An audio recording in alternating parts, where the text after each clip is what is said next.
outline the day's events. So today we're going to have 4 plenaries that will be presenting their plenaries. After every plenary, we will be given an opportunity to ask questions. Register your names, email, cell phone, your password, you confirm your password, and then obviously you'll get everything that I've just indicated now.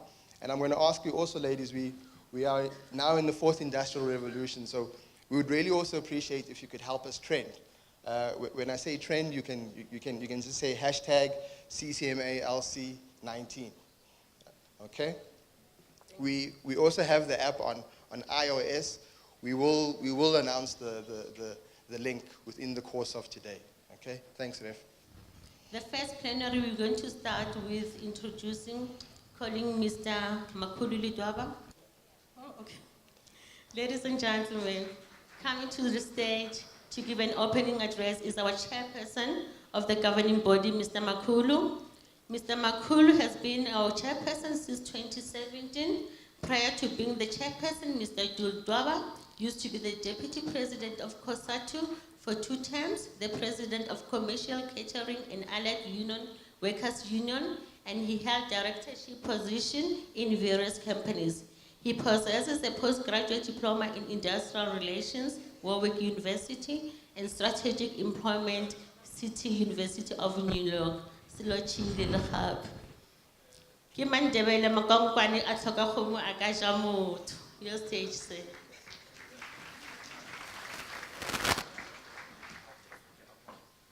Good morning to everyone. Thank you very much, much better. I think you must have heard the last part. The last part was in my mother tongue, and I hope some of you will take time to try and understand what was said. That if we do not have anything, we can go to all extremes and even eat humans. Members of the Portfolio Committee on Labor, representatives from social partners of government, labor and business, governing body of the CCMA, commissioners and staff members of the CCMA, ladies and gentlemen. I had planned to take 30 minutes addressing you. And now that we have lost quite a lot of time, I have shortened my speech and it will only run for about 2 minutes. It gives me great pleasure to welcome you to the 2nd CCMA Labour Conference. During the year of 2019, the International Labour Organization celebrates 100 years of its existence as a worldwide authority and custodian of labor standards. In the past 22 years, the CCMA has played a significant role in helping to fulfill South Africa's obligation to the International Labour Organization. The ILO and the CCMA are based on the principle of tripartism. It is important for all labor market stakeholders to participate and contribute to the success of our economy. It is therefore my honor to express a welcome to representatives from all social partners to these proceedings. Your theme is the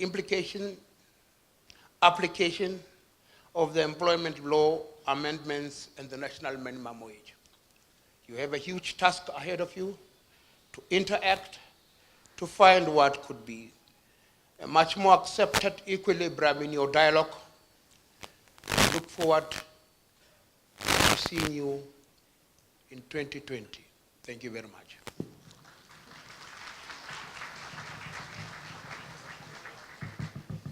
We move on to the first plenary. The first plenary being the National Minimum Wage Commission, sectoral determinations, regulations, and exemptions. Refilwe had the privilege of addressing Mr. Lidwaba in his native language, and I too will have the pleasure of saying same about the next speaker. The next speaker, ladies and gentlemen, is his name is Thembinkosi Mkhaliphi. Mr. Mkhaliphi, as he's walking up, is a Chief Director of Labor Relations at the Department of Labor. He's also the head of government negotiating on bills at NEDLAC. He's a former CCMA governing body member. He was a regional chairperson in the Eastern Cape of COSATU. He was the deputy director of the Independent Mediation Service of South Africa, IMSA. He was the deputy director of the Department of Labor Eastern Cape, executive manager, collective bargaining at the Department of Labor. His qualifications, he holds a Master's of Labor Law at Nelson Mandela Metropolitan University as a product of both the Eastern Cape and the Nelson Mandela Metropolitan University. It gives me great pleasure to welcome Indoda Yasebai, Iqhawe lasebai, Thembinkosi Mkhaliphi. Thank you, Dad. Good day, colleagues, ladies and gentlemen, comrades. I was asked to come and talk about the National Minimum Wage Commission, talk about the regulations in terms of exemptions. Now, when I came in here, I saw one of the commissioners sitting here. I thought that he's better placed to speak about the commission work and why the commission is not doing its job. Now, the first meeting of the commission took place on the 26th. Therefore, there's not much that the commission has done since the 1st of January. I'm not going to deal with the politics about all of these issues. I'm going to go straight to the issue that we need to talk about.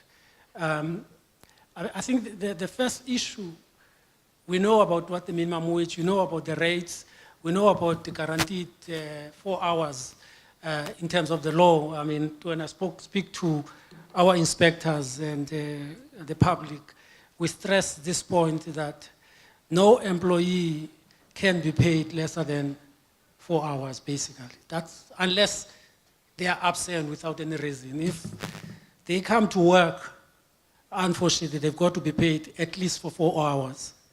Whether they work for 1 hour, whether they work for 2 hours, they've got to be paid for hours. I think that's the very important areas about this legislation. I think the second issue that the CCMA will have to grapple with and the inspectors is the issue of employees and workers. I mean, the minimum wage applies to all workers.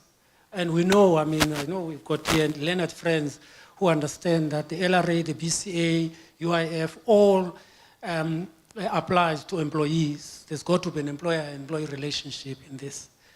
Now, with the minimum wage, it's different. It applies to all workers. Now, the issues that we need to decide, and CCMA have got to make decision on these issues in terms of workers.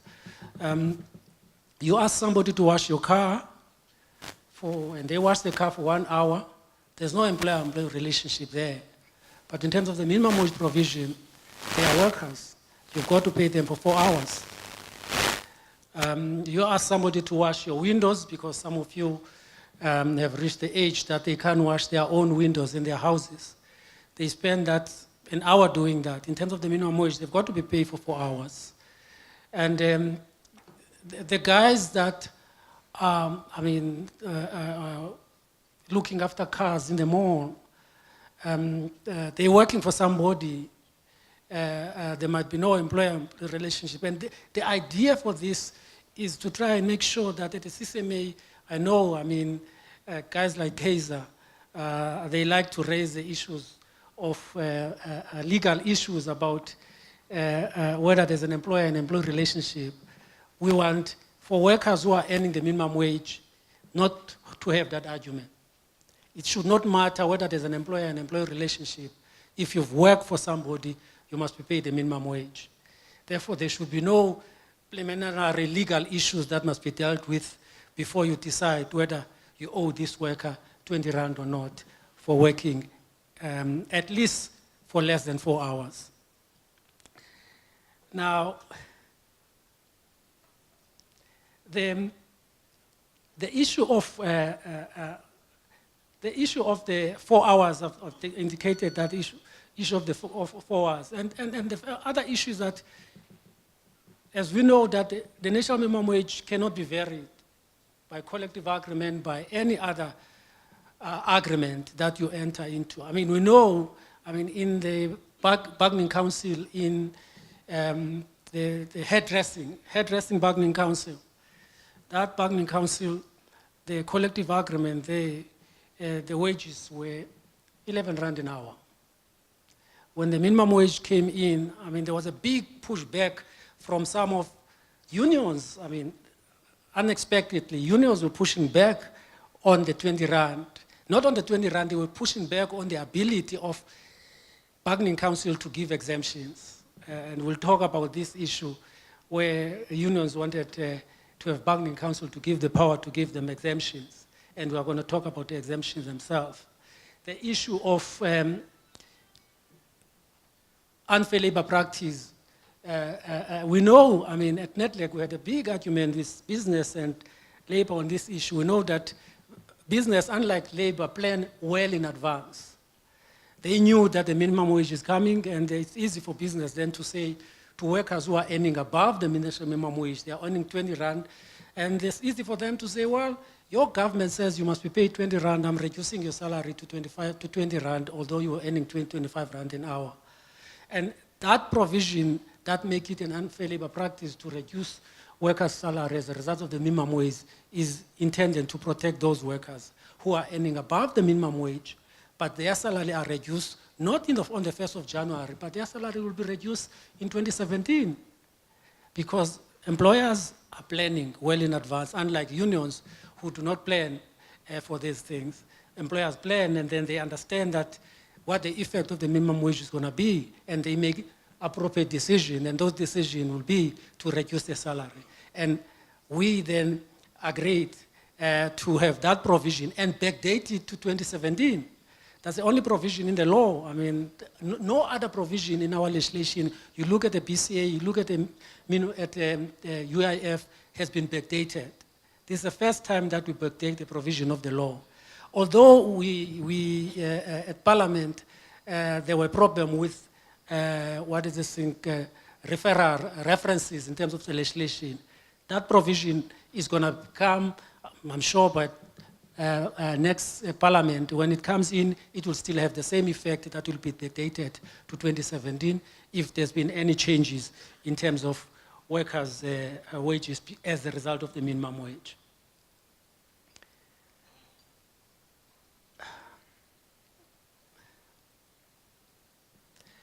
There was a big issue, and there's still a big issue now, because many people talk about the minimum wage and talk about 3,500. There's no such a thing. There's no such 3,500. The minimum wage, you get paid for the hours that you work.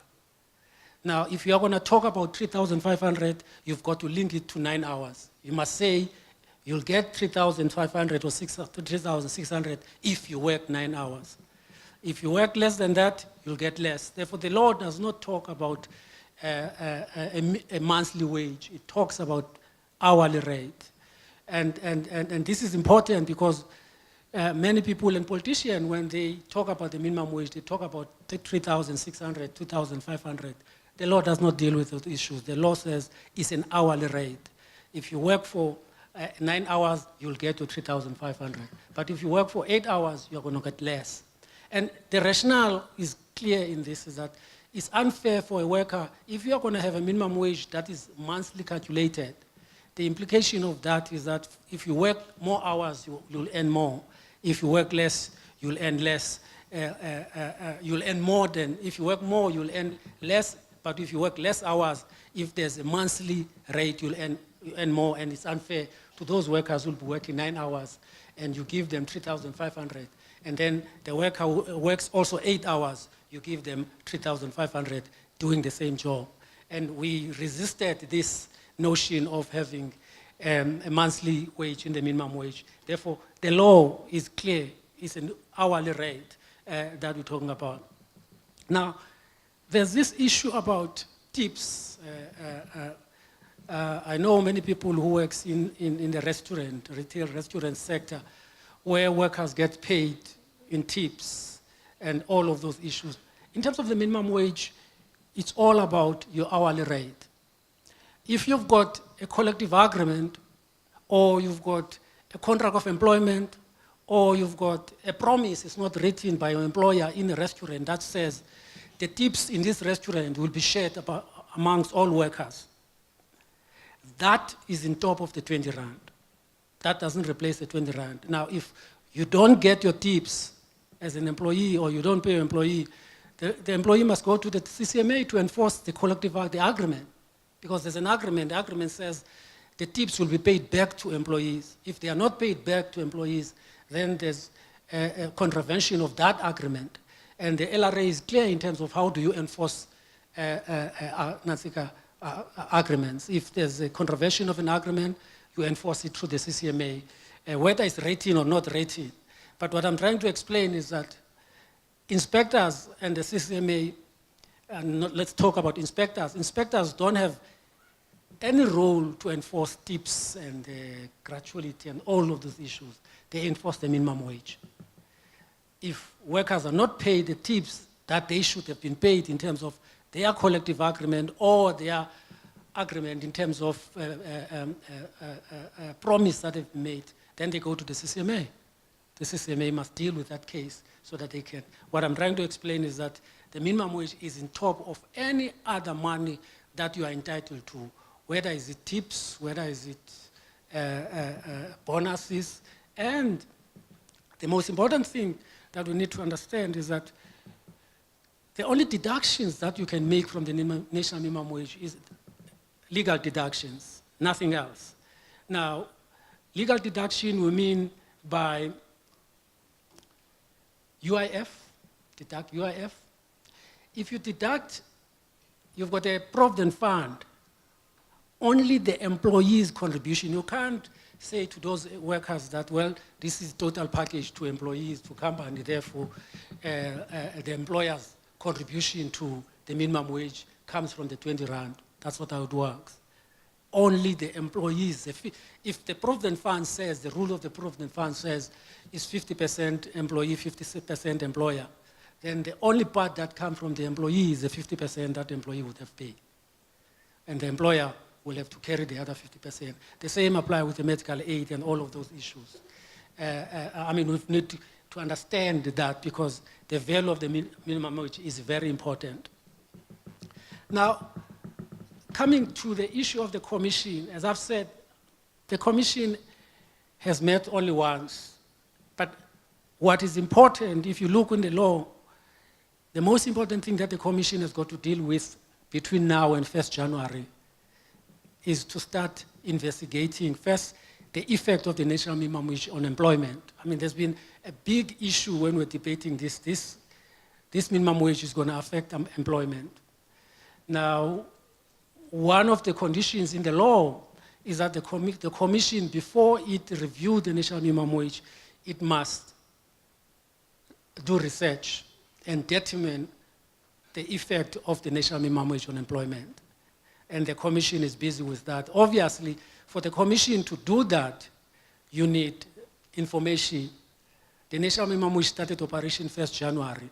You are not going to be able to determine in 1 month the effect of the national minimum wage. Maybe if we give it 6 months and then do the research after 6 months and see what are the effect of that. And then the commission will be able to decide whether to review the minimum wage and make it 12,500. Now, as you know that in terms of the commission, I mean, when they decide on this, this was a big issue. What are the factors that they're going to be looking at in deciding on revising the national minimum wage? In fact, Labour, I see many colleagues from Labour were here, was demanding that we must guarantee that the minimum wage is going to be reviewed upwards every year. And we had to fight that and said, you must fight your battles in the commission. You've got representatives there. If they are weak, they cannot fight their battles there and make sure that it's reviewed annually. We can't guarantee it by law. Then we don't have to have the commission if the law is going to guarantee that. And therefore, the law does not guarantee an upward movement of the national minimum wage, but it guarantees that it will be reviewed what the result of that review will be determined by those factors. Inflation, cost of living, wage levels. Remember, we don't want to undermine collective bargaining. We've got to look at what collective bargaining agreement are reaching in bargaining council. We don't want a minimum wage that will be more than what labor and business agree on in collective bargaining. At the same time, we want the national minimum wage to put pressure on collective bargaining to go up.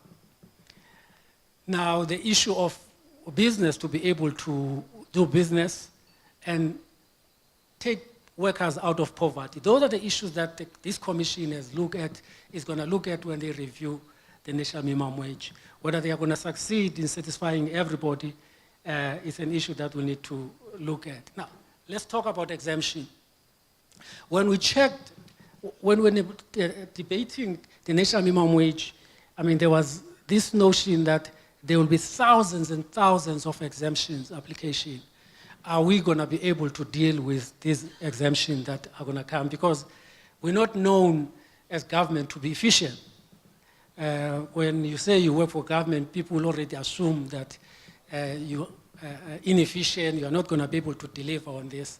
And we had to protect, and in the negotiation, protect ourselves and indicate that we'll be able. Now, we have not received the thousands and thousands of applications. There could be two reasons for that. We are going to talk about that. It could be because employers believe that there's no risk in not complying with the law, therefore they don't have to apply for exemption, and they are not applying. It could be that we've all of a sudden got so committed, patriotic employers who comply with the law, and they comply with the law. Which one is it? Time will tell. But the fact is, we have not received the thousands. In the 2 months, we've received around about 42 applications. 42, not 402, 42 in the first 2 months of this. Now, as I've said, I don't want to say it's working until we're sure that it's not because our failure to enforce the law that employers are not applying for exemptions. And as I've said, there's no risk of them being caught, therefore they don't have to apply. Now, we've checked with the CCMA. I'm not sure that the CCMA will speak about this. We've checked, I mean, they've been complaining about the caseload and say it's going to increase our caseload. We checked and said, how many applications were made at the CCMA? And they told us from January to the 24th of February, they had around about less than 3,000, basically, just to round it out, less than 3,000. And then we asked them, of these 3,000 that you received, how many were referred by inspectors? I don't want to say the number here. They said it's 9, 1 per province. Now, it could be that workers prefer the CCMA than going to inspectors because the law allows that. It could be. It could be that there are cases in the department that have not reached the CCMA. Those are the issues that the commission has got to look at and see that we are able to do this. Now, in answering this issue of how are we going to deal with exemption, we develop a system. We said, let's copy what SARS does. I assure all of you, I hope you pay your tax, you submit your returns, and you submit them online. We build a similar system. You apply online, you get your response live, just like SARS respond to you and say, you've submitted your return, this is what is owed to you. Although they might come back in a second and say, you are put on audit for whatever reason. And that's the kind of system that we've developed to answer the issue the question that we're asked, whether do you have capacity to deal with the applications. The system has worked very well. There are problems. There are small problems. The first problem that we have was that, remember, we're not business people. We assumed that all companies are registered with CIPRA. Everybody that does business is registered with CIBRA. When the system worked, then we realized that no, sole traders don't have to register. Now, our system did not cater for sole traders because they don't have a CIBRA registration number. We work on that. We hope that issue is going to be solved by the end of this week to change the system to cater for that. The second problem that we have was that also that trust companies, these guys that want to hide their assets and their money from trusts don't have to register with CIBRA. They don't have a CIBRA number. They must, and they are registered in the High Court. Our system did not cater for that. And we trying to sort that out on how to deal with the issue of the trust and how do they access the system, because the registration number is important. Now, we might treat them the same way as we treat sole traders in terms of accessing the system. But those who are able to access the system can confirm that when the system works, you are able to get your certificate immediately. Now, we've had this big fight at NetLeg about what's the quantum of exemption that you can get. And we fought this battle with business. We're together with labor in this. And business wanted an open-ended application that you should apply for whatever that you think you cannot afford. And we stand fast and said, no, there must be a threshold where you cannot get less than that. Our threshold is 10%. If you apply for exemption, you are not going to get more than 10%. Therefore, you're not going to get more than 18 Rand. 20 Rand, 18 Rand, you can do the maths on the others. The only one that does not apply for exemption is EWP. Domestic workers, if you apply for exemption, you're not going to get less than, more than 10%. The farm work employers, the same applies. It was a big fight on this one, on the threshold. And precisely on the basis that it's going to cause unemployment. Now, so far, we have companies, I mean, you read the newspapers. One company here in the East Rand tried to beat the system. They got an exemption of 18 Rand. Then they took the certificate, they changed 18 to put 16. And then they made copies, give to workers, and said, we've received an exemption from the department for 16 Rand, to pay 16 Rand. Fortunately, in that company, there were workers who knew about the threshold. And they sent an email and said, what's going on here? We investigated, we went immediately, the employer said, no, it was a mistake. Now, when you change a PDF document, there's an effort in that. It's unlike changing a Word document. When you change a PDF, there's an effort. You do something, can't be a mistake changing a PDF document. And we reported the case to the police because it's fraud. We then withdraw the certificate. The exemption was withdrawn because the law allows that if you don't comply with the certificate can be withdrawn. Now,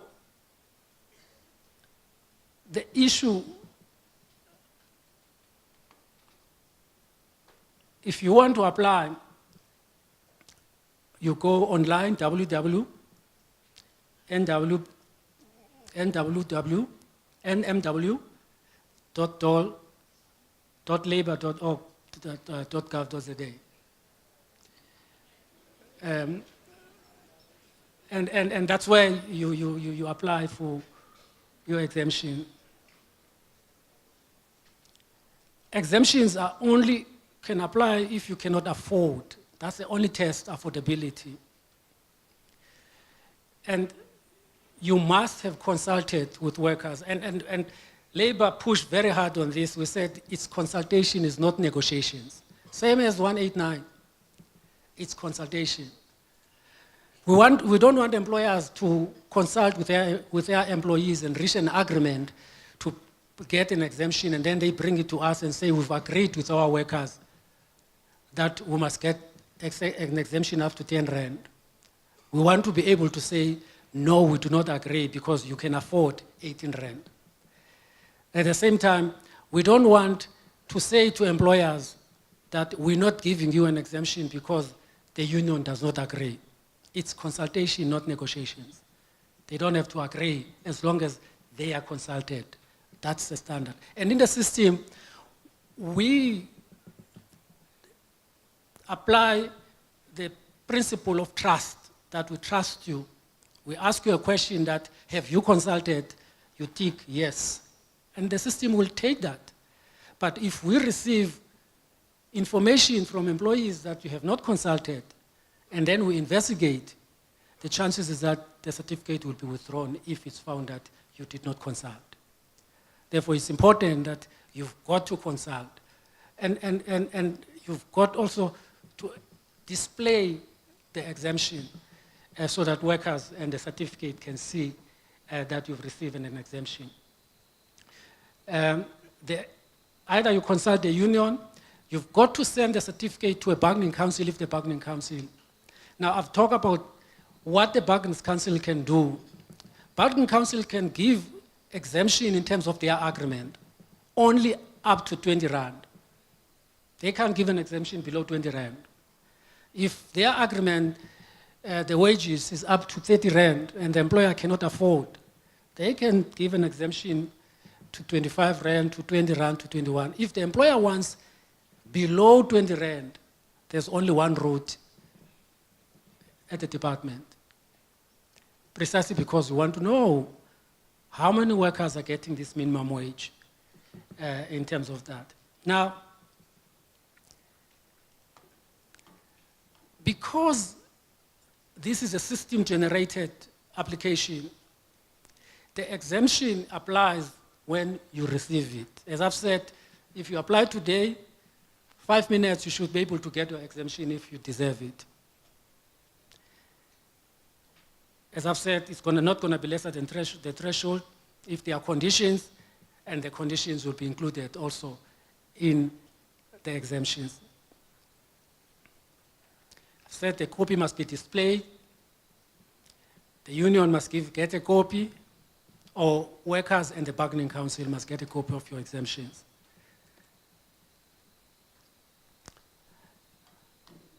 If you are refused a certificate, you get a notification, and the reasons will be supplied. Why? Certificate can be withdrawn if you act fraudulently, or if your situation changed, if you get information that your situation changed, the certificate can be withdrawn. Now, there's this issue now. How are we going to ensure that national minimum wage is complied with? I know many of you don't believe that the department will be able, inspectors will be able to enforce this national minimum wage. All of you believe that. Now, we are developing a system that will ask our clients to give us the information. We've had a discussion with Vodacom. They are developing a system where you'll be able to send an SMS to the department. If you are not paid the minimum wage, you'll be able to, it's not on the slide, this, because it's not finalized, I'm just putting it to you. We think that the system is going to be launched on the 1st of May, when the president speaks the COSATU May Day rally in Durban, on the 1st of May. We want the president to indicate this. We call this system National Minimum Wage Impimpa Line. We want workers to pimp their employers who are not complying with the national minimum wage. It's free. You don't pay for it. It's hashtag 120, hash what, you send it. It's going to ask you when you send that message, and the beauty about this, it doesn't ask your name. We don't want your name. Secondly, you don't have to send it yourself. Your daughter can send it for you, your friend, or anybody can send an SMS, as long as they know that you're not getting paid minimum wage. The second thing that we're saying is that a company that doesn't pay minimum wage is likely not to be complying with UI, with all other legislation, with the BCA. Therefore, when the inspector goes, they've got to check that. And in the system is going to give you the provinces, going to ask the name of the company, it's going to ask the street address of the company, it's going to ask which province are you, will give you all the 9 provinces, you'll check, you'll select one. If you select Gauteng, then it will give you West Rand, East Rand, Vaal, Johannesburg, Pretoria, you select where it is. If you select East Rand, then it will give you a list of all the labor centers that are in the East Rand. Then you select that labor center. That's it. And what we're saying is that the department, for this to work, the minister and the DG must give a commitment to you that within 48 hours, when you send your SMS, an inspector will visit that factory and do an inspection. And we'll take the SMS, we're developing a system in the department that will have 3 colors. One, green, will indicate that, remember we say inspectors must be there within 48 hours. If it's green, it means that they were there within 48 hours. They've issued the compliance order or an undertaking. If they've issued the compliance order, we can pick it up at the CCMA, whether the CCMA has received that compliance order. If it's yellow, it means that it's still within the 48 hours that we've set up. And the 48 hours start counting 7:30 in the morning during working days. If you send it now, it will count from tomorrow, 7:30. If you send it on Sunday, it will count Monday, 7:30. Now, we're fighting with our enforcement section whether it should be 48, 36. Those are the issues that we'll deal with. Now, what we're saying is that if it's red, it's a responsibility of the minister and the DG to kick butt.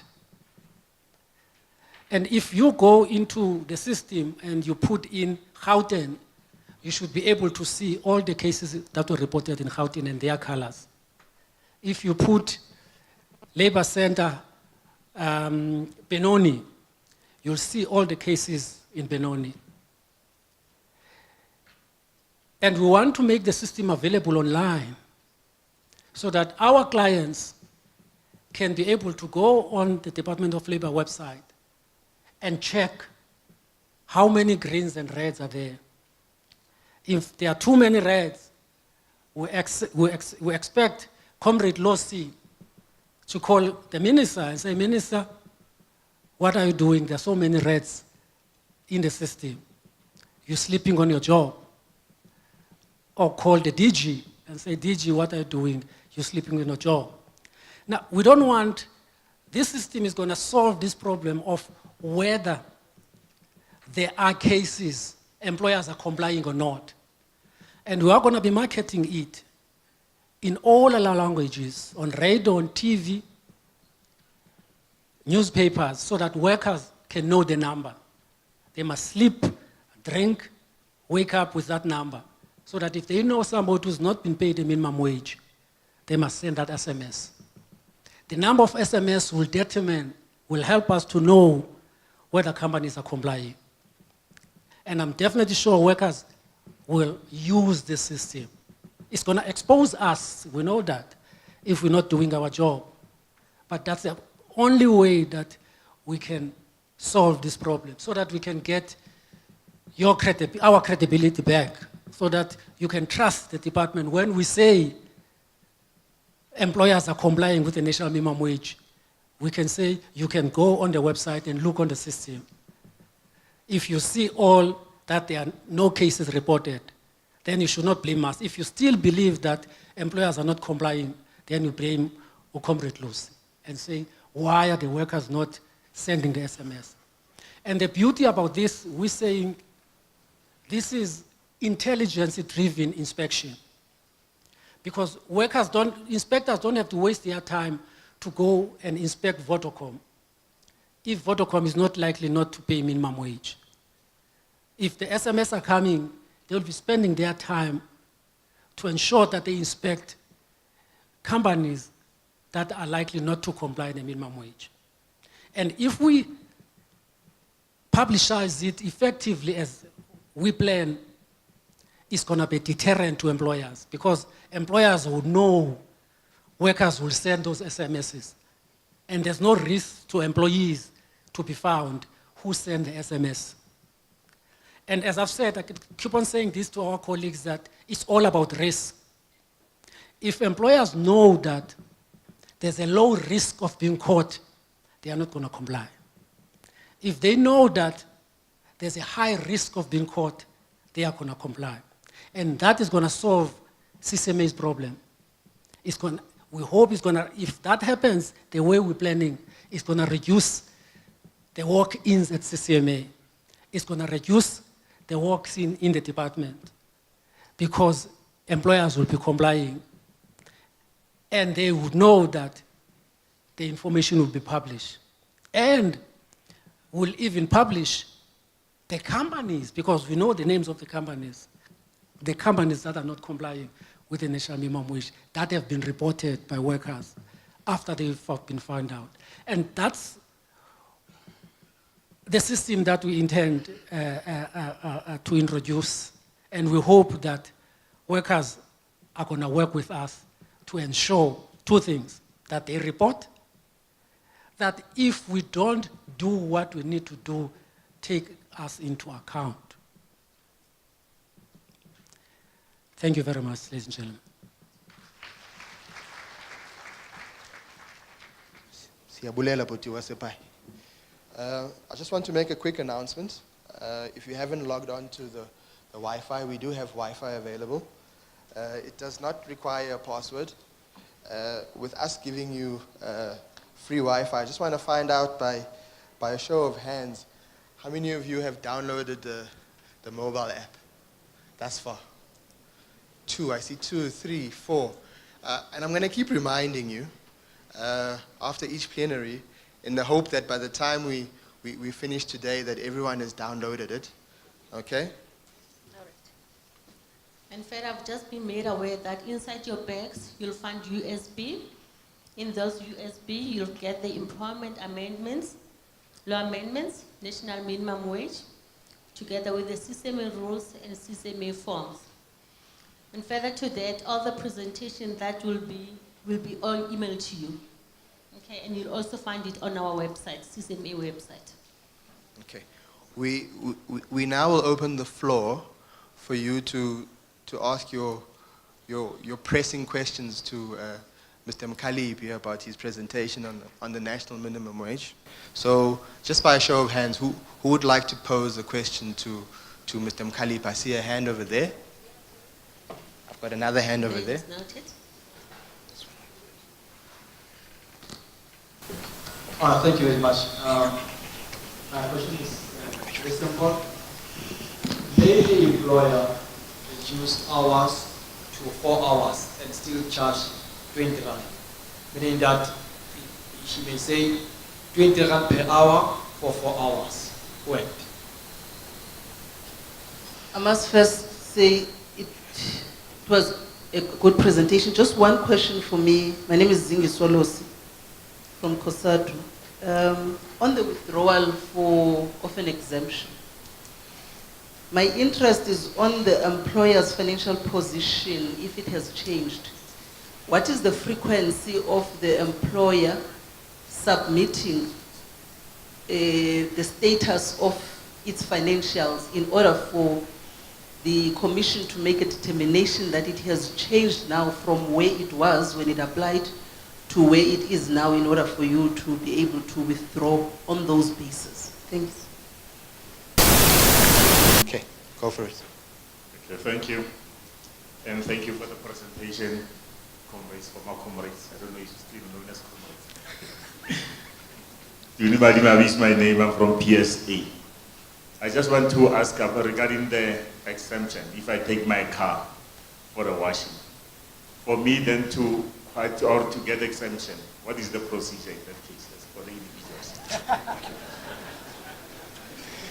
I know we agreed to 4 questions, but my colleague there is pleading for an additional 1.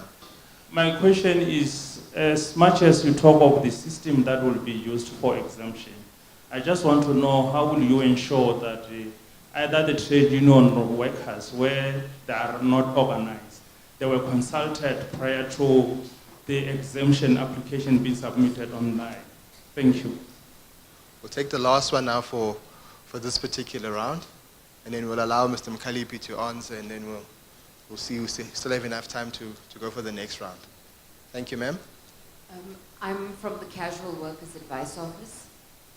One of the things that you mentioned is that out of the 3,000 referrals to the CCMA, only 9 were made by the Department of Labor, and I want to offer a possible explanation for that. We've been sending workers to the Department of Labor to report non-compliances as low as 8 Rand an hour. And we've had instances where the Department of Labor officials have sent the workers back to work, told the workers to ask their employer to raise their wages and come back after a month if that hadn't happened. And many workers have obviously since been dismissed for that. I mean, I'd probably like to know who we report the Department of Labor to in addition to the employers. Okay. You're on your own, Mr. Mkalipi. The issue about whether employers can reduce hours to comply to pay 20 Rand. Now, if you were working, let's say, 45 hours, then the company says, now you will work 30 hours so that your take-home pay is still the same, basically. Whether can they do that? Remember, when you change working condition, there's a process. There's nothing in the law prevent an employer doing anything. The principle of no work, no pay is not affected by the minimum wage. Now, if an employer wants to change your conditions, then they've got to follow the LRA. The LRA determines that. If they consult in terms of section 1189, they consult, they do all the issues, and if you feel aggrieved about that change of condition, you must come here at the CCMA for the CCMA to conciliate that. Therefore, nothing in the law prevents employers changing conditions by complying with the law. The only thing the law says, if you come to work, you are guaranteed a 4 hours pay. Now, if there's a breakdown, there's load shedding. Work here, there's load shedding, you can't work. You've worked for 1 hour, you are guaranteed 4 hours in terms of the law. That's what it is. And then the employer will say, you can't work, go home, but they must pay you 4 hours if you were there for less than 4 hours. But it does not affect the processes of changing the condition of employment. The LRA still applies.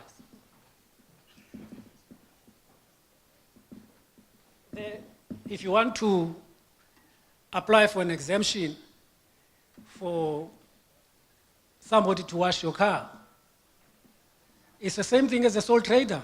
You're a sole trader. You are supplied the same information that the sole trader must apply. But why would you want, if you cannot afford, want someone to wash your car? Then wash your car yourself if you can't afford. But technically, you can apply as a sole trader and supply all the information. It might cost you more and more time to do this than just pay the 80 Rand. How are we going to ensure that consultation takes place? Remember, we had 2 balance two things.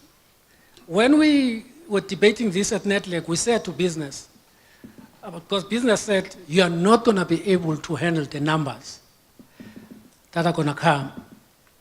And our response was, we need to develop a system, because we accept that if a company is in distress, it cannot afford a minimum wage. And we take 6 months in deciding whether they've got an exemption or not. By the time they receive that certificate, the company is closed. And those workers have lost their jobs. Now, that was the mischief that we wanted to deal with in developing a system. Now, in a system, just like in the tax system, if you say to the tax a person that you travel, when you write your RP5, I know this is what you do. You've traveled 30,000 kilometers for this year. Even if you have not traveled it, that's what you say. The taxmen take it with good faith. This is what we say. The taxman can do two things. The taxman can say, if we do the same, submit all of us, they can, in some of us pay, some of us take on audit and say, give us your logbook, give us this information. But the principle is that SARS moved from the basis of trust, that we trust that you are not going to lie. You are going to give us the correct information. It's the same principle here. We say, we trust that when the system asks you, have you consulted? And you say, yes, I've consulted, that you have consulted. But the system is built on the same basis, that after a number of applications, you might be taken for audit. And in that audit, they will say to you, how did you consult? Who did you consult? Can we speak to the people that you've consulted? And if it comes out that you did not consult, the certificate is withdrawn. Or workers will come forward and say, we were not consulted, when they see the reduction. But if we are going to say, before we give you a certificate, we must make sure that you've consulted, then it will defeat the principle that we've agreed on at Netleg that says decisions on exemption will be done with speed. That's the issue. Therefore, you've got to make sure that you make those decisions, but at the same time, you must be able to check. And I come back on the issue of the risk. If employers believe that by lying, when they say they've consulted, they are not going to be caught, they will say that. But if we catch one or two of them, and we increase the risk of lying, it's not going to happen. And that's, for me, the trick in this. We've got to be vigilant and take some of them on audit, and those that we catch on audit that they have not consulted, withdraw the certificate, because that's what the law says, and publicize that, just like we did with this company that changed the certificate, so that anybody who does that must be prepared to take the risk of that. But you cannot have a situation that you say you can only get it if we are satisfied that you've consulted. And that's the balancing act that we had to do. And in doing that balancing act, there might be employers who do not give us a true story. But for us, what I'm trying to push is that there must be a risk in doing that. If there's no risk, if they are not caught, not a single one is caught in doing that, then they'll continue doing it. And we've got from our side to make sure that we do our work and take them on audit. Thank you. Okay, ladies and gents, we will now open the floor for the second round of questions. But before we get to that, I just want to apologize for failing to acknowledge the president of COSATU, Mrs. Zingiswa Loss. We humbly apologize. We acknowledge you, ma'am. Thank you. My question will be, it's a shorter one. I need to understand that since we are dealing with the National Minimum Wage Act, if I have to be approached, maybe as an inspector, approached by an employee who's a domestic worker, what the answer will be, because it seems like as much as we have this National Minimum Wage Act, but they still have to earn below that. Because surely they will need explanation in that regard. And the farm workers as well. Just want to allow the President, she also indicated that you did not answer her question. Do you maybe want to pose that question again, ma'am? Thank you, Mama. You didn't, yeah, it was not answered. My question was not about consultation. I understand the process of consultation. My question was around the withdrawal of the exemption when the employer now is able to pay the national minimum wage. Now, when the financial status of the organization has changed, my question was, how would you know that the financial status now has changed and therefore you may withdraw the exemption that was initially given? Is there an interval of the employer having to, whether it's 6 months after the exemption, that they must submit their financial status in order for you to make that determination? That was the question. Thanks. I'd like to know how long should you allow a worker to launch that dispute? As we are having indication, some other unfair dismissal is 30 days, unfair labor practice is 90 days. How long can allow a worker to launch that dispute of a national minimum wage? Mine is on the number of inspectors. I mean, currently, the department has insufficient number of inspectors. Even if you talk of compliance or enforcement, but for as long as you have this, less than 500 inspectors nationwide, it's not going to be, possible to enforce the compliance. An employer does not comply with the conditions of the certificate and the certificate is withdrawn. The question is, from what date is that withdrawal? Is it from the date it was issued? Is it from the date it was withdrawn? Now, the law does not talk to this. The regulations do not talk to this. But the courts will have to determine this. If you receive a benefit fraudulently, law tells you that if that is found out that you should not have received that benefit, then the withdrawal should be from the date of the certificate. Now, remember I said the law does not specifically deal with this, the national minimum wage, and the regulation don't talk to that. But legal principle tells me that if you've got a benefit that you should not have got in the first place, and it is found that you should not have got it, it is fair that the benefit is withdrawn from the date that we got it. But these are the issues that will be determined by the court. Now, if you're asking me, how are we going to make that interpretation? If it's made by me, I'll withdraw it from the date that we've got it. And then let whoever complains goes to court and challenge that. So that then the court can give us clarity. And it's not wrong to take brave decisions and give the court an opportunity to clarify if there's no clarity in terms of the law. Where do we report the Department of Labor? I apologize for it's not that I ignored it. Well, the Department of Labor, if you know who's in charge of the province, for me, that's the first port of call. If you're in Gauteng, you know that Tsepo is in charge of the Gauteng province, is the first person to go to, if you know that person. If you don't know that person, then you report to the DG. The DG is responsible for the department. If the department does not do its job, you report to the DG. If the DG does not do his job, you report the DG to the minister.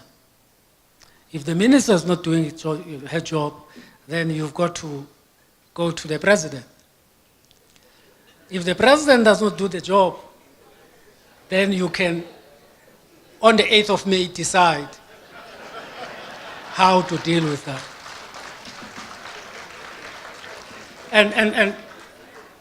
And that's the best answer that I can give. I mean, if an inspector does not do their job, then you should be able to go to the head of that office. Just like if the Pick and Pay, they are not serving me to my satisfaction, I ask, who's the manager here? I want to speak to the manager. The same applies here. If I go to the labor center is not giving proper service. The first question that you must ask, I want to speak to the person who's in charge. And see whether can you deal with that at that level. If not, you go to the person who's in charge in the province. And if you go to our website, there are many names there of people that you could also contact. I've been contacted many a times and solved many people's problems in terms of these issues. But that's how I can put the answer. There's no one person, but if you want one person, it's the DG and the minister.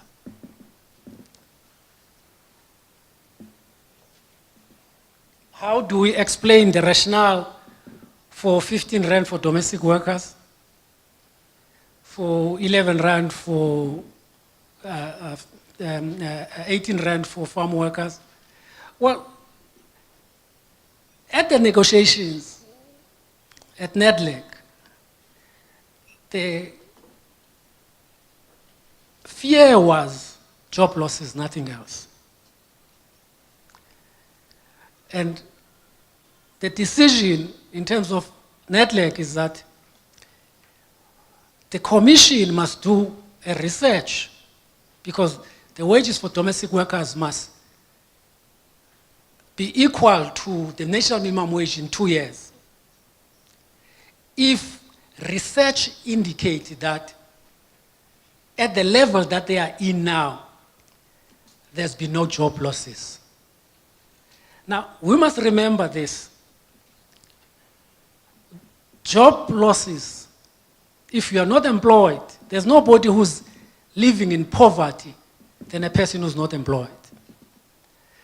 Now, if research tells us that if you introduce a national minimum wage in those sectors at the level of 20 rand, it might cause huge unemployment.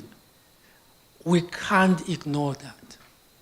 Therefore, the issue was debated at NEDLEC, discussed, and a compromise was reached on the level that were on the table.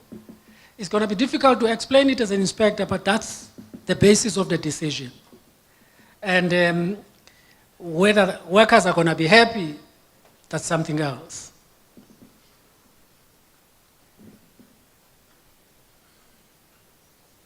The question on financial information, if your financial situation changes, how do we know? That's basically the question from COSATU, is that do employers have to report 6 months down the line? Do they have to submit information? The answer is no. There's no requirement in the law. Remember, in the law it says we can only give exemption for 12 months. In the law, then the law says that if the status of the company has changed, then the certificate can be withdrawn. And remember that in all our legislation are based on the premise that we've got business, we've got labor as stakeholders. It's all our responsibility to ensure that inspectors get the necessary information.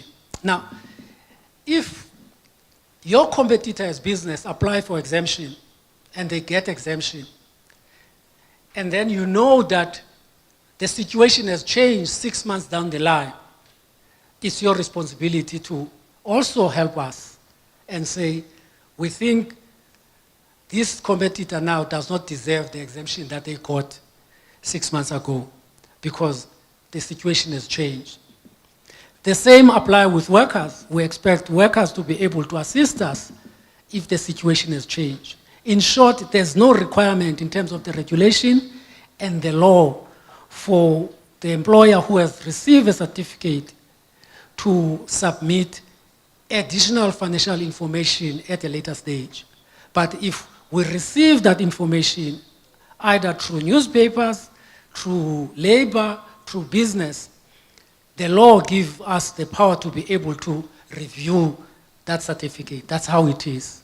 But there's no requirement for employer to give further information.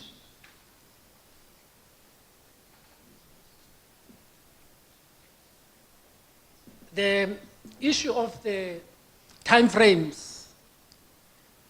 Remember, in terms of the BCA before the amendment had a time frame of 12 months that an inspector could not issue a compliance order for 12 months, after 12 months. That has been amended to 3 years now. Therefore, an inspector can take up a case if, in terms of the BCA, if the case has happened 3 years ago. And that's the only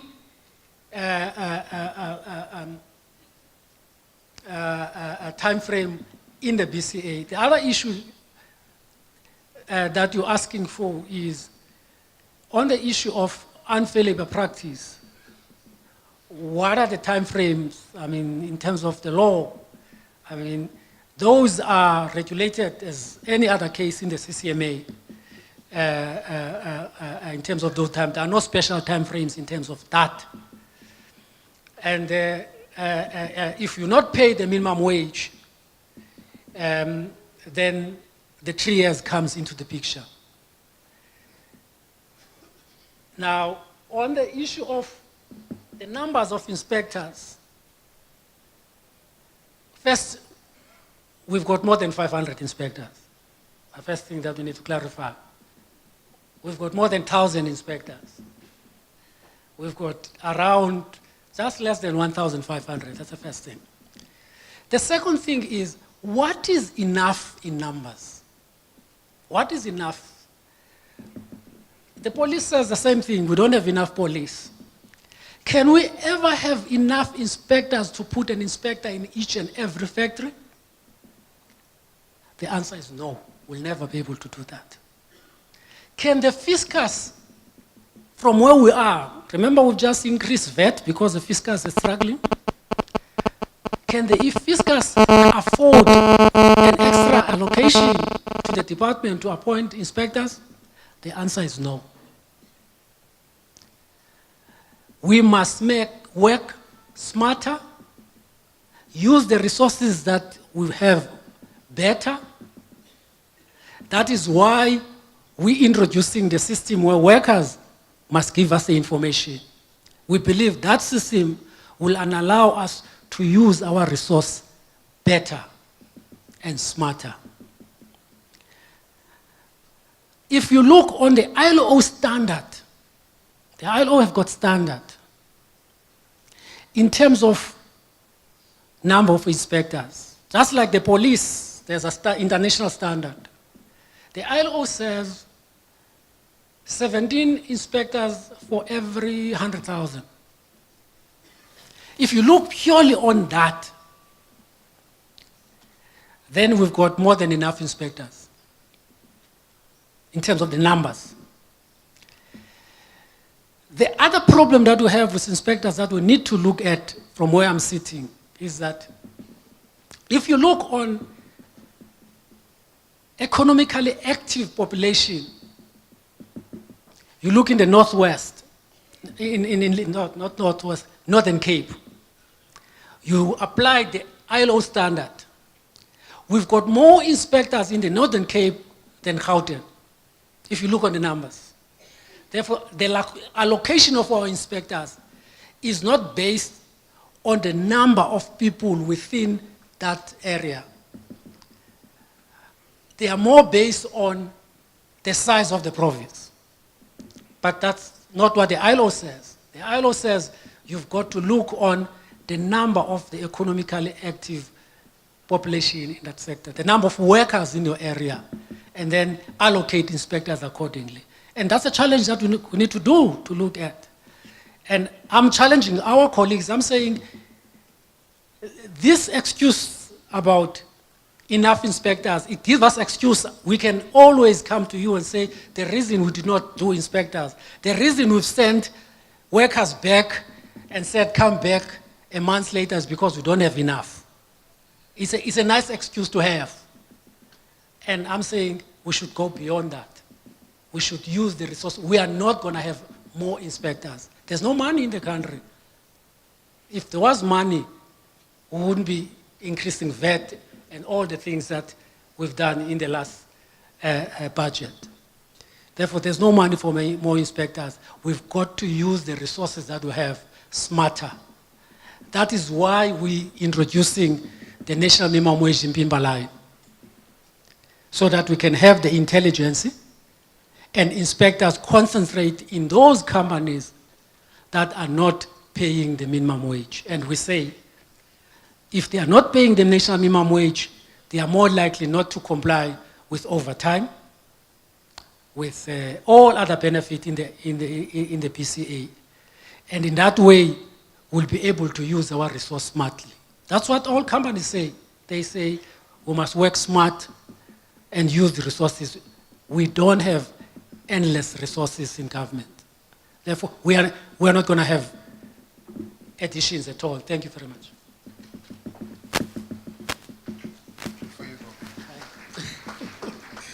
Okay, before Mr. Mkalipi goes, it's my duty to protect you now. We won't be taking any more questions as far as disciplinary is concerned. However, we would like you to be interviewed, so it's not over. Shalini over there is gonna show you where we will be interviewing you for purposes of disciplinary, but I'd like to say thank you. Thank you for your presentation. Thank you. Thank you. Okay, we're a little bit ahead of time.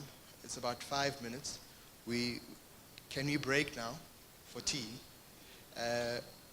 Tea was due to start at 11:05 for us to come back at 11:25.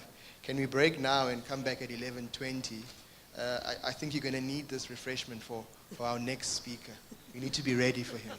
He's coming. Thank you. Thank you. I am really excited to introduce our next speaker this morning, who will be presenting on a new dispensation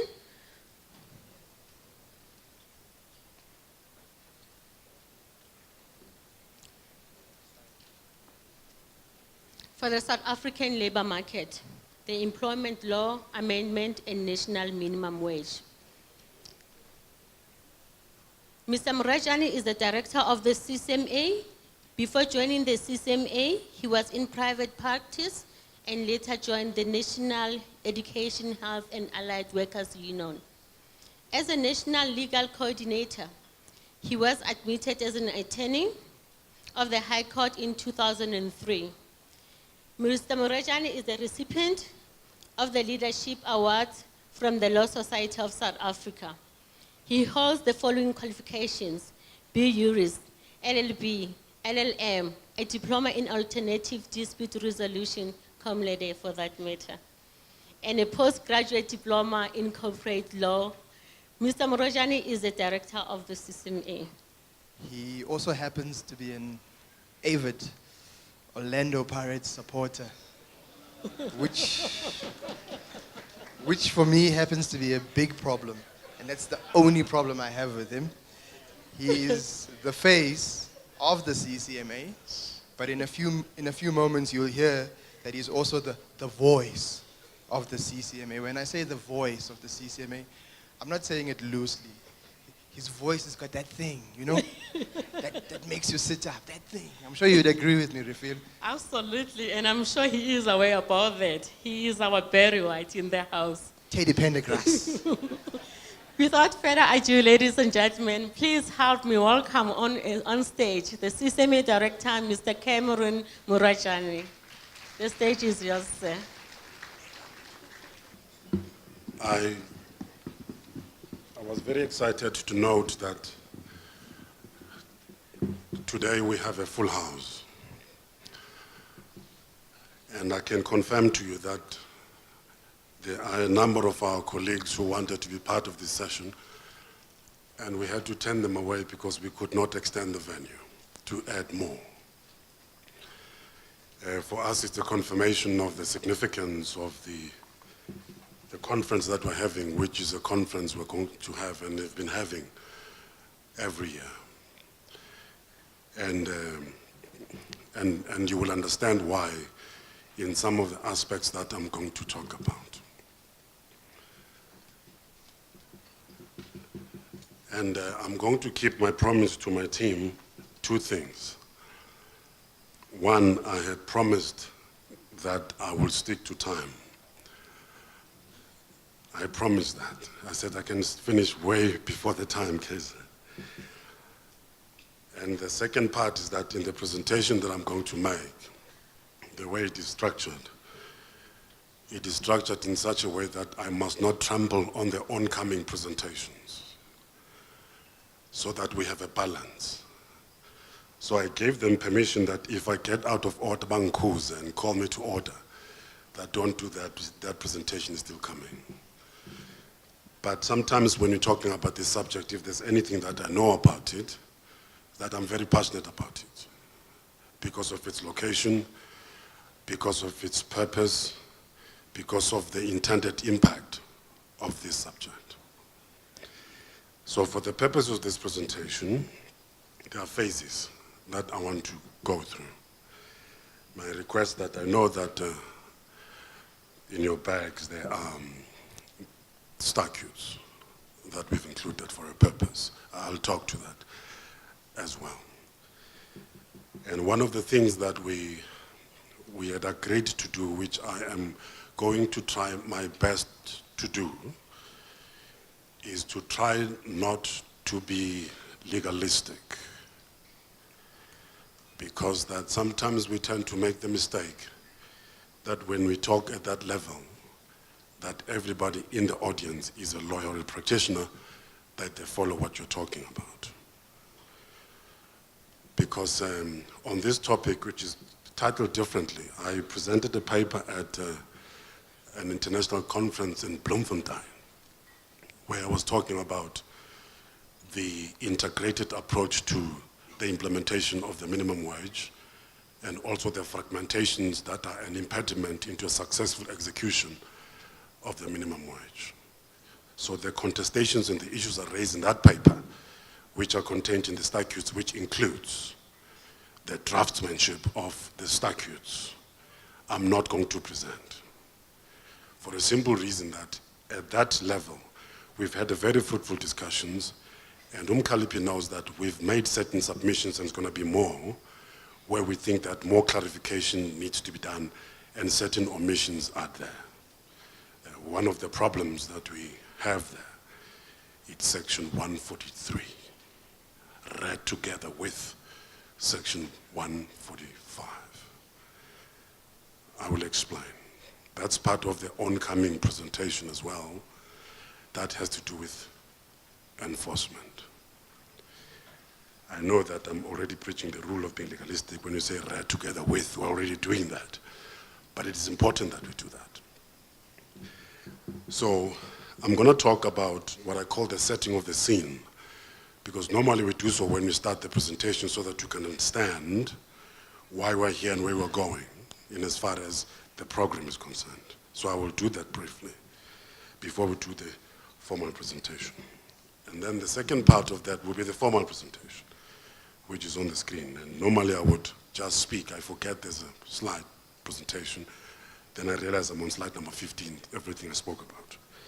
So we'll try to do this. Some of the things I'll skip because they're in the program, that is in the oncoming programs. And then there's one that I enjoy the most, because that one is the most clear way of dealing with the understanding of what we're dealing with, that I call the Q&A. The Q&A is when I ask a question, I answer the question. Not only do I answer the question, I make a specific reference where you find it in the act, which is important, right? The reason for doing that is that in the conferences I've attended, in the queries that we receive, I pick up on the problematic areas that are existing. And it's important to address those ones instead of going through every amendment that has been made. I'm not going to do that. I'll focus on those specific ones. And I'm going to deliberately not spend any time on the LRA part, because the greatest part is about the minimum wage. So we'll do that. And in that part you will see there are specific references. If you so wish, the Q&A, if you wish that we share that, I can put it in the form of a slide, and then you can have that. My team has, in fact, some of those sections there. You're going to see them on the screen, especially the one I'm particularly interested in, what Mkalipi spoke about earlier on. It's the calculation of the minimum wage, because we've had controversies there, and I've spoken to some of the social partners also to understand what was the purpose, so that we can clear confusion. This conference, the way it is structured not to be a conference. It's a conference workshop type of a session. In a conference we speak high level, but the purpose is not to do that. The purpose is to be able to share information, that you know what is happening, to know where we're going. Some of you might be interested to know what has happened since the beginning of January, when the minimum wage became law. We must be able to provide you that information and tell you what has happened. So that's how we've structured the program. So we're not going to come and discuss. If you look at the program, which I'll go through now, you'll see probably one person who's outside the CCMA that is on the program. The idea is not about levels. It's not about experts or anything like that. It's about reality, realism. The people who are presenting are the people who are dealing with the issues directly. And we can answer to you directly, not theoretically, to give you practical issues. Because unless we have the practical grasp of these laws, we will then not achieve the purposes of those legislations. In some cases, we have to apply the principles of statutory interpretation. And one of that is sometimes some of the provisions, like the section 5 that I'm talking about, if you read the plain language, it's going to cause problems. But if you look at the background notes, the memorandum, and sometimes beyond that, because the memorandum are not enough, you get to understand what was intended with that construction. Then you can assign the proper interpretation. So as the CCMA, the advantage that we have is that the coordinators of NEDLAC, like Ukeza, Ubeg from General Secretary of COSATU, they sit in the board of the CCMA. So when we do these things, when we get stuck into interpretations which we think it's not achieving the mischief discovered in the draftsmanship, we then engage. So, but the text says this. The memorandum says that. What is it exactly you wanted when you did this? So that message must be conveyed. So that's exactly what we do. So that way, if it's structured like that, our view is that then you will have maximum benefit. That is the whole idea. That is the whole idea. So once we've done, the Q&A is not on the slide, but I have it here. But you can note the questions because there'll be direct answers to them. We can put them in the form of a slide if you think it is fruitful to do so. Then there'll be a general submissions we're going to make on things that are outside statute that you should note and understand. Is it clear how the phase and the process is going to run? Are we okay with that? Now, having said so, let's go to the program. Now, other than the plenary that I'm presenting, this session that I'm presenting, it is intended to give you a foundation of what is to come. It also focuses on the important amendments that have been made with certain specific issues that must be noted. Practicality and theory. So it is very important. That's the idea of that slot on plenary 2. Mr. Mkalipi, I think we're done with it. We did that. What follows after that is the implementation of the employment law amendments and the national minimum wage, the impact issue. The idea of that slot, there's no way, you see, the process of legislation starts with what I always preach, and I call it a mischief rule. A mischief rule. Mischief rule means that you do not change a law unless there's something wrong that the law is trying to fix. It's not change for the sake of change because it's time to change. Something has happened that necessitates change. Once we are clear about the change and it's implemented, we must know and measure the impact of that change. Sometimes you'll see in part of the slides and reference I make, it's the same with the LRA, with the minimum wage. In fact, almost all employment legislations, when people read statutes, they go straight into sections that they want to implement.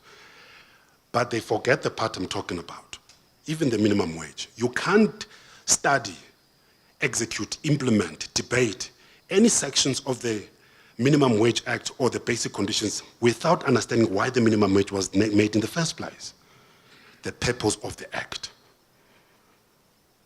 And in most of the cases I've sat in, when parties argue, it's very rare you hear a party arguing, Commissioner, the purpose of the minimum wage in terms of Section 2 is the following. My understanding is the following. Therefore, the interpretation that you're going to assign to that provision must be within the four corners or the province of those purposes. Because if your interpretation is outside, you've lost the plot. It can't be a correct interpretation. Then which purpose are you pursuing? Other than the one clearly and expressly stated in the Act. So when I do a session where I train, I spend time on that portion so that everyone in the room understands the legislation we are talking about. Once we are clear on that, then we can talk about the rest of the body of the statute, because now the attitude, the interpretation principles we apply are clear. What must be achieved? So the same thing applies with the minimum wage. You know, I always test and ask, what do you think is the purpose of the minimum wage? And somebody says, no, it's to give us 20 rand. No, that's not that. That's not the purpose. Let's go back to the Act. What does it say? It's not just about money, it's also about question of protection that we're talking about. So when I sit as a commissioner, when you argue as a practitioner, you must be able to pursue a thinking and the interpretation that achieves exactly that. That's important. And what fortifies that interpretation, it is the memorandum that is there before the Act was made. That tells you the story. We're doing this because of the following. This is the same approach that was adopted in that case of NUMSA versus Assign in terms of Section 198A. If you listen to and you read the LSA judgment, see where the court goes, especially the LSE judgment, not the Concord one, the LSE judgment. The court goes back to the memorandum, why it was made, all of those things before arriving at that conclusion. That's why it's sustained in the Constitutional Court, because your argument and approach and attitude is defined. It has to be in line with that. So that's the same approach that we're adopting. So when we say impact, let's see what impact the new legislation, the national minimum wage, has had in the labor market to date. Then we can start measuring if we are achieving what was planned for or we're out of line. I'm encouraging that we adopt that approach. That's why, therefore, we have that topic. And then, importantly, the introduction of the amendments in the Basic Conditions of Employment Act and the National Minimum Wage has other consequences. And those consequences, amongst others, is that it has caused us to amend our rules, forms of referral. But surprisingly today, you still have parties who refer cases to us using the old forms, using the old rules. It's creating problems because you end up getting entangled into legal technicalities at the commencement of a process because of those type of issues. You do not need that. It's time consuming and you are risking the case of the person you are representing because of failure to do what you're supposed to do, to be updated and read the correct things. I have one rule as a practitioner, and it's discretionary for you to take it or not. Do not come to my house, do not come to my forum if you do not know my rules on how things go. Don't. Firstly, how do you bring the matter to us if you don't know which route to use to apply, which form to use? What time periods must you use to apply? You don't know. What amendments must you make in your referral that will sustain jurisdiction? It's those documents. You can't argue arbitrations on misconduct if you do not know the guidelines on misconduct arbitrations. We issue those guidelines. If you want to argue how to argue or debate compensation in terms of Section 194, we have factors that we've put in the guidelines. So when you argue, you have to at least show, in terms of those guidelines, that I'm seeking compensation of 12 months, my reasons as follows, and it's in the guidelines. But people argue outside that. And then you complain later, but I asked for 12, they gave me 3 months. You look at the rules, the award, but look that he has not even touched out the guidelines on how you should argue compensation. What factors you must take into account. It binds the commissioner, therefore it binds you as a party. So this session that talks about rules, everyone in this room and those that you represent and the institution you come from, if there's one thing that is clear that you should take back home, the rules of the CCMA have changed and the rules have changed. And they've been kind enough to include it in the USB for us to use. You pay nothing for it. But surprisingly, when referrals are made and argument is done, they completely forget about the USB. They use the old ones. Why? So we must have therefore we must have a pact that those who are attending today and the institutions you come from, that any referral, any appearance before the CCMA will then reflect that. Because that's why we're having this. It's not just for those attending, it's for those that also that you represent. This is peremptory. It's not discretionary. So Eleanor will come and talk about that. Georgia. Now, we also have Harun Dokrat, who is the National Senior Commissioner at the CCMA. In that topic, there's a word missing there. It's supposed to be the impact of employment law amendments and the national minimum wage. It's the impact on the collective bargaining. Impact on collective bargaining. See, laws don't just change. Laws change and they have impact. And it doesn't only affect dispute of right. Matters of mutual interest are also affected. And collective bargaining is one instrument that has presence in the labor market. So the assessment that we make there by Harun is to test whether the national minimum wage, basic conditions change, has had any impact on collective bargaining. Because it does have impact on collective bargaining. To what extent and why, that's the topic. Because you see, some of the confusions why we even keep this topic as we do these conferences is that there's something interesting there called sectoral determination. The sectoral determination. Others are issued in December just before the minimum wage. And then we have people flocking. So, do we follow what the sectoral determination says or do we follow what the minimum wage says? What is the relationship between the two? How do we reconcile? Are they dying? We no longer have sectoral determination, or are they continuing? If they're continuing, in what respect? This is what we're trying to engage, because sectoral determination have an impact on negotiations, on what you get and what you don't get, what you can ask for, what you can't ask for in matters of mutual interest. So the reconciliation in negotiations in collective bargaining, the changes in terms of the status of collective bargaining, the introduction of the minimum wage, what does it mean, therefore, for collective bargaining? That's the question of the topic. That's the purpose. That's why we introduced that.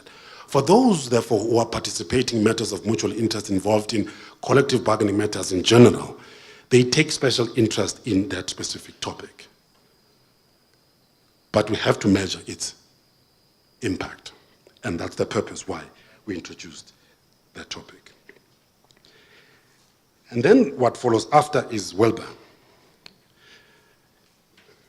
See, Wilbur, others call you Van Niekerk, others call you Wilbur. It's the same person. Now, this topic is priceless. This topic is priceless. I don't know how to emphasize this topic called enforcement of the national minimum wage. If you have a national minimum wage and you are unable to enforce it, why then have it in the first place? Why, if you can enforce it? If there are gaps and problems in the enforcement process, then we must know what they are and eliminate them. The mistake we must not make is that when you're talking enforcement of the minimum wage, it is not divorcing other instruments we should be enforcing. Because remember, you'll see that in the Basic Conditions of Employment Act, in terms of the expanded jurisdiction of the CCMA, failure to pay anything in terms of the basic conditions, we have jurisdiction. Not just the minimum wage. That's what the Act says. I'll refer you to that section specifically. So, when you're talking enforcement, therefore, please, in the mind, we must not think that enforcement means enforcement of the minimum wage only. No. We have thousands and thousands of awards, those that sound in money, that are not being implemented or executed. Because I always say, if you have an award, you're an employee. You see, that's why we must always remember. You'll see when you're talking about the purposes of the minimum wage and what it tries to achieve, there's two important things there: economic development and social justice. Those two keywords. So, if there's no enforcement, how are you achieving social justice and economic development? Because we've got thousands of awards that people have, but they've not executed.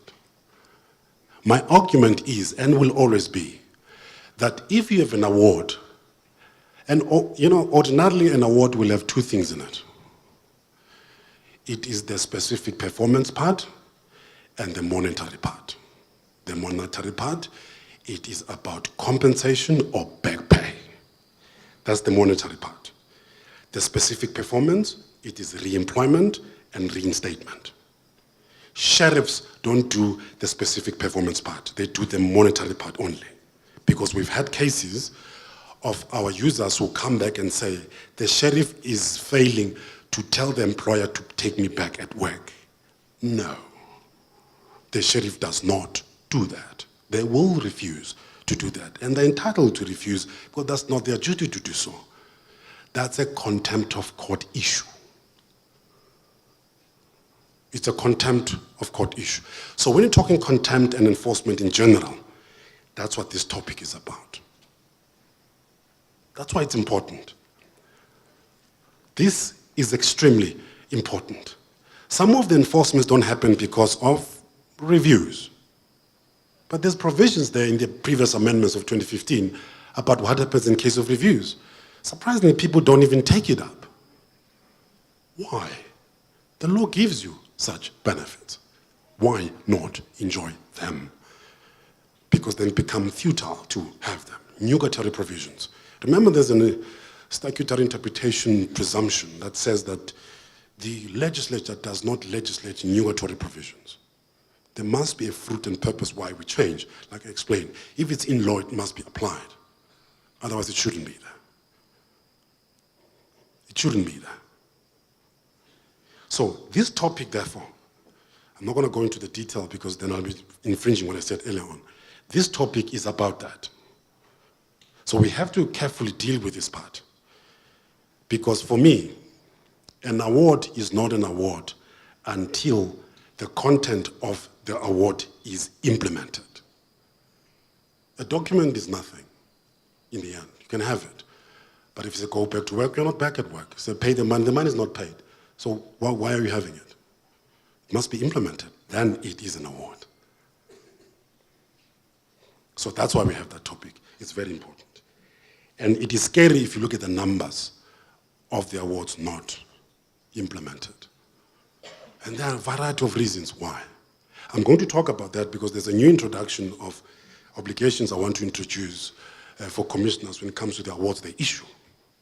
Bottom line is that if you're a commissioner and you've issued an award, you must take interest what happens with that award until it's completed. Your job is not done until the award is done. That is as simple as that. It is as simple as that. Then, there's a comrade they call Cameron Murajani who will be doing the closure. Not the closure, what I call the consolidation of everything that has happened. Because in the end, what we do from today and tomorrow, we must be able to take the salient outcomes of what we've been talking about and say, this is what we have done. Then we clear where we are going. Okay. That is as far as the program is concerned. That's why you are here. Okay. So Mr. Mkaripi has done his part, then I must do my part as well. Now, before I deal with the Q&A, let me deal with the presentation that we have there. Now, oh, sorry. Right. I've dealt with that in part. Now, there's a reason why I always start with this part called the constitutional imperative. There's a reason. Because every legislation that we have cannot exist unless it is within the province of the Constitution. Those legislations, especially the employment law ones, they go to the heart of why our society is what it is today, where we come from, where we are at, and where we're going. That's important. Now, the issue of the freeing or to unleash the potential of all citizens is critical. And that's a constitutional issue. We have to free the potential of all citizens. And if we have the minimum wage and the basic conditions, the LRA, all those legislations are intended to, in part, to do exactly that. You can't achieve economic development if people remain aggrieved that I'm earning below the minimum wage. But how many of those that are, if you look at our unemployment rate sitting at 27%, how many or how much of potential do we have in those unemployed that can contribute positively into our economy? That's the question. It's a duty. So if all of us think that way, we will put efforts to make sure that the potential of every citizen is used fruitfully for us to be a better country. But when we reach that statement, we read them as just a constitutional principle. No, it's an obligation of what we have to do. We must do it. If you're not doing that, you are not constitutional in attitude. You need to amend. That's the plan. Secondly, the principle of equality before the law. It's not about the rules of the CCMA. It's also about economic power. Every lawyer that appears with senior attorney, junior counsel, senior counsel. On the other hand, a worker appears with a shop steward there. Is that equality before the law? There are a number of factors we have to look at. That's why we regulate who can represent at the CCMA. It's because, in part, it has to show that we're trying to achieve equality before the law. That's why our services are for free. Because if we're costed referrals, we're sitting at 190,000 cases per annum. Currently, we'll talk to that. If you're sitting 190,000 per annum, and those can't represent themselves effectively, what does it do then in terms of this constitutional imperative? We have a problem.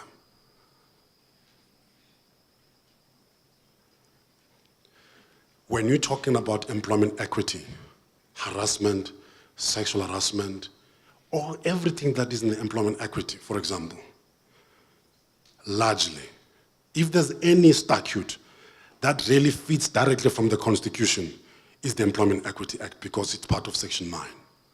It tells we must do this legislation. We have.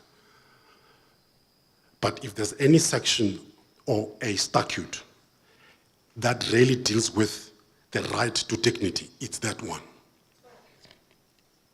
What is the impact of unemployment to dignity? What is the impact of unemployment to dignity? What does that do when you have an unfair dismissal determined? What does that do to right to dignity? And you have to go back to chapter 1 also of the LRA that talks about issues of social justice.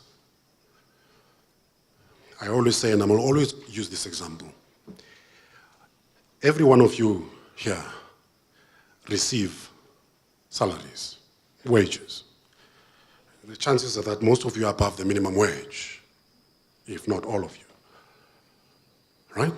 No, it's a dignity issue. Don't be afraid if you're above the minimum wage. There's nothing wrong with it. We're making progress, right? We're making progress. But let me ask this personal question that you must not answer. You answer it to you. What will happen while you're sitting in this conference? In your email, you get an SMS that says, "We regret to inform you that you are hereby dismissed," or you are a candidate for a Section 189 retrenchment, dismissal based on operational requirements. What it means is that you don't have a job anymore. Bottom line, whatever the law says. Is that all? No, it's not. So look at your bank statement. How many debit orders do you have that depend on that salary we are talking about? Your house, your car, your insurances, including life covers, medical aids, all of that. Just on the one I've just mentioned, it means following month, you will not be able to pay them. What does that mean? When your children come home from school, when you look at them, the likelihood is that in the next month, they'll have nothing to eat. They'll have no money for transport to go to school. They can't go to school because the school is telling you that don't bring your kids because you did not pay school fees. If you die, your children will get nothing because your life cover has prescribed because you didn't pay the subscription. And the bank is phoning you to collect the car because you didn't pay it. And the same bank is calling you, we're going to come and get the house because you have not paid your bond.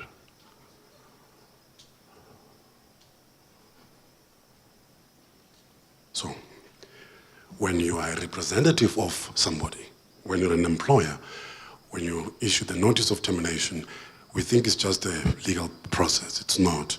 It has that impact. Now, what does that do to right to dignity? When you're at the head of the house and the parent, you can't do all of that because of a decision made. You are hereby dismissed. That's why the CCMA exists. It's because of that. And bargaining council. So, but that's a constitutional issue. I'm not talking about LRA. I'm not talking about any of those. I'm talking about the Constitution.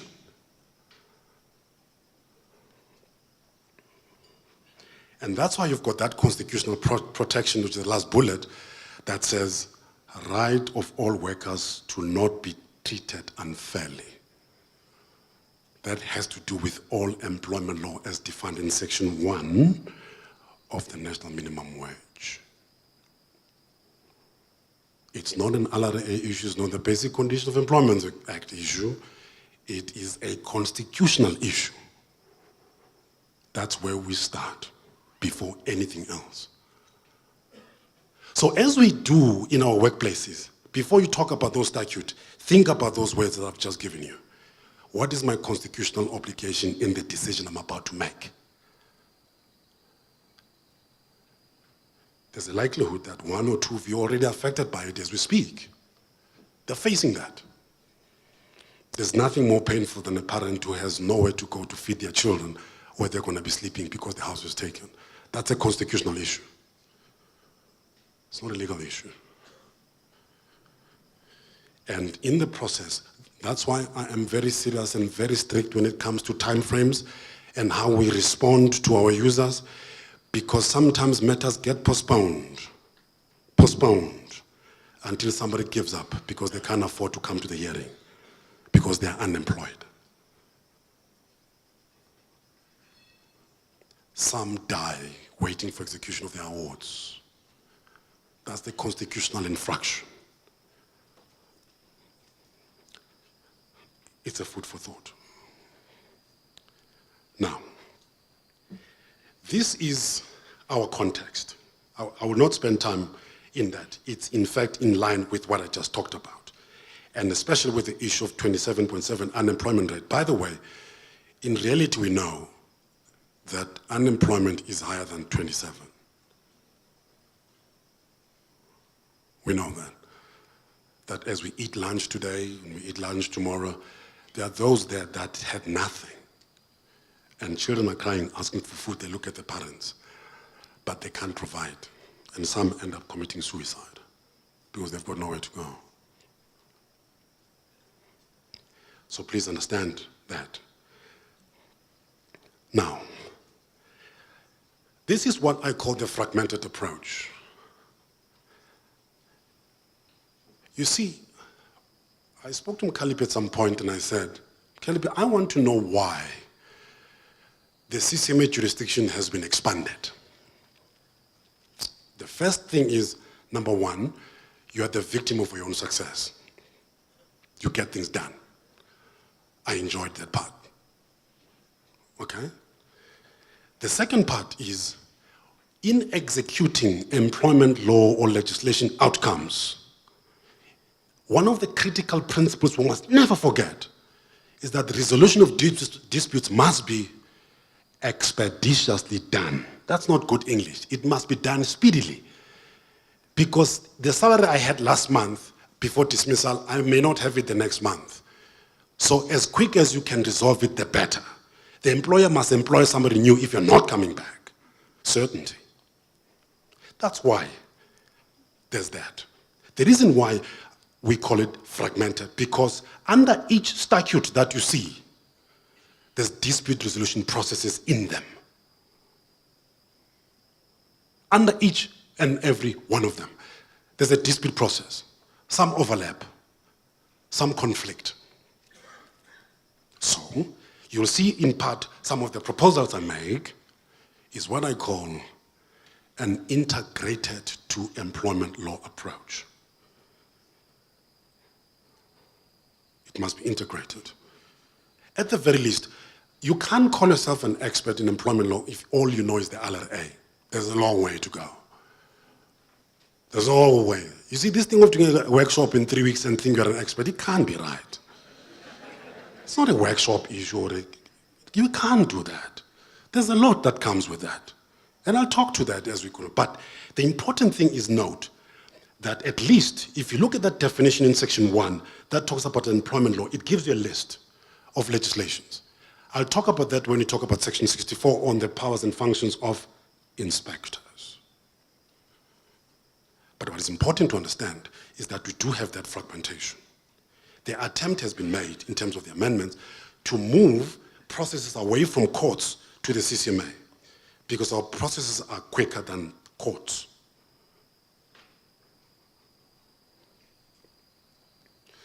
Now, this is the approach I'm talking about, the integrated approach. I won't spend time on it because there's a presentation coming on it, on under what circumstances do you come to the commission, when must you go to court. But here's something important, there's something that you must carry here. There's a difference between those that are below the threshold and those that are above the threshold. It determines jurisdiction. And I'm talking about Section 6, subsection 3 of the Basic Conditions of Employment Act. You remember that 204 amount. The enjoyment of the protections and the process for those below is what we do. High Court, Labour Court has not been excluded for those above the threshold. We'll talk about that briefly in my Q&A, right? Now, this is what I spoke about, that do not forget the purpose why the minimum wage has been legislated. It's in the Act, critically.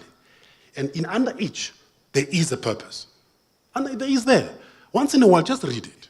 Before we come in up here and argue jurisdictional point, you can't argue jurisdiction, you don't even know why the Act was made.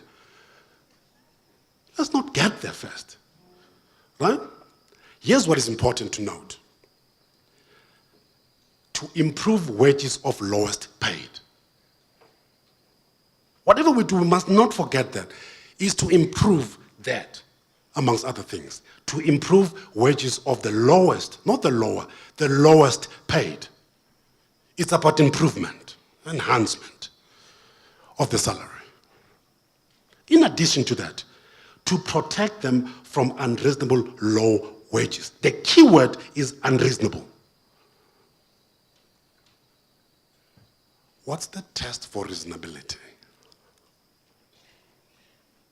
That's an interesting question. You see, if you don't attempt to answer that, I'm not sure what you're going to argue if you don't know what it means.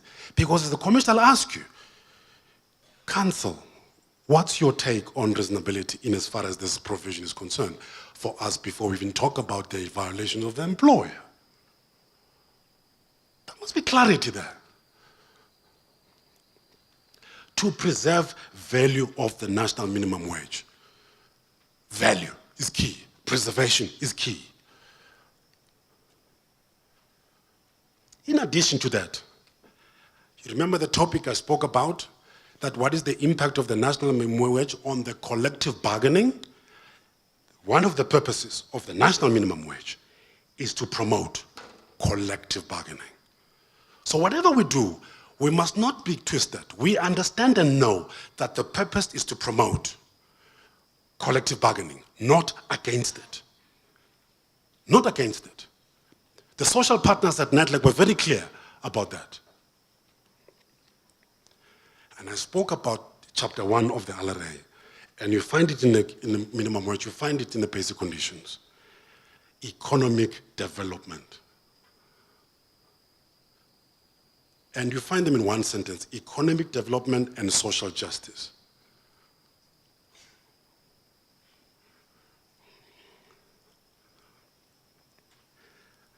Now, this is about what we spoke about on a specific provision of the Constitution that deals with employment law. All the rights are there, right to strike and all of that. What is critically important, which I will deal with in the Q&A, is all workers included in the national minimum wage. But there are certain exclusions that are there. I will talk to that later on. So what has changed? I'll run through this one and go straight to the Q&A. Now, in as far as the CCMA is concerned, I'll deal with that specifically because I'll refer to specific sections. It's the conversion of the compliance orders and written undertakings into arbitration awards. Let's explain this briefly, but I've got it later and I have a thorough submissions to make in as far as that is concerned. But generally, for the purposes of this discussion, please note that yes, in terms of the national minimum wage, read together with the Basic Conditions of Employment Act, we have the power to take the written undertakings and compliance orders issued by inspectors and make them an award. That's the statistic that Mkhalipho was talking about, that when asked how many of the compliance orders have been referred to the CCMA. They are referred to us for purposes of converting them or to close them with the authority of being an award. So that statement on its own tells you that something has happened prior to that, which is you have an inspector who exercises power in terms of Section 64 of the Basic Conditions, who does inspections. After doing inspections, he finds an employer who is not compliant. They engage, they debate. The outcome of it is a compliance order. Ordinarily, in a country where rule of law is respected, when a compliance order, there shouldn't even be a compliance order because you should be doing the right thing in the first place. But anyway, we're not in an utopia situation. And then we issue a compliance order. Ordinarily, you expect the compliance order to be implemented. No. The majority of cases, it's not. So before the Minimum Wage Act was done, before the Basic Conditions was done, we had that problem. From there, you would proceed to court, and it would go for, I don't know for how long. So when the change was made, in order to expedite that process, now we have the jurisdiction to take those compliance orders. They'll talk about that in the rules, how you bring that to the CCMA. Inspectors, of course. Then we make them an award. This we can't miss. The teeth added to a compliance order is in the form of an award. From it being an award, it goes for execution. That's where sheriffs become relevant. So you can't have a worker sitting with a compliance order somewhere or an inspector sitting with those compliance orders, not bringing them for us for enforcement. It's defeating what we spoke about earlier.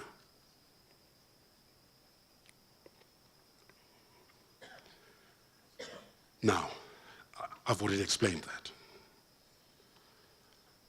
The concurrence of jurisdiction above the shareholder goes to High Court, but the CCMA, I've clarified where we're at. Now, these principles I've dealt with. Here's what I requested we must do. If there's anything you're going to take from today, amongst others, is that if you want to successfully be good at dealing with minimum wage, legislatively speaking, and I've said it even at the time when there were still bills, you must know your Basic Conditions of Employment Act thoroughly, not just the Minimum Wage Act. They are inseparable twins. They're conjoined because the execution of the minimum wage needs the basic conditions. The referral and process and everything else is in the basic conditions. In some cases, which what Talibi spoke about in terms of the unfair labor practice, I'll deal with it later, you need the LRA because Section 193, Section 194, Section 198, Section 191 is not in the basic conditions, it's in the basic condition, in the LRA. Surprisingly, you know, you may think this is something insignificant, but it is. Because people get stuck in referring case, they use the LRA to refer minimum wage issues. You can't. Which section are you using? Depending on what you're arguing, of course. But you must have the twins together at all times. It doesn't end there, but you must have the two. You must understand the two thoroughly. And together with that is the rules of the CCMA, because that's the vehicle to bring it to us. There's no other.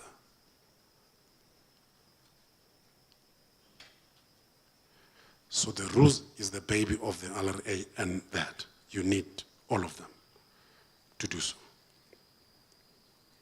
So that there must be absolute clarity there. Jurisdiction kills cases, so it's important that we be thorough about that part. Jurisdictional problems kill good cases as well. It's very painful as a commissioner, really, when other factors in terms of Rule 9, that the case falls and prospects are good, but other factors. We've got a case here. Somebody said they must apply for condonation. When we check how old is the case is 7 years old. There's a recent case now. I sent a delegation to try, I won't go into the detail, but part of the problem is exactly that. So how do you explain a condonation application of 7 years? Where do you start? Because part of the problem that you have to argue is issue of prescription, let alone that. You have to deal with prescription issues as part of that problem.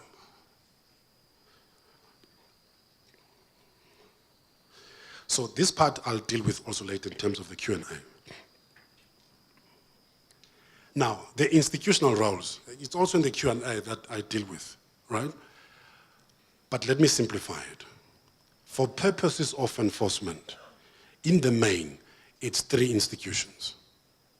1, it's the inspectors. They issue enforcements, the compliance orders and undertakings.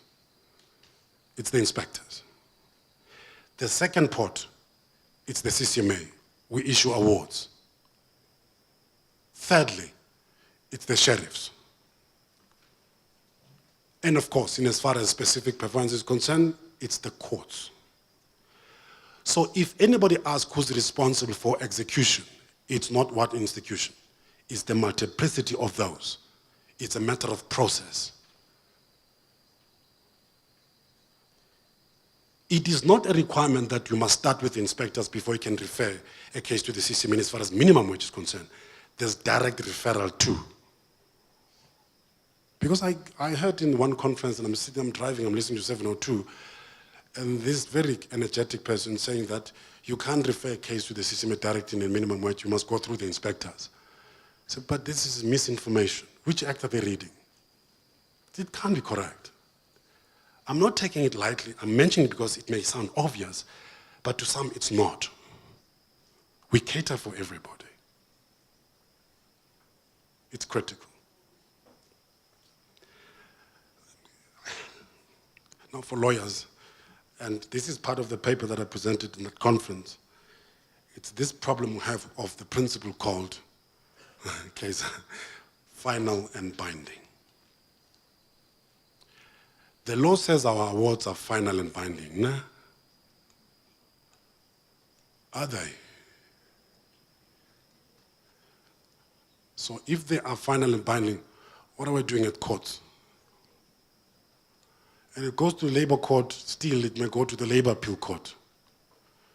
From labor appeal court, it ends up at the constitutional court. That's what happened to Assign, like in all other cases. So you have a very innocent domestic worker then who asks you, so there's this thing about final and binding, so I have this award, so what am I doing in court now? So how do you explain it?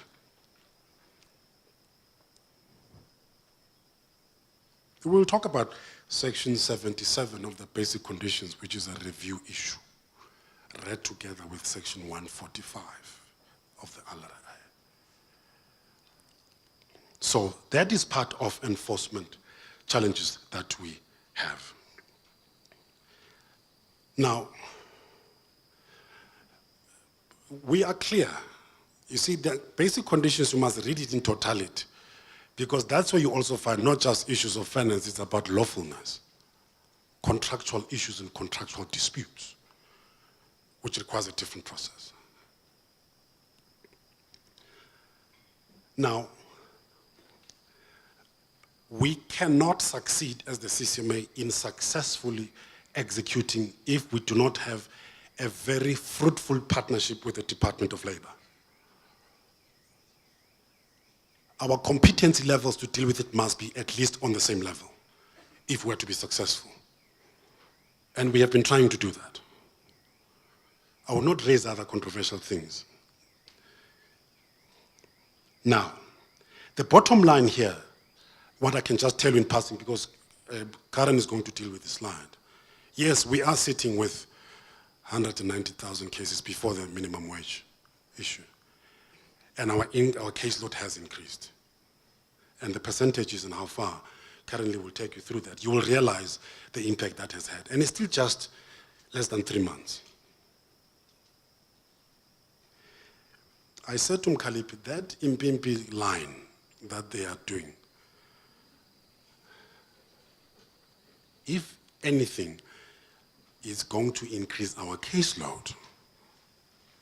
In as much as I support it and I love the concept, because what I'm going to ask us to do at the CCMA is that, and I'm very clear about this one, I know that some of our commissioners might be aggrieved, they say I'm making it to do administrative things. You cannot, as a commissioner, issue an award and not care what happens with the award eventually. When we look at your contract and we interview, especially when I'm in the panel, Abu Kaiser, part of the stats that I want to see, how many awards have you issued in the period under review? How many of them have been successfully, especially those that requires performance, how many of them have been successfully executed? Because when somebody gets an award and parties get awards, they leave our premises, we must still care until the award is done. But the one who did the award must still care that your work is being implemented.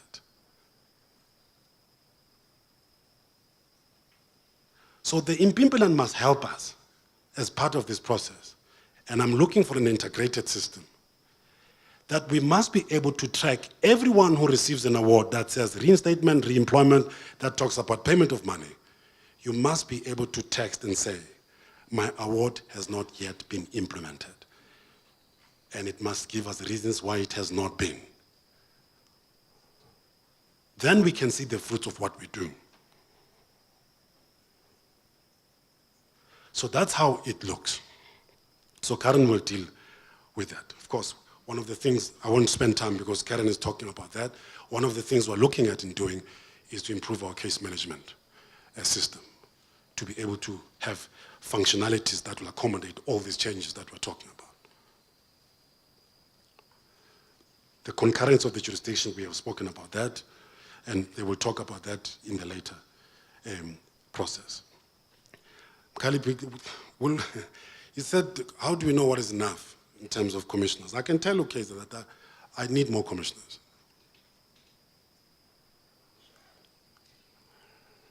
Bottom line. If you look at the nature of the cases we're talking about, these are quick cases. 20 rand paid, no. Below, yes, done. But you need commissioners to do that.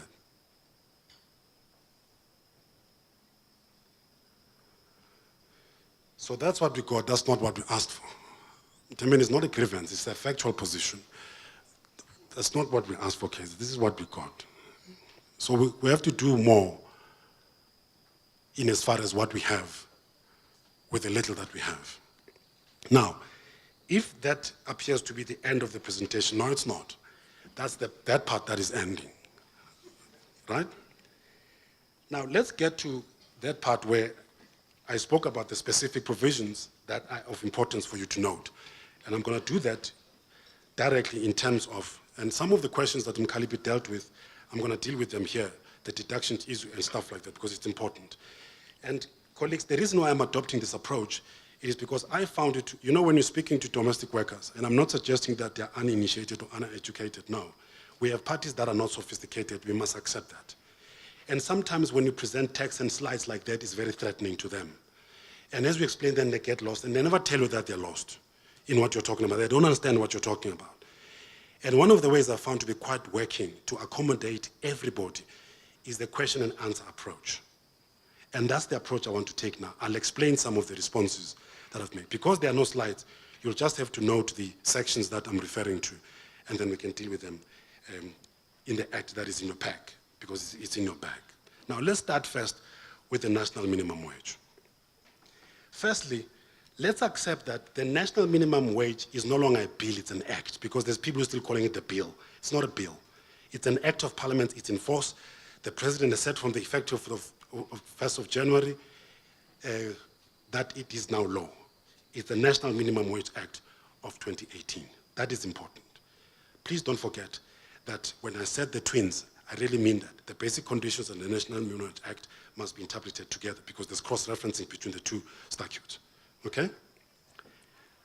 Now, in addition to that, you see the National Minimum Wage Act is very simple. It's got only 17 sections. It's only 17 sections. And then there's a schedule, which is important, right? That's important. That excludes the 2 schedules that are included in it. So here's the first obvious question. So when did it become effective? It's the 1st of January, 2019. Clear. 1st of January. We must be clear, because when the president signed in December, people think it started in December. No, it didn't start in December. It was signed in December. But the effective date is January. The 1st of January, a day before my birthday. Right. No, I celebrated together with that as a joint celebration. I know everybody's bankrupt by the 2nd of January, so I never get any gift. I've made peace with it. Still have others have hangover from the 1st. That's okay. Now, is it important to read and understand section 1, being the definitions clause? That's the question, because people ignore it. Is it important to read and understand section 1, being the definitions clause of the National Minimum Wage Act? Yes, it is. Extremely so. Extremely. And this principle runs throughout every statute, not the National Minimum Wage Act only. It has to do with the basic conditions as well. Why is that important? And I'll give an example. You see, if there's a specific reference to anything, you see, let's take the LRA. You remember that there were very serious definitions clause in the LRA? It's section 213.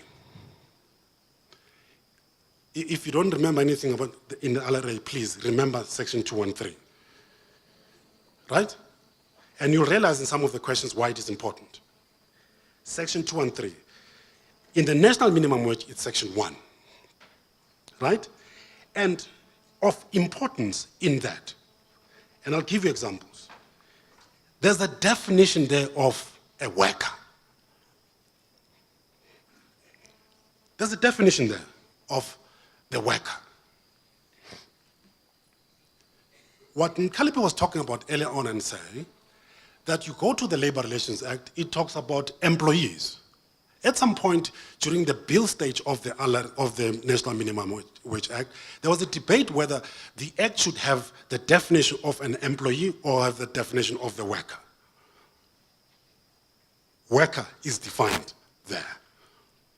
Therefore, the interpretation and application of everything you do in that act, the only meaning you must assign to worker is the one defined in section 1, not any other. You'll see the variations. Together with that, there's this important word that people always ignore. And every time if I'm commissioning in your case, these are the issues I ask. There's this part that says, this act. In section 1, you'll find it in the LRA, you'll find it in the basic conditions, you'll find it in the National Minimum Wage Act. I've got a question that deals with that specifically and its content. It tells you, when it says everything done or said or purported to be done in terms of this act, it tells what is included in that. Don't add anything new, because then we're out of order. Only as defined in section 1. I'll elaborate on that later on. On the issues of the purpose of the act, I have said it and I'll keep saying it. Is it important to internalize it? Yes, it is. Please proceed to section 2 of the National Minimum Wage Act. That's how you find, as we discussed, the purposes of the act. You must understand them, you must specialize in them, you must define them, you must research them. Because when you argue your case, always you will show that the purpose of this and why it was done is because of 1, 2, 3. You do just that. In addition to that, does the National Minimum Wage Act apply to all workers? No. There are exclusions in the act. You see, people read and it applies to all workers and then they end there. But it doesn't, it will tell you there who's excluded. Don't ignore it. Because if you refer a case of somebody who is in the South African National Defence Force, we don't have jurisdiction. Why? Because the Act says so. So the application section in any legislation, please do not ignore it, because it is a jurisdictional issue. It is sad to see people waiting for reconciliation when you arrive there and you look at who's a referred and say, but this person is not in the Act. Why? Because then you didn't read the Act. We then refer you to the section. Whole time wasted.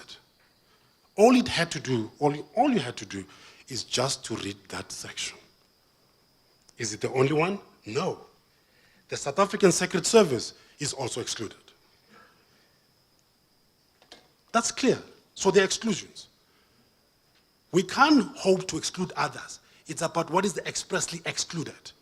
And you stick to that. You add nothing, you remove nothing. We don't want to return cases because of jurisdiction, because somebody has not read this part. Please, guys, it's wasting money, it's wasting efforts, and it offends social justice.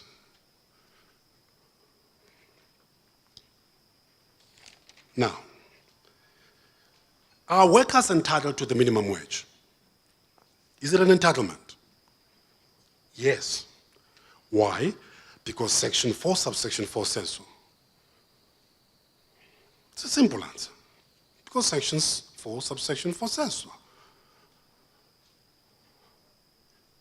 It's not a wish, it's a statutory issue.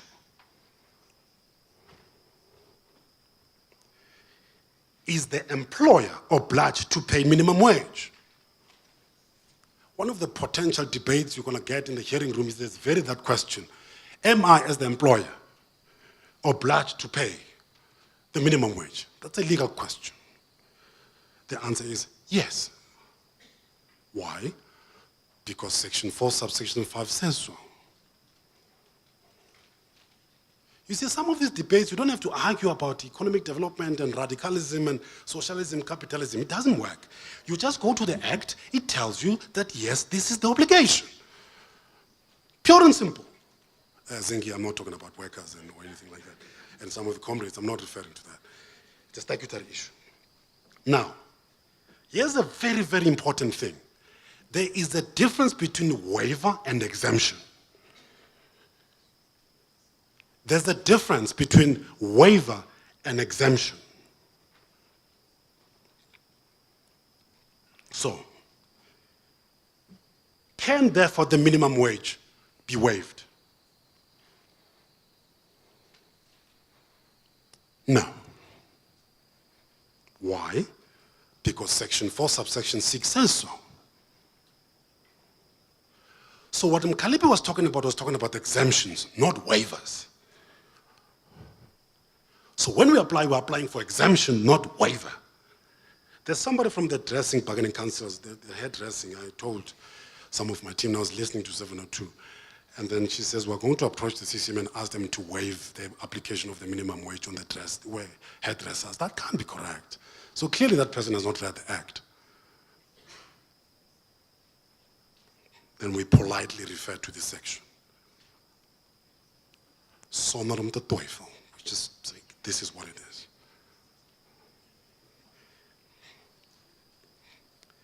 Can a contract of employment, collective agreement, take precedent over the minimum wage?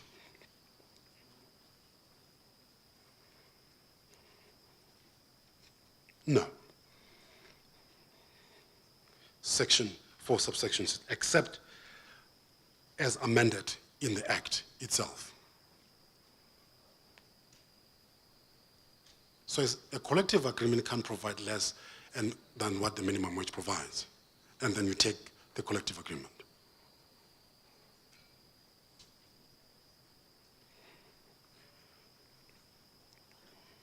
Yeah, Nkaripi spoke about this part. That's what I wanted to address also.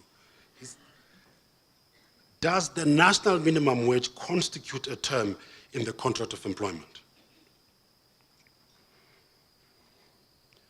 Does, as matters stand now, does a provision of the minimum wage find itself as a term in a contract of employment?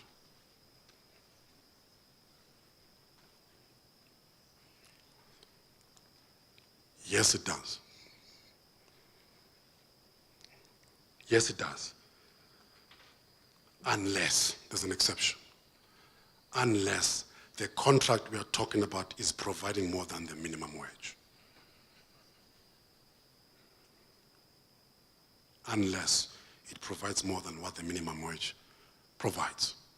But it does find its way as a term. So we can't have a contract that provides less than a minimum wage. This finds by itself there, not by agreement, by operation of the law. That's what the Act says. Now, Umkhalipi spoke about this next question. Is the unfair labor practice, you know that provision that talks about employers who changes the contract because of the anticipation and doing those kinds of things? Is it an unfair labor practice to do so? Yes, we already spoke about that. It is an unfair labor practice, but it doesn't end there. It takes it further. It then introduces the sections of the LRA. Now that's what I meant by the integrated approach. So you must be comfortable with the basic conditions, be comfortable with the thing of the LRA, so as the national minimum wage, to properly implement this process. So effectively it says that what is included in that section in dealing with this matter, and it says these sections apply, which is section 191, and section 191, I call it the referral clause of the LRA. Section 193, this is about where you find your reemployment, you know, the reinstatement with back pay or without back pay.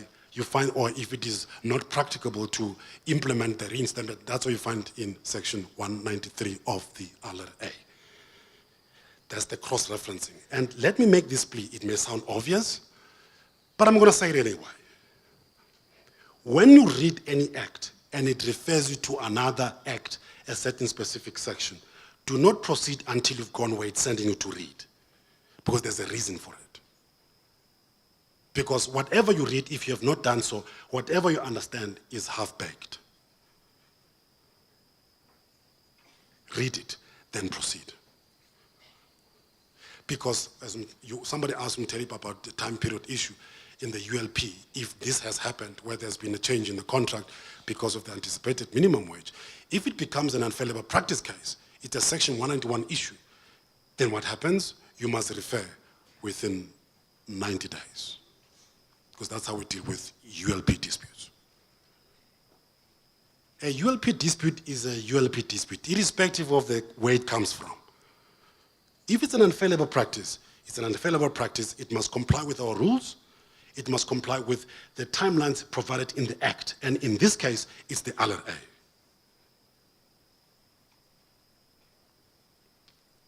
Clear? Now, deductions. Kalipi mentioned that certain deductions can be made from the national minimum wage.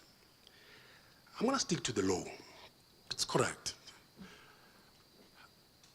You see, I once sat in a case where, because this is why I'm raising this thing, because you can't find the deduction clause in the LRA. It's in the basic conditions. That's section 34. Section 34 in the Basic Conditions of Employment Act. Now, in the national minimum wage, it tells you that deductions are permissible. It doesn't talk about minimum wage or anything else. It says deductions are payable on the wages, subject to Section 34 of the Basic Conditions of Employment Act. Subject to, you see, that's the other thing. The non-lawyers will understand this also, that when it says subject to anything, don't ignore it. Because when it says subject to, it means where it's referring to, that provision where it's sending you has power over what you're reading. It's a power issue. When it's subject to anything, go and read who the parent is, because they're referring to the parent. That whatever is provided there prevails, irrespective of what we're telling you now. Therefore, the allowable deductions that are done are subject to Section 34. So you go to Section 34. In Section 34, it will tell you that if you want to make deduction from the salary, it must be in writing, for example. Unless there's a deduction in terms of the court order, in terms of an award, in terms of any other provision that is permissible, that allows the deduction to be done. Even if there's an overpayment, it tells you there in Section 34 what must be done in order to deduct from a salary in the absence of a consent.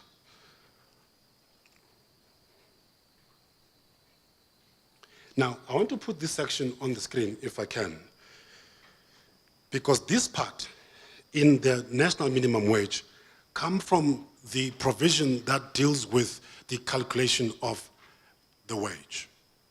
I don't know if we can, Section 5. Section 5. This is where it's coming from. This is important, colleagues. The reason why some of these sections I'm putting on the screen, because so that we can understand. Because while they're putting that out, but one of the things that cannot happen, and this is where I did consultation as well. In terms of the remunerations definition, payment can be done in money or in kind. That's what it says. It can be done in money or in kind, right? Now, having said so, there are certain exclusions that the Act made that can be seen as a minimum wage. And let me give you practical examples that directly come from the Act, and I asked for this to be on the screen for a simple reason. And this is important. Despite any contract or law to the contrary, which is very important, despite whatever contradictions you may find elsewhere, let me tell you what you must do. Right? The calculation of a wage for the purpose of this Act as defined in Section 1. Right? That word, this Act, when you read the statute, I don't know how many of you are aware of this. When you read the LRA, for example, and the basic conditions, once a word appears in italics, in the statute, once it's in italics, it means that word is defined in Section 1, or whatever section of the definitions clause. Don't ignore it. It's defined. That's why it's in italics. To alert you that don't just read me, go and check what I mean before you read what you're talking about. So this Act in the minimum wage, we spoke about, it's there. We'll deal with that, right? So is the amount payable in money for ordinary hours of working?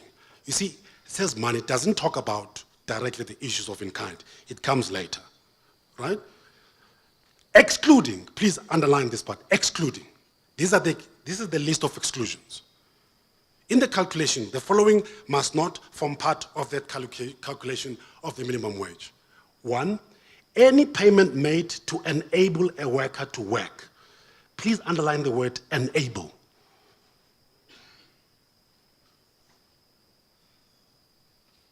Enable, it must be underlined. Because what we are talking about there is that this payment that is excluded, if it is intended or it enables the worker to do the job, it can be calculated into the wage. It's excluded. So, and they make examples, transport, equipment, to food. So in the domestic sector or in any workplace, if you give workers food and they ask if you're complying with minimum wage, in your calculations of the 20 rand per hour, you can't say, I bought you KFC yesterday or chicken licken and it cost me 35 rand. Therefore, it's part of the wage. Because that which you did, it was purely meant to enable me to do the job. It's the enabler. That's all that is to it. I know there'll be a debate about what is defined as enabling me to work. Because somebody will argue that, okay, I can't work because I is flipping honger. Ek gaan vrek van honger until I eat. Ek gaan nie werk nie. You'll find that debate, the buying of uniforms. Does uniform enable me to do the job?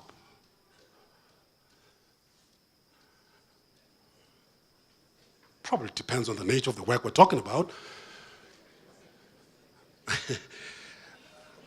I hope you're not going to call me out of order in the example I want to make. But I'm going to make this example because there's a labor appeal court case on it, and it comes from the definition from the Constitution, so I can make the example.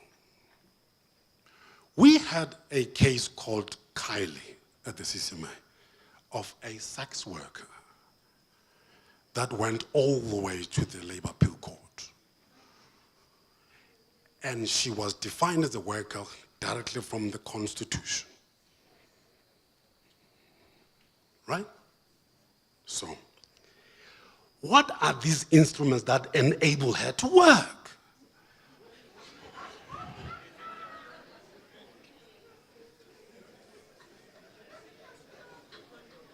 Why nihleka manje?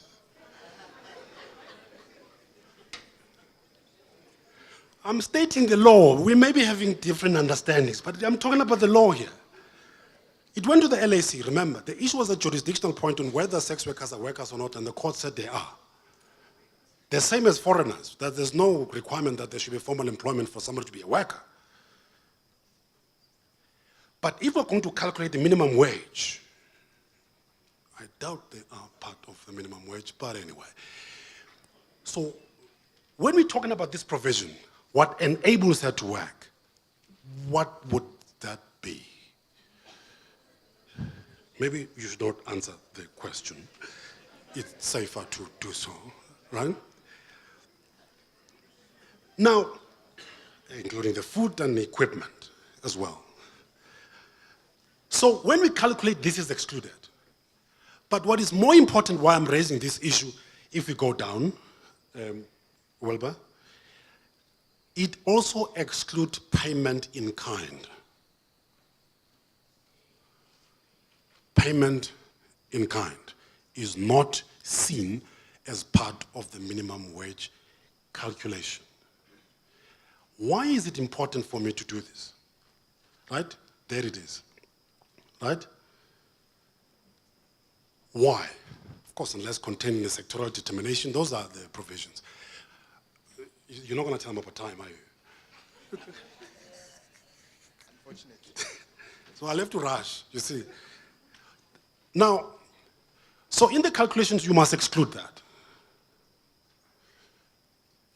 Despite the fact that the Act says payment can be done in money or in kind, but specifically in the calculation in this specific provision, those exclusions must be excluded in the calculation. Because the confusion that people call a legal tangle is that no, but the Act says that in kind is also there. So if I give you a box of meal and wait and give the price of 20 rand, so therefore I'm meeting the minimum wage. No, that's in kind. It's not included.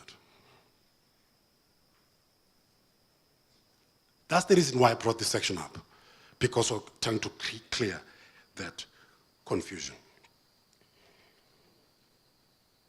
Now, can an employer be exempted from paying the minimum wage? Of course. That's section 15.1, subsection 2 of the National Minimum Wage Act. Now, here's something interesting. There's a very interesting definition of a worker and domestic worker. And please look, not just in the definitions clause, you must go to Schedule 1 as well.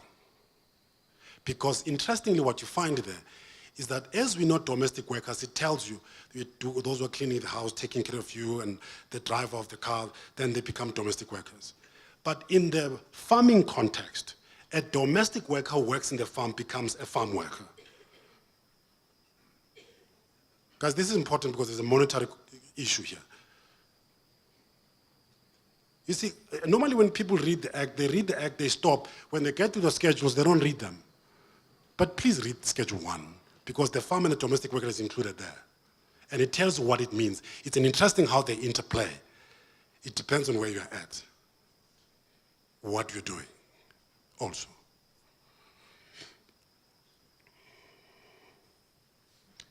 So I mentioned earlier the word this act, and it's important, so I want to run quickly to that. If you look at the national minimum wage in terms of section 1, it says that this act means, and it actually includes regulations. It includes regulations. It defines that this act includes this act, meaning the minimum wage, and it includes regulations. Mkhaliphi spoke about regulations were issued. So you can't read the act without that regulation. So you must have it and read it and have a consolidated, proper understanding of what is being talked about. If you proceed to the basic conditions, it tells you that the schedules and regulations are included, but does not include the headings and footnotes. You see, when you read some of the statutes, and especially those like JUTA and all of that, there are footnotes that are explaining certain things. In your interpretation, therefore, you can't include that to argue. It's specially excluded. In the LRA, it's even more. It includes the section numbers, the schedules that we're talking about, except Schedule 4 and 8, and includes regulations, but excludes the footnotes and all of that. Please go and look at that. In the interpretations process, do not ignore the word this act. It tells what is in the package and what is not. Now quickly, I know I'm really out of time, right? The Basic Conditions of Employment Act, let's move into that quickly.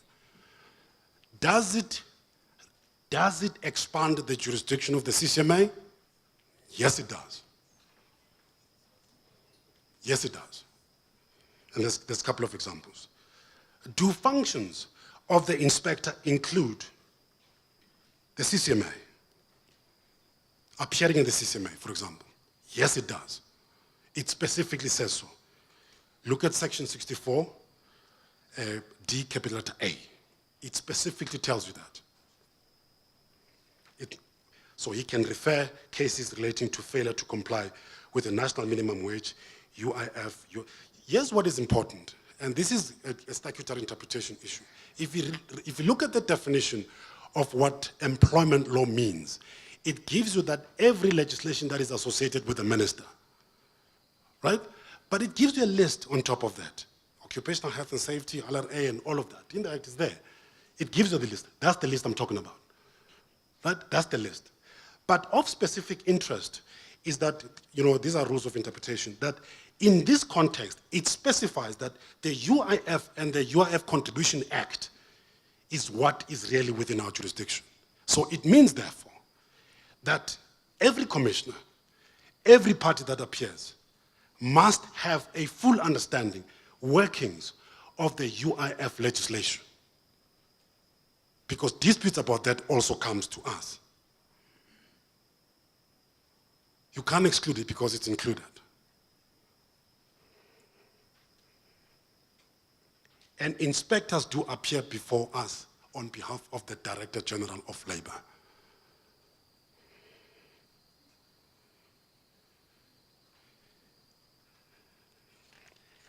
The issue of the payment in our jurisdiction, I've dealt with that. Now, there's an important dispute provision in the basic conditions.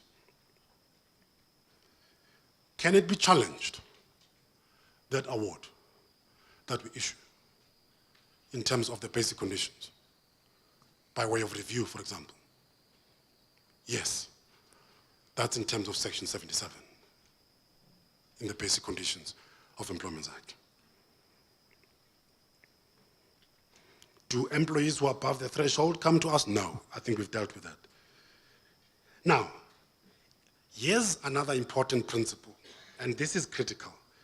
This is now in terms of Section 80, right? If there is a dispute about the interpretation of this part, that's what the Act says, right? Which is the protection of employees and all of that. Does the CCMA have jurisdiction? Now, please, this is the rule that you must apply in the LRA as well.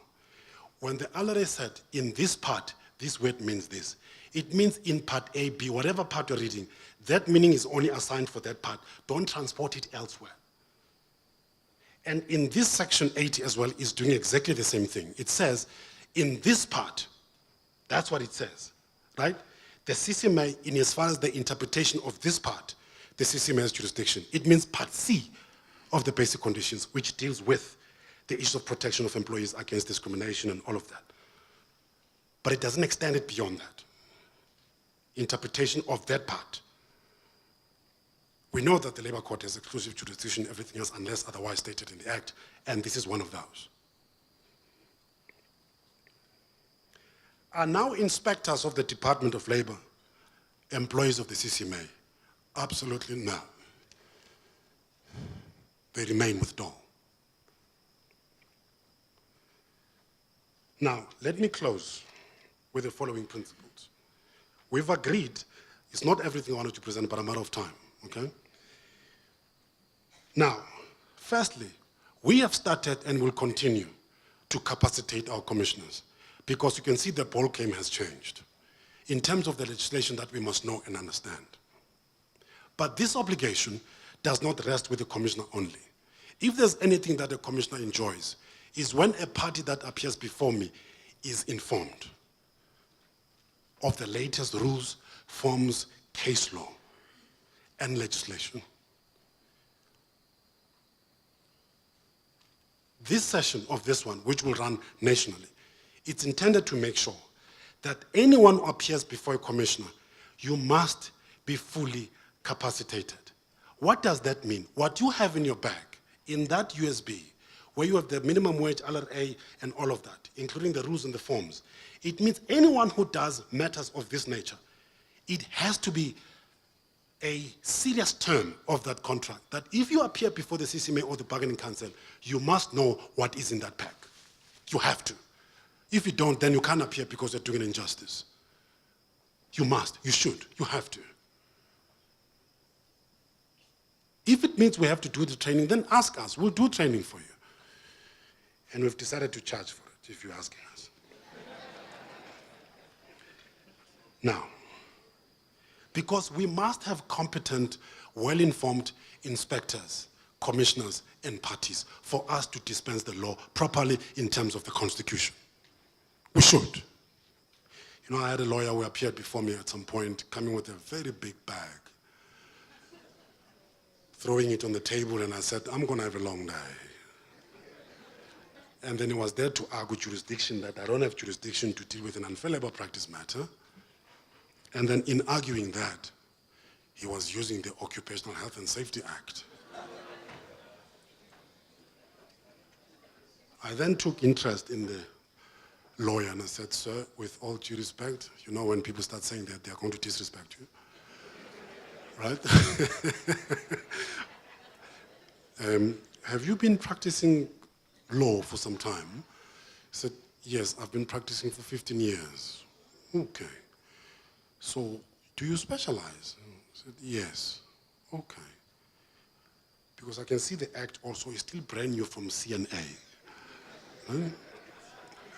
So it's got the whole pack, the yellow pack. Op die tafel, he puts it there. Right? So what do you specialize in? In deceased estates. Okay. Then I went to my arbitration guidelines, which tells me that if parties are unskilled and unsophisticated, I must adopt the, which approach? The inquisitorial approach. Because I must help them, so I considered him as one of the unsophisticated. So that I must capacitate my lawyer, so that in future it must not be a problem for another commissioner. And I also showed him the schedule of our trainings that are oncoming as the CCMA, and they are also free of charge. That was very helpful. That's progress. You know, Kosas used to say, each one teach one. Now, we therefore agree that we can't be like those, because I've seen shop stewards who argue better than lawyers. Very effective. You enjoy when that person appears before you because they will take you through paces. And it's always a good thing to have a representative like that. Whatever title you hold, you must know what you're talking about, because you're making your life impossible if you don't. because we must educate you. Then you still want to argue after we just give a quick workshop of 15 minutes. Right? Now, let's agree, colleagues, moving forward, everyone in this room, in the pack that we've given you, that you will adopt an integrated approach on how you deal with our matters. Not just one piece of legislation, because we're going to need others. Not making a mistake of excluding our rules because they are new. My colleagues are going to talk about that. For us to have that important thing of ensuring that what we do is in line with the Constitution. And in doing that, while you do that, read the preamble of the Constitution. It will tell you what our obligations are and what our values are about. With the intimidation given to me, I will end here. I will not take it.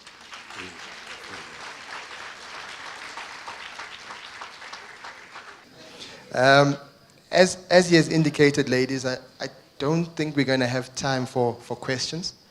I think we can agree that the director's presentation was thorough. He did eat into our lunchtime, excuse the pun. Can we then agree to make it to come back at 2 o'clock? Ladies and gentlemen, before we could go out for lunch, we would like to welcome and acknowledge the Minister, member of the Portfolio Committee on Labour, Ms. Faith Mutambi. You're welcome, ma'am. You're welcome. By a show of hands, how many of you have downloaded the mobile app? Please, when you have an opportunity, like I said, it's quite easy. You just Google search Box Fusion at the CCMA. You'll see Google Play there. Don't be confused by the subheading which will indicate 2018 Indaba Delegate Engagement. Just continue clicking. Be brave. When you click on, you'll see this 2019 conference. And the basis for this is we do value your input in as far as the survey that is attached to that. We had a discussion with the director during lunchtime. Whatever questions that you wish to ask him pertaining to his presentation, if you can just reserve those questions, we'll open a Q&A just before closure, before he gives his closure speech. Okay? Can you agree to that? Tomorrow. Tomorrow, just before we close, we'll give you an opportunity to ask your Q&A, because it's very important that we do open the dialogue and we don't shy away from that. All right. Okay. Thank you, ladies and gentlemen. Please allow me to call our next speaker, Ms. Karen Lee Small, who will be presenting on the implementation of the employment law amendments and the national minimum wage. Anticipated impact on the CCMA and the CCMA operational requirement response. Ms. Lee has joined the CCMA as a part-time commissioner before being appointed as a full-time commissioner in the Western Cape. Ms. Lee is currently acting senior commissioner responsible for the oversight of national operations, and her previous employment includes the role of trade unionist at COSATU affiliate and Southern African Clothing and Textile Workers Union.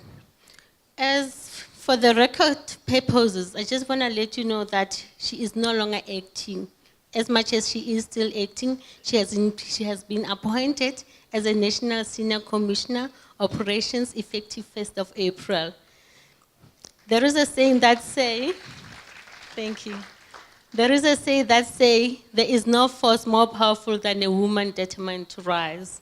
Keep your heels, heads, and standard high. Please join us on stage. The stage is yours. Thank you very much for that beautiful, warm introduction, Program Director.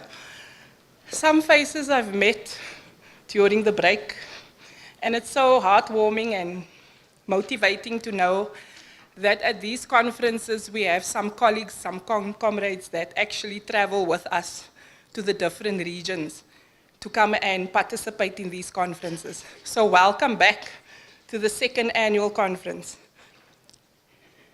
Colleagues, comrades, members of the Portfolio Committee, governing body members, all protocols observed. what is my role here today? My role is to tell you what is happening on the ground in terms of the implementation of the National Minimum Wage Act and the amendments to the Basic Conditions of Employment Act. So you've heard the director referring and cross-referencing to provisions of the Act or clauses referring to subject to and those type of terms. He's also made references to the parent, but he's made references to the twin. So we've heard about the twins, we've heard about the parents, the twins being the National Minimum Wage Act, as well as the BCA. So if we've had the parents and we've had the twins, guess what? You're now meeting the nanny. So let the nanny tell you what the twins are doing on the ground and how they've been behaving.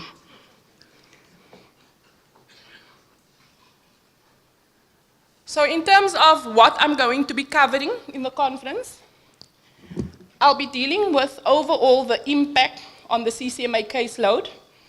All of these figures and stats that we're going to be dealing with, although the amendments is broader than the National Minimum Wage Act and the amendments to the BCA, for the purposes of referrals and measurement of how many referrals we've received since the effective date 1 January, we've specifically been monitoring the National Minimum Wage referrals, as well as referrals brought to the CCMA in terms of the Basic Conditions of Employment Act. So as an overview, I'll be dealing with the impact.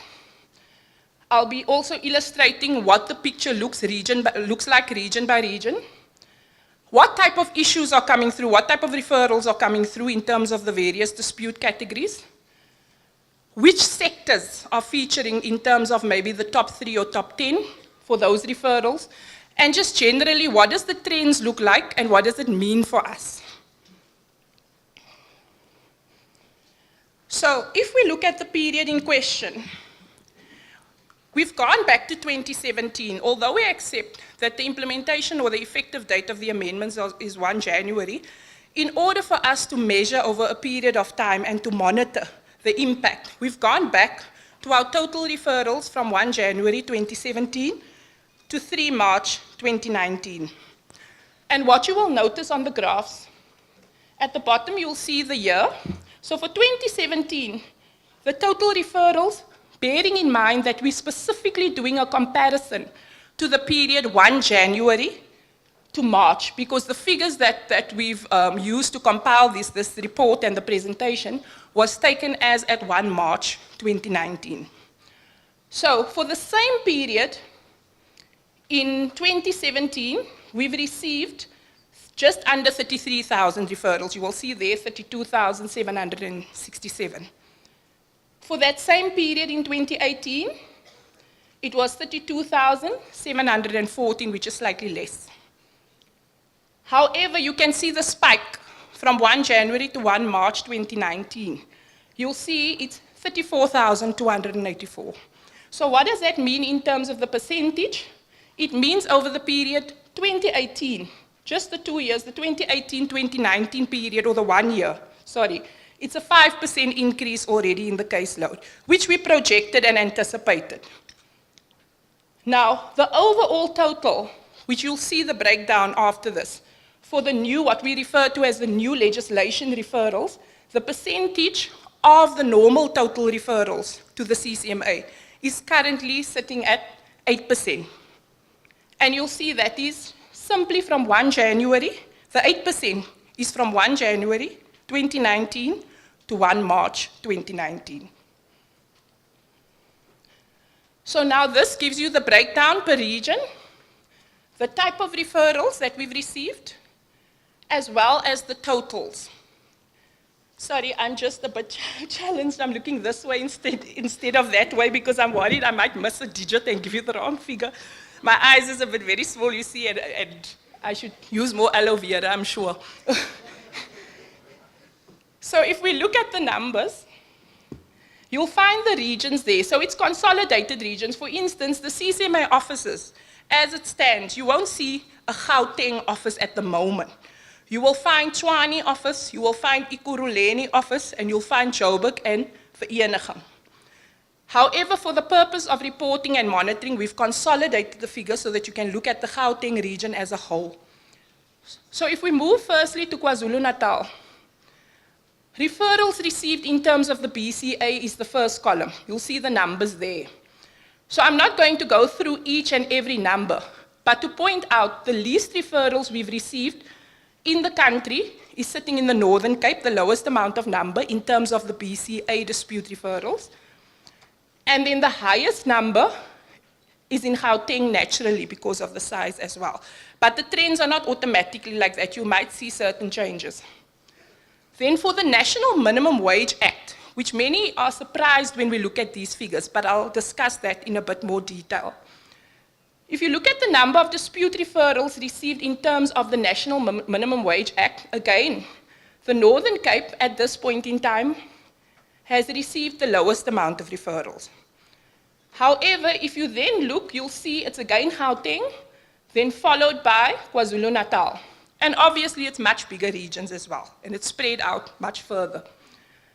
Then what does that mean in terms of the third column?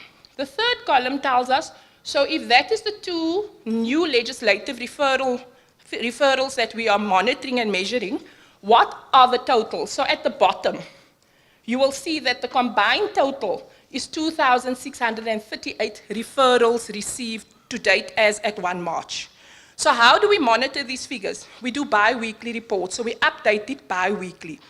I've just checked this morning to make sure what the figure is, and we're still sitting at 8%. However, the figure is now 3,400 and something, okay?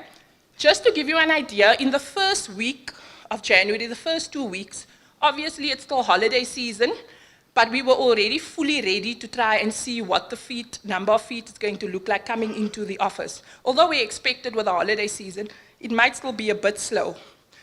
In the first 2 weeks, we've received about 50 referrals. However, from the 3rd week to the 4th week of January, that shot up by a percentage of about 30 to 40%. As people were obviously returning to work, that impact.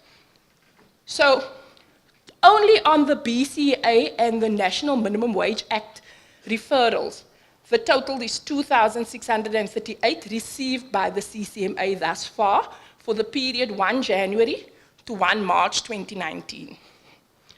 The total referrals received by the CCMA, all inclusive, for the same period, it's 33,622. So that constitutes 8%. The new legislative referrals constitute the 8%. That is how the 8% is broken down into figures, dispute types, and regions as well. That is just simply the graph of the same numbers you've seen to show you more in a depiction of a graph what it would look like, but it's exactly the same numbers. Okay, so we're going to look at the regions. Also the same numbers.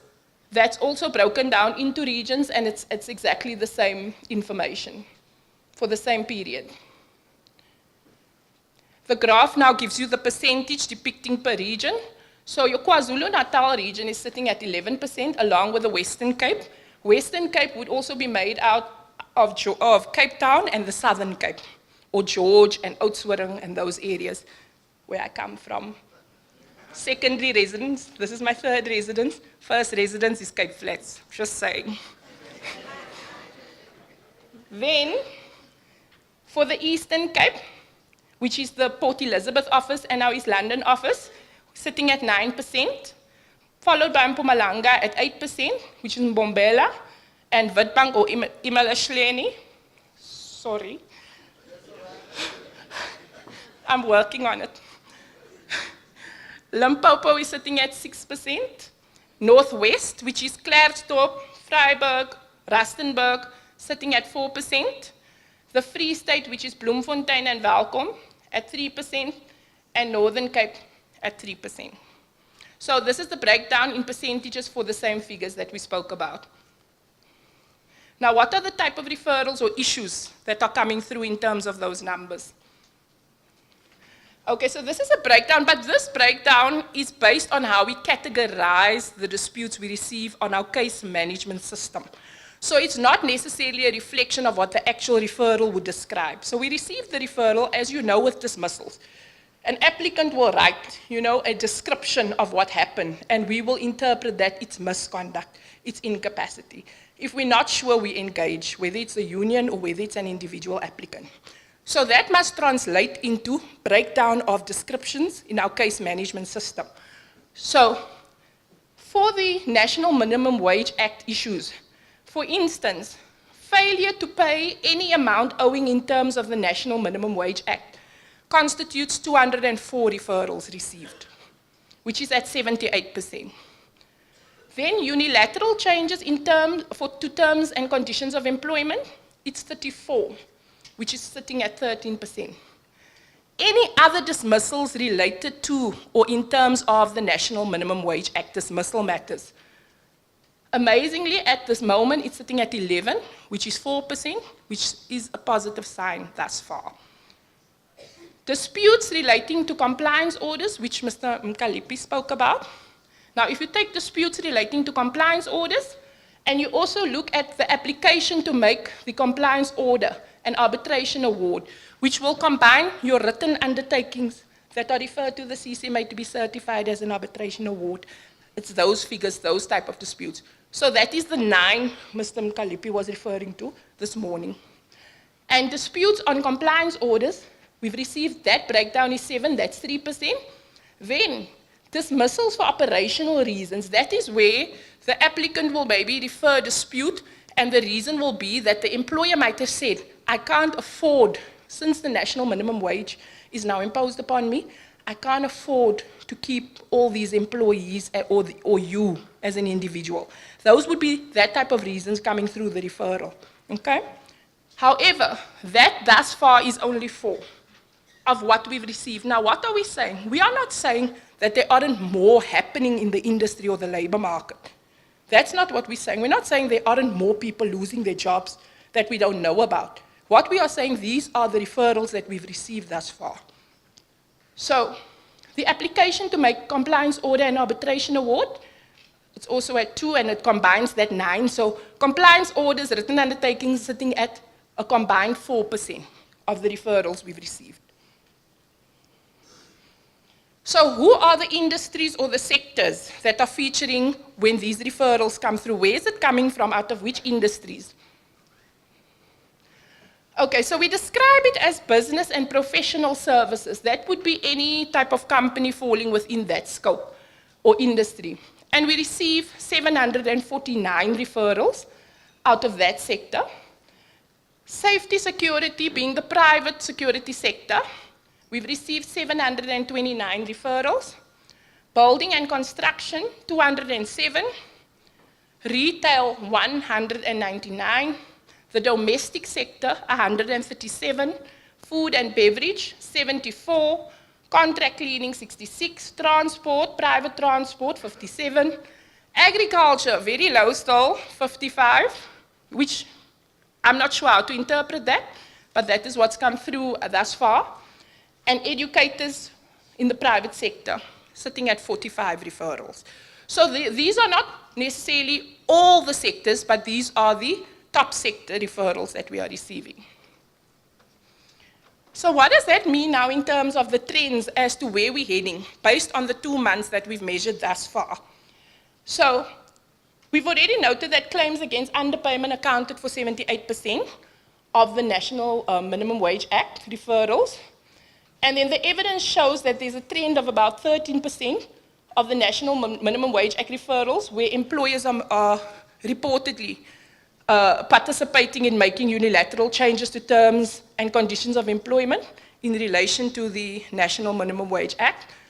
And then looking at 20 February, at that period, unilateral changes to terms and conditions of employment in relation to the national minimum wage stood at 7%.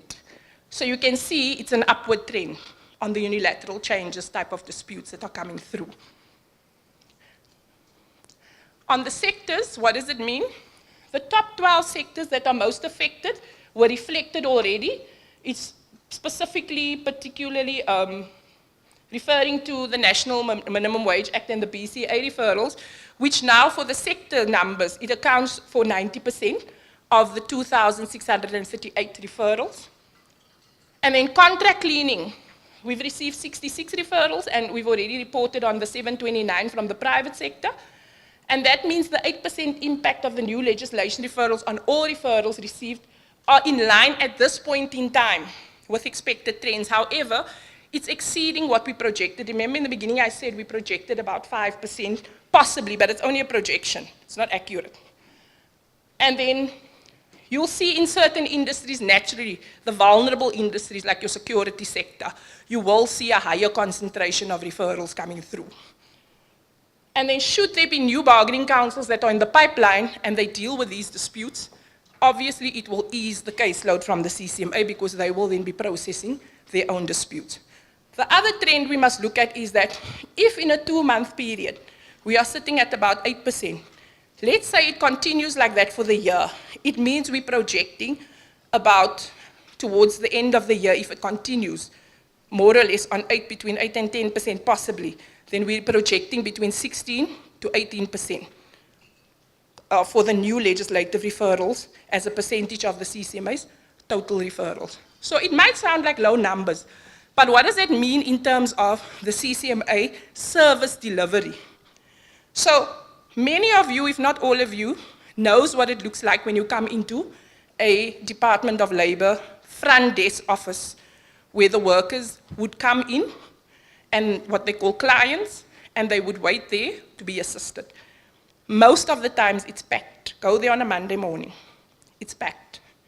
So what does that now mean for the CCMA offices? The CCMA offices will obviously have an increase of the amount of members of the public or users that we call users that are coming to the CCMA in terms of referrals. However, also attached to these referrals, you know that the matters that are referred would maybe be set down for a conciliation or a con-op where it's applicable. And the CCMA, in terms of the legislative obligation, must attempt to conciliate that matter within 30 days. So what does it mean if we now have an additional amount of referrals coming through? So you would think that, is the CCMA going to cope? Yes, it does put pressure on the case roll because it's new referrals we're receiving that we haven't received before. However, as at the end of February, based on our operational analysis in our reports, instead of sitting on a 30-day turnaround time, we are currently sitting at nationally. We deal with conciliations within 23 days, on average nationally.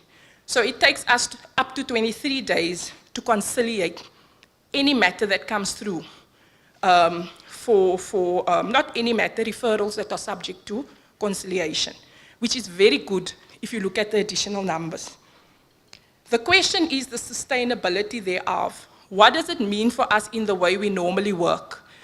It means that where you might get that call and say, and the staff member says, "Good day, sir, Moeni, I'm calling from the CCMA.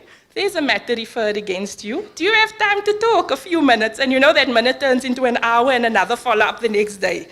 So our pre-conciliations will naturally have to increase in order to try and resolve these disputes where possible, especially your disputes that deal with underpayment and non-payment of statutory monies. Now, is non-payment of statutory monies, is it a very new type of referral to the CCMA? Is it truly new? It's not truly new. It's now coming to the CCMA as an item or an issue in dispute on its own. Before, it still came to the CCMA as part of a dismissal dispute, is it not so? When we receive dismissal disputes, part of that dispute may be very well for the majority of the disputes, it would be, what is the relief sought? Reinstatement or compensation plus my outstanding statutory monies. It was always there. The only difference is you would not have been able to bring it as a dispute on its own. So we've been dealing with it. We've been settling it. We've been resolving it. And obviously the turnaround time of the CCMA compared to a claim going through the Department of Labor is much faster. That's why you would often have disputes where when you conciliate, the applicant in asking for relief would sometimes say, all I want is the monies that is owed to me. I haven't received my leave pay, I haven't received this, I haven't received that. So we've been dealing with that dispute. Now it's just coming through to us in a different form because it's a dispute and a process on its own. And that is the difference. So, what it also means for the CCMA is that because each case is attached to a budget, or a budget is attached to each case, it means that the normal budget that the CCMA deals with had to be increased. Funding had to be increased. And as much as we've received the funding to assist or to accommodate that, with the trends on growth, it means that resources is also going to have to be reviewed and how we do things. So at this point in time, as a catalyst of the implementation of the, not because of, but as a catalyst or a spin-off of now inheriting this new legislation, we are entirely looking at a futuristic review of how we are working currently, what we can do more efficiently, how productive are we really, because any office you go in will look very busy. But what is the productivity level in relation to the service delivery outcomes? So all of those things will be looked at going forward. And we remain committed to social justice. It gives us nothing gives us more pleasure than to be able to resolve a dispute by having an applicant at the front desk and saying to the applicant, based on what you're telling me, would you like me to try and call your employer to try and solve this? The point comes in that the director made and that my other colleague will speak to is you enter into wonderful settlement agreements, beautiful agreements. You conclude, you solve that matter right there while the applicant is sitting in the waiting room or the front desk. And then the applicant comes back 2 weeks later. The employer hasn't paid me. Whether it's at the front desk or whether it is rising out of a hearing. So that is also an area that we are focusing on. So colleagues, comrades, members of the governing body, director, members of the portfolio committee, that concludes my presentation, program directors. Thank you very much.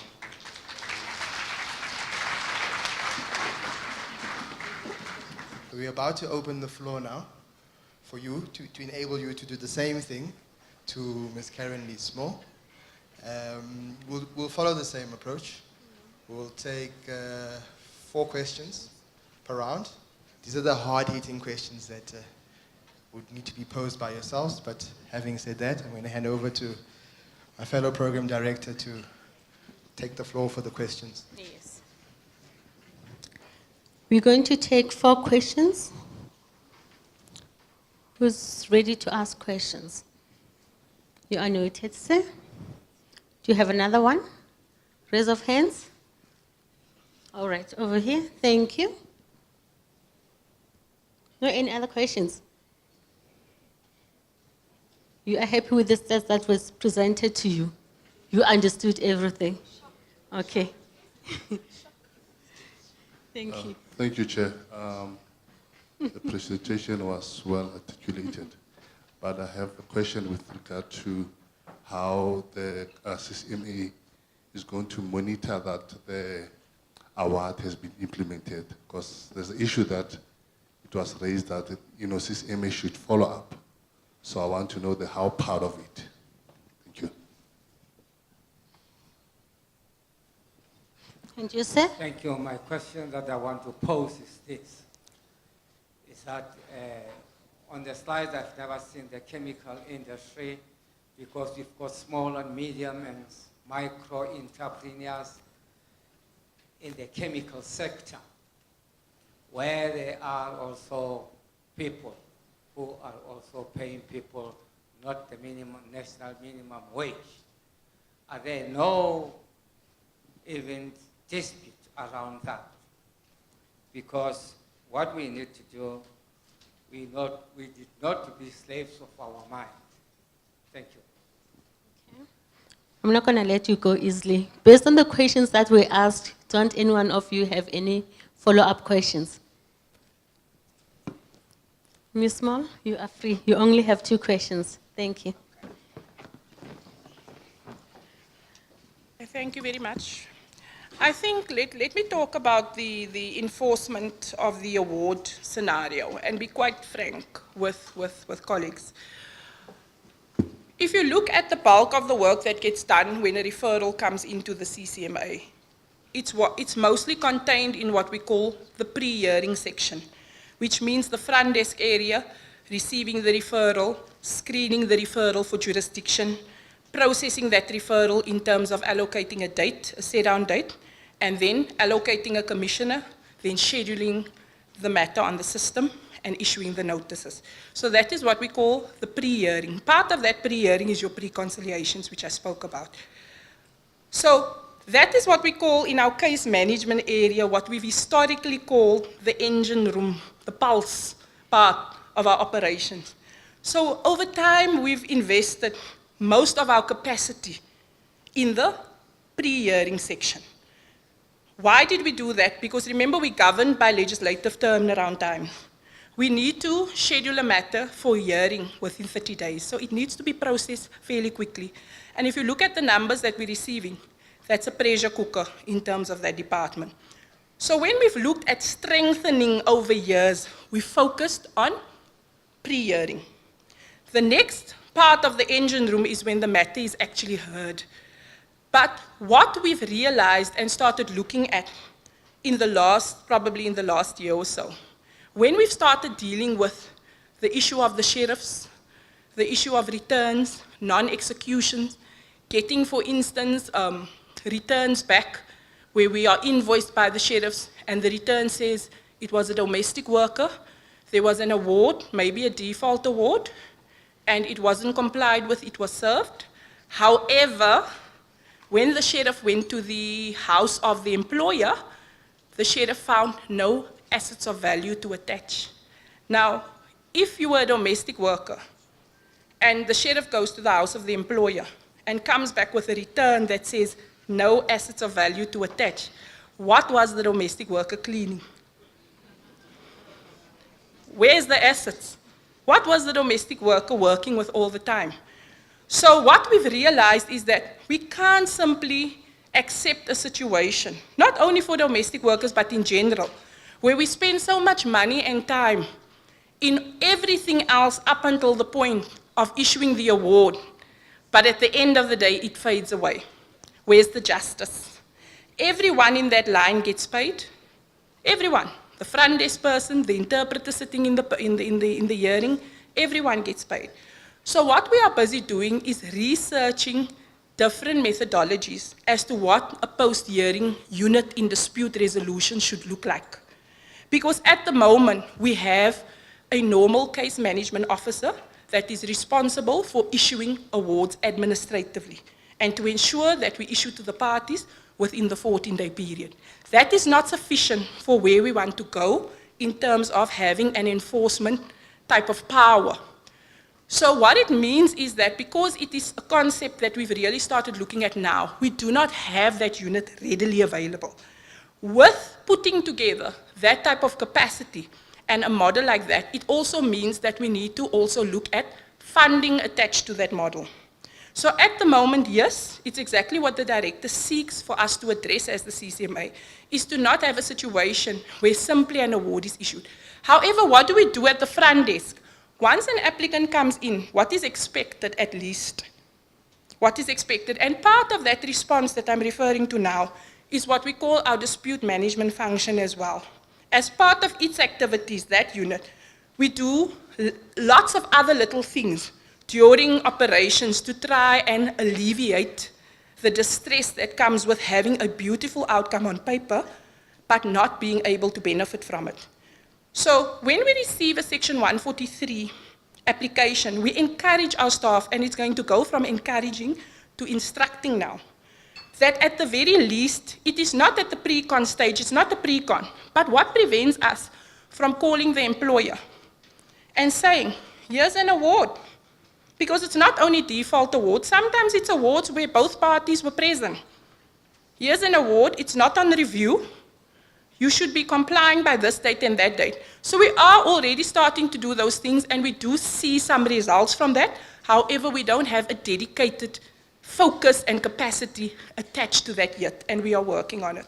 So what the director is basically saying is that we need to focus on strengthening that area. I won't speak on behalf of the director. He might address that at closure tomorrow in much more detail. On the issue of the chemical sector, and even if I'm on the podium, you can correct me if I'm wrong. No violent objections, please. Let's keep it. The chemical sector might feature in some of the referrals. However, is a BC, is it not so? So it means that those stats would be generated from the bargaining council itself. So what it means is for those comrades or colleagues that are participating in those industries, nothing prevents you from asking that BC to also start looking at monitoring these type of referrals. And also we work with bargaining councils. So if a bargaining council does not have the administrative infrastructure in place, or they're not sure, they can always contact us and we can tell them how we monitor ours and we can assist them to put something in place, no problem. Okay. Thank you. Bye. You're not done, Ms. Small. It seems as if we still have 2 more questions. Tato? Thanks. Last year at the CCMA conference, it was raised the possibility that national minimum wage cases, the position of the CCMA is that they would try and always treat them as CONARB, and I know that's maybe not something that's come through amendments, but maybe if you could clarify what the CCMA is thinking and is how it will deal with these cases and whether that's still the position of the CCMA. All right, thank you, Sherilyn. You noted, sir. Okay, thank you. Mine is based on the issue of the labor inspectors versus the designated agents of the bargaining councils. Like in our sector where we have a bargaining council that is having the agents that are the ones that are actually doing all the works that is pertaining the issues of compliance. So what I want to know is this going to be extended to, the powers that are invested in the labor inspectors, is it going to be extended to the bargaining council agents? And how is it going to happen? Because sometimes you find out that there is a collective agreement that is in place. So when a labor inspector comes, he or she will be told that no, there is an agreement that is in place, belong to this bargaining council. So we're expecting a designated agent from the bargaining council. So how is it now going to be intertwined together in order, maybe, so that there is no issue that one claims to say, no, you don't have a jurisdiction to deal with this, or one is not capacitated to deal with this, like an issue of an inspector of the labor coming to a company that belongs to a bargaining council, that is a collective agreement in place, where in certain instances will be told that the BCA will not apply, but the provisions of a collective agreement will apply. Thank you. All right, thank you. Can you please just pass the mic to the gentleman, the 4th delegate on your left?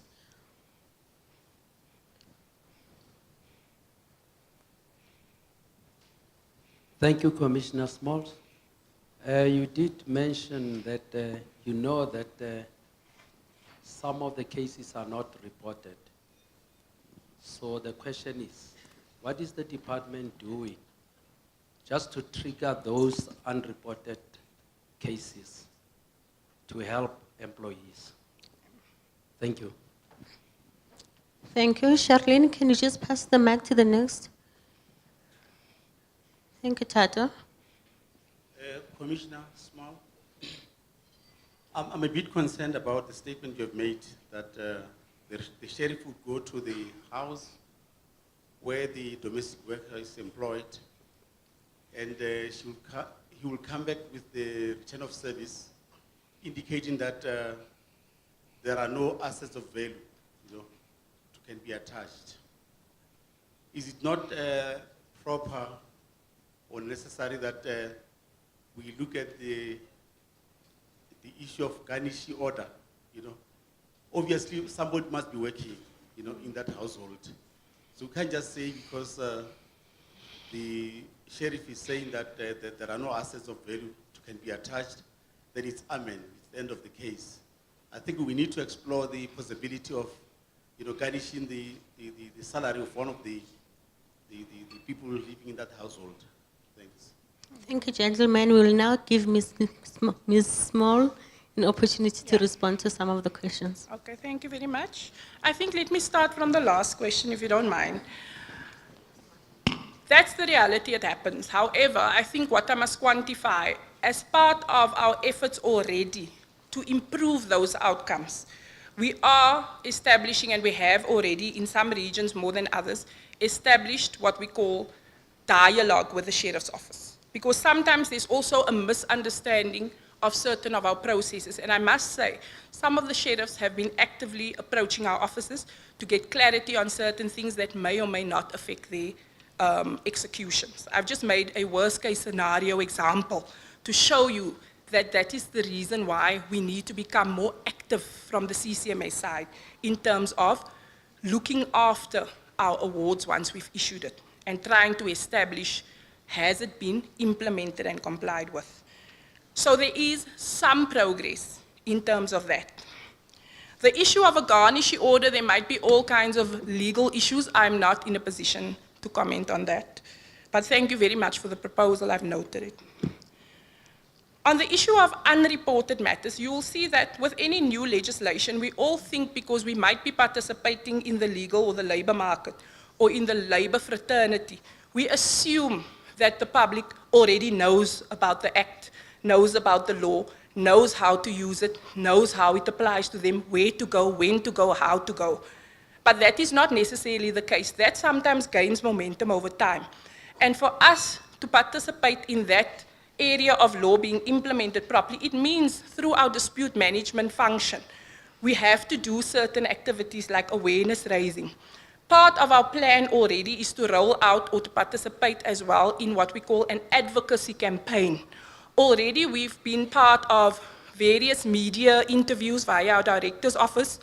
We've been part of community radio stations, which is already an established program within the CCMA in various regions, to basically spread the word, but more importantly, for the public to also understand the proper interpretation and application of the law.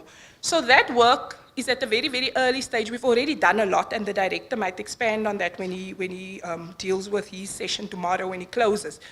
We've already done a lot of work, but we also have programs dedicated to awareness raising of the public. So we're going to move around the country doing that along with the Department of Labor as well. Then, on the issue of the collective agreement and the enforcement by the designated agent, I think when the director dealt with his session, he absolutely made it clear that the National Minimum Wage Act takes precedence over any less favorable provision in a collective agreement. So we can't assume that in bargaining councils there are less favorable provisions, but what it means is that if there is a less favorable provision, that is what is contained in the Act, it means that it is unlawful and therefore it must be corrected in that industry. The designated agents are part of enforcing the collective agreement, enforcing compliance, so they would participate at that level. Further than that, and in terms of the future of what their role will be, I'm going to ask the director to deal with that as well when he closes the issue of, or the conference tomorrow. Then I'm not sure whether the CCMA's approach to a con-arb is going to be the same, because if the application of law says that there can be no objection applicable to certain types of disputes, then we must con-arb that dispute. If it is that an objection is allowed, then an objection will be entertained in terms of the processes. It's not a discretion, it's an application of law. So if there are disputes that are being referred in terms of the National Minimum Wage Act or the amendments to the BCA, where you find that an objection was filed where it is not allowed by law, then that objection is not valid. The matter cannot be postponed, The matter cannot be adjourned because of that. Yes, if there's argument for other reasons, that application must be made before the commissioner, but that cannot be the reason that I didn't know, I cannot object, and therefore the matter cannot proceed. So that would be my response to that. I don't think it's a discretion issue, it's more an application of law. We can't, if an objection is allowed currently still and it's valid, we can't use our discretion as a commissioner to decide on the day it's not valid. So for me, it's not really about the approach. It's more about, does the law allow for that type of dispute that the party can object? Is the objection filed properly? Has it been served and all those other issues? If it is allowed and it's filed proper, then it stands. If it's not, and it's not applicable to the dispute, it cannot be the reason why the matter cannot proceed. Have I covered all the questions? I've gone from the bottom up. I think the director wants to follow up. Yeah, let me assist. Let's start with the last question. There is no objection to CONAP relating to minimum wage, bottom line. We shouldn't be too minds about it. The idea, remember when we discussed this issue, and I was in Parliament when we submitted on this specifically, Casual Workers Union also was quite strong, like that during the time when the minimum wage bill was still a bill. Yeah. The idea was to avoid what happened to the LRA in 2015. Because at that time there was a plan that if you want to object to CONAP, you need to deal with the reasons or factors that needed to be taken into account as they appear in Route 25 now and then. But in the subsequent act which was done, they were taken out. That's why the CONAP remains as is. But on the minimum wage, it's specific that immediately after the conciliation, we proceed to arbitration. There is no space for objection. Valid or not valid, there isn't, it's zero. So we must just be very clear about it. So there must not be any attempt to object to anything when it was in as far as that party. If you object, we ignore it. That's simple, right? The second part, it has to do with the domestic workers. Cases of domestic workers, colleague, we must approach with care because there's conflict of laws there. Generally, the workplace of a domestic worker is your house, which you call a private home. So there's a confidentiality principle that we have to deal with. The biggest problems that we have is that inspectors do not have an easy access to a private home. If it's not somebody standing with a knobkiri, it is the dogs that block you from entering the premises. Right? Dogs have teeth. I've never seen one without teeth. So how you deal with it is quite important. So then you find that the sheriff, instead of attaching and in execution, they don't. What we must deal with, which we raise with the sheriff's board, you can't go to premises if you can't access and issue an alabona that says, I did not find realizable asset. That's fraud, right? You have to state clear, I could not access the premises. It does not mean there are no realizable assets in there. The current problem that we're dealing with also in the normal cases that involves domestic workers, especially, for example, on matters of Section 189, where there's issues of retrenchments. Firstly, the problem that you have is citation. You have a domestic worker that comes that has cited the wife as an employer. The husband comes and raises an objection that that's a wrong citation. I'm the employer, not my wife. Then the matter gets delayed. In some cases, they don't raise that issue.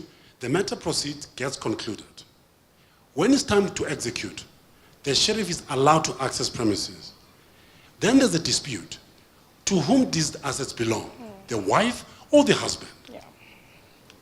If you then attach assets that belongs to the wife and the employer, the husband claims to be the employer, then you've got a new problem of interlocutory issues, which means now we must go to interpleader proceedings, which the CCMA has no jurisdiction on, to now determine who exactly is the owner of the assets. That's almost 6 months or a year down the line. And when it goes to the magistrate court, the magistrate court says, I don't have jurisdiction on this issue. They do. But when they accept that they do, they tell you they have no jurisdiction in terms of the LRA now.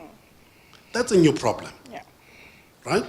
So what then eventually happens is that what we submitted last year as part of the amendments to NADLAG and in Parliament, of course, is that the provisions in terms of execution that has to do with the magistrate court must be repealed and excluded because they are not helping. They are obstructing the process, raising lack of knowledge, jurisdictional issues. So we do have those that innocently do not know on who the employer is. So what we must determine, even from organized labor, is that when you have a dispute that has to do with domestics and there's a husband and wife, the family is the respondent, not the husband or the wife. So it's a joint and several liability principle. So when we execute both, joint and severally, because there's other previous issues that we have to deal with there, so that we don't have to deal with those issues. But legislatively, we must also be clear, because inspectors in terms of Section 64, they have power of entry into premises. There's a legislative provision. But we must not do the thing that we do when people have an award in their favor, and when they're asking for it to be paid, then you're told the matter is under review, so I can't implement. That's what kills the awards. In addition to that, the issue of privacy and confidentiality is a new debate. That when you have a Section 189, when the family says, I can't afford you, therefore I'm retrenching you, they must issue Section 189(3) notice. They issue that. But if you have to disclose the financial statements, now they tell you those financial statements are financial statements of private people. But it's not real, because you are employer, so you must disclose. But we must be brave to make decisions that are correct. That you are an employer, this is the 189, for her to engage effectively to prevent retrenchment, disclose. If you don't, then we have a dispute which is jurisdictional in the CCMA to deal with that. We make a decision, because there's no way you can meaningfully engage in a negotiations or in a consultation on 189 without information. Because remember, 189, there's two phases. Prevention, if you fail, mitigation, the adverse effect. So if there's no information in a domestic issue, then you've got a problem. The same applies with a farm worker, as defined, as I said earlier on, that if you have a domestic worker who works in a farm, she becomes a farm worker. That's why I was talking about the definition. So we do have those complications, but it is wrong to say there are no assets if you have no access. But if you have access, we find assets. Find a TV, you have to attach a dog, then attach the dog. Let's move on. Then you argue and debate later whether it's wrong or right. But there's an execution that you must do, because there's a court order.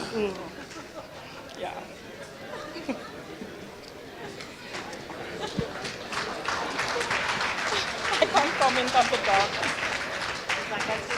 Am I done? Yeah. Thank you, Director. We'll take this last question. The gentleman is pleading here. Thanks very much. Commissioner, I just want to find out, how do you deal? I've come across a couple of employers who are really committed to comply with the new minimum wage.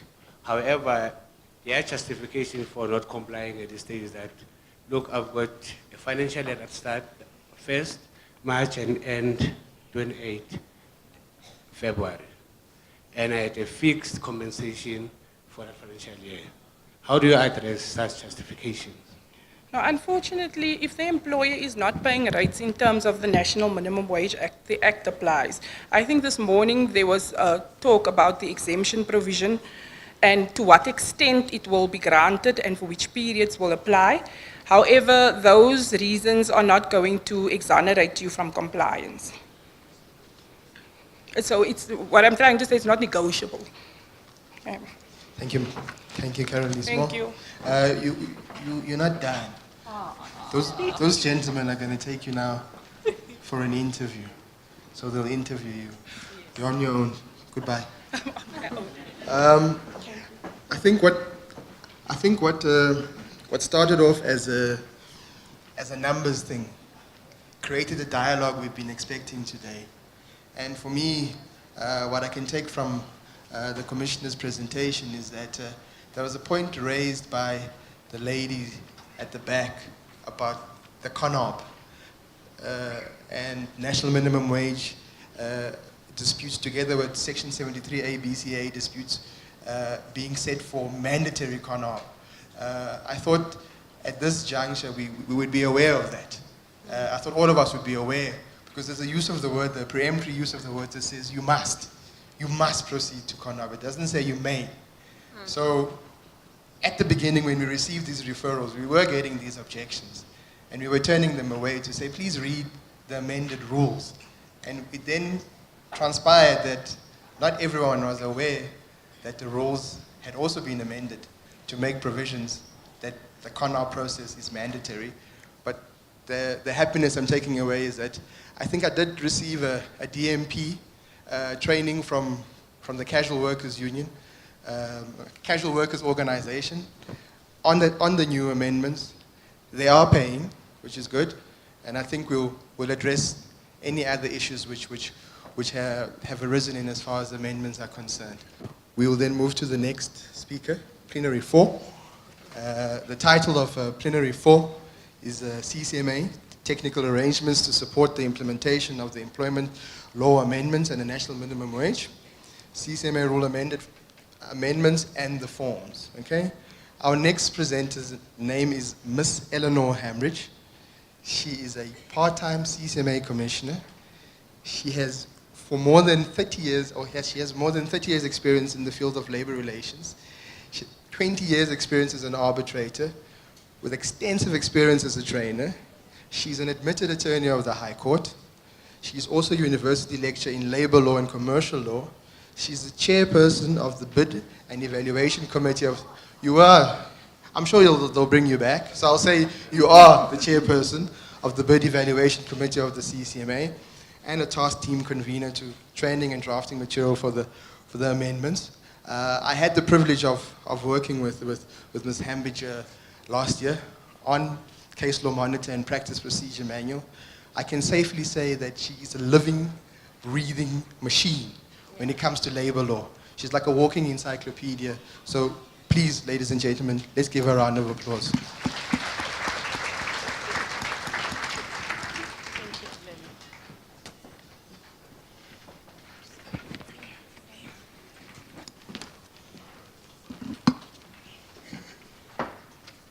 Good afternoon, everybody. And thank you very much for staying. I anticipated that when it was towards 3 o'clock, and I have the last slot of the day, that some of you would not be here. So thank you for staying. To the honourable members of the Parliamentary Portfolio Committee, the governing body members of the CCMA, our director, Mr. Cameron Selo Morajani, and then to all of you, good afternoon. I've been asked to talk about the technical support. Now, the CCMA has amended its rules, and it has come into operation 1 January 2019. Now, I want to start off by saying the following. Most bargaining councils, because they are our partners in dispute resolution, have decided to adopt the CCMA rules. So, mutatis mutandis, the new rules will now also be applicable to those bargaining councils where the parties to council have decided to utilize the CCMA rules. But there are some bargaining councils that have opted to negotiate their own rules, and that's nothing ominous. It's a collective agreement like any other collective agreement. Now, for all of you present today, and I've seen some representatives here, you may appear in more than one forum, so just remember where you are. Believe you me, I feel the same. I also work on a part-time basis for various bargaining councils, so I always think, okay, I'm at road freight, now I have a different set of rules. So yes, just be mindful of that this presentation is primarily focusing on the CCMA rules, the amendments that have taken place, and then obviously, if a bargaining council has opted to make use of the same rules, it will also apply there. 1 January 2019. Now, I've seen from my colleague, Karen Lee, that it's advisable to preempt clever questions. So I'm going to ask you a question now, and when it's time for questions and answers, I hope you can answer me. What do we do with a referral of an alleged unfair dismissal that was served and filed during December, just before the dead period? Let's say 15 December. And the case is scheduled for Con-Arp, 31 January. Do the new rules apply? Or do the old rules apply? Do they both apply? Are there transitional arrangements?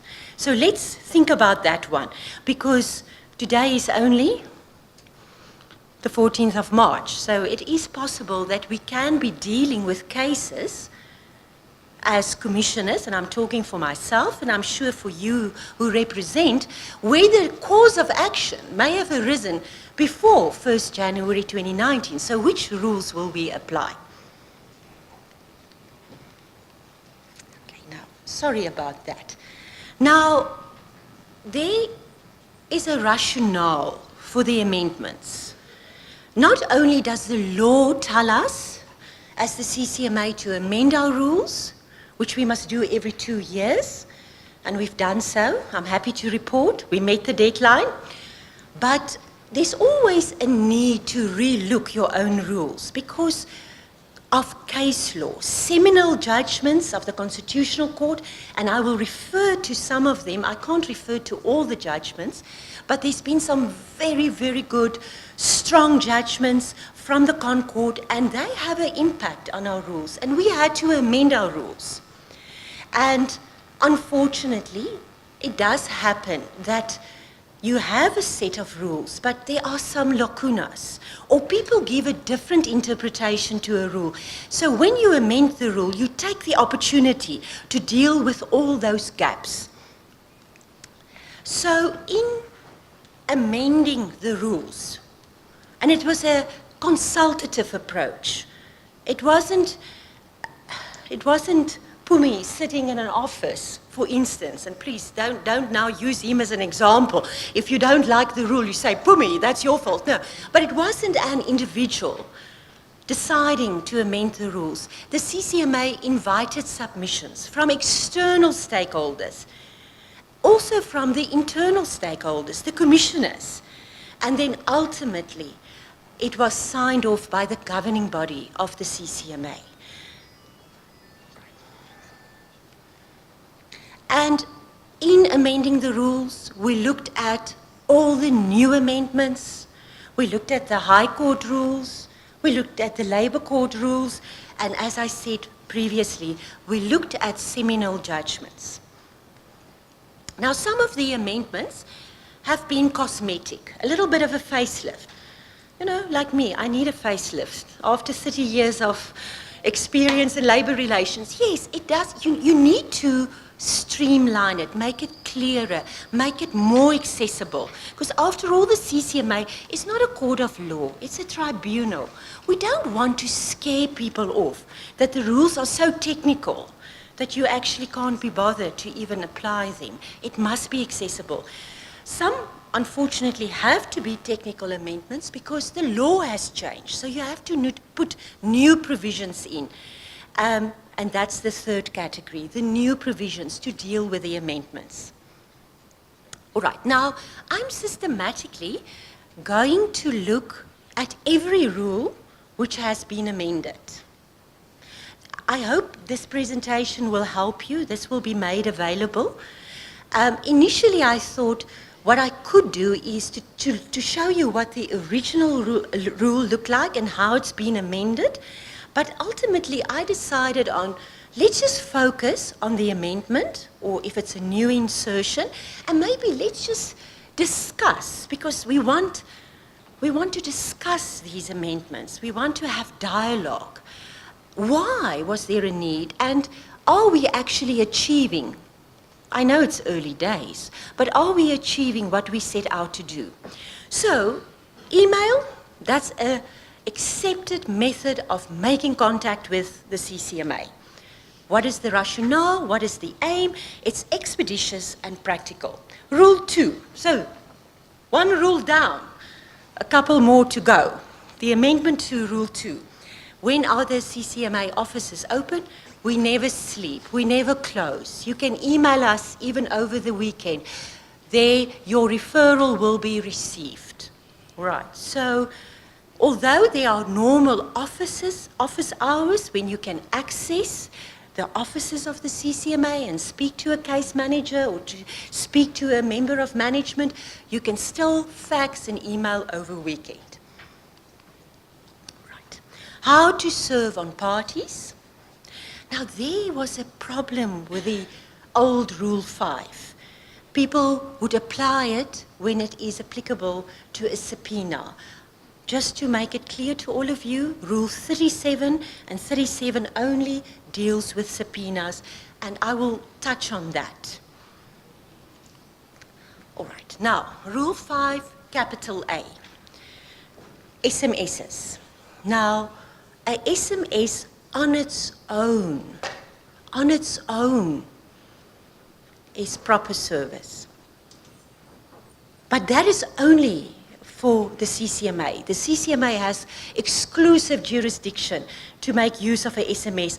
Parties can't serve on one another by SMS. All right. I know people do try that and say, yeah, but I told you in my WhatsApp about my referral. Unfortunately, it's not that simple. So only the CCMA can use it. It's a recognized method of service. It is a standalone, accepted form of service. Sometimes, and this works really well, it is used in conjunction with another method of service. And it is very practical, very, very practical, because most of us do have a cell phone. How to file documents? Rule 7 has been amended, and just to state the obvious, you file on the CCMA and you serve on one another.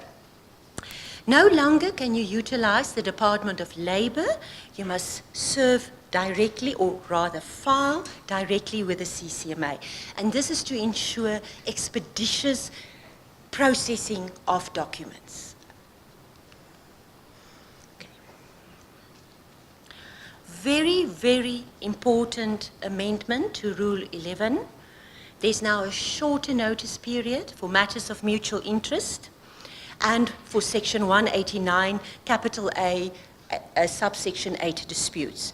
For other conciliations, it's still the normal 14 days, and we all know how to calculate those days. We start counting from the next day. 14 normal days. Notice for the average, and I say that with respect because every case is important, but for normal cases, it's 14 days, shorter period for MMIs, matters of mutual interest, and the rationale is being to afford the Commissioner more time to try and resolve the dispute. And Haroon, my colleague, will talk about collective bargaining issues tomorrow. All right, now, here we start now, and unfortunately, the footnote is really a footnote. You can hardly read it. I apologize for that, but otherwise the PowerPoint gets so busy, I get lost in translation. Now, you will remember the famous Labour Appeal Court judge many, many moons ago, when I was still young, of Ramabulana, where Judge President, as he then was, Zondo, and he's now our Deputy Chief Justice, held that a commissioner can't dismiss at conciliation. And it caused pandemonium. I remember that day the judgment was handed down, and commissioners felt outraged. You must just remember, I've been a commissioner since 1995, so I've been with the commission for a long time. And with time, people realized, but in a rule, you can't give yourself more powers. What you can or cannot do in the rules of the CCMA must be permitted in terms of the Labour Relations Act. So that is a very good example of where a previous rule was found to be ultra vires. Now, commissioners can't dismiss at conciliation. And there's the Ramabulana judgment, that is good law on that, authority for why we had to amend that rule some years ago. And then there's a subsequent judgment from also the Labour Appeal Court, Samu on behalf of Manenza, where the court dealt with how do you calculate the 90 days. And the court said, and you probably know this, you don't actually even need a certificate to move to the next process. So, although we at the CCMA aim to schedule every matter for a conciliation, because as an arbitrator, I'm saying to you today, conciliation is the most important process. there are times where a conciliation may not take place, but you can still request arbitration. And this judgment will help you on how do you calculate your 90 days for requesting arbitration. You must wait the first 30 days, and then you have 90 days after that to request arbitration. By the way, this LAC judgment is very much in line with Section 135 already. Okay. All right. Now, Rule 14, and this has always been, I think, where commissioners at Indabas would have close to fist fights about must we follow Bombardier or must we follow the LAC in Shell. Yes, a commissioner always at conciliation has a discretion to Bombardier, as I put it, any jurisdictional points to the arbitrator for the arbitrator to hear. But if the parties insist that a jurisdictional challenge must be dealt with at conciliation, so be it. The case will then be scheduled for an in limine for the commissioner to hear the points in limine. And I just want to pause here. There's a huge difference between jurisdiction and merits. And I think sometimes, please, I'm not making anybody a villain today, but sometimes employers would say, yes, but there was no dismissal. That is not really a point in limine, is it? That goes to the merits of the case, and you'll have to hear evidence on that, preferably at arbitration.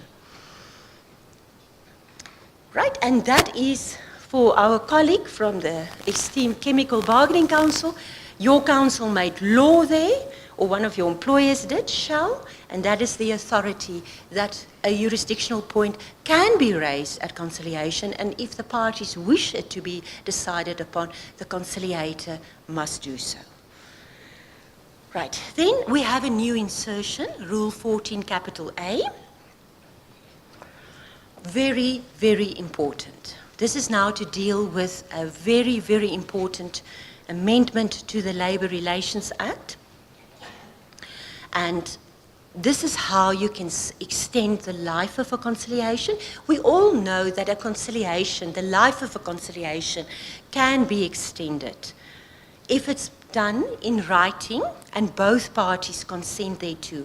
But this provision now gives the director of the CCMA, on application, and this is usually going to be the case in a matter of national interest, the power to extend the life of the conciliation. And he or his delegate will look at certain factors on whether you should extend the life of the conciliation. And one of the factors would be, is there a possibility of settling the matter?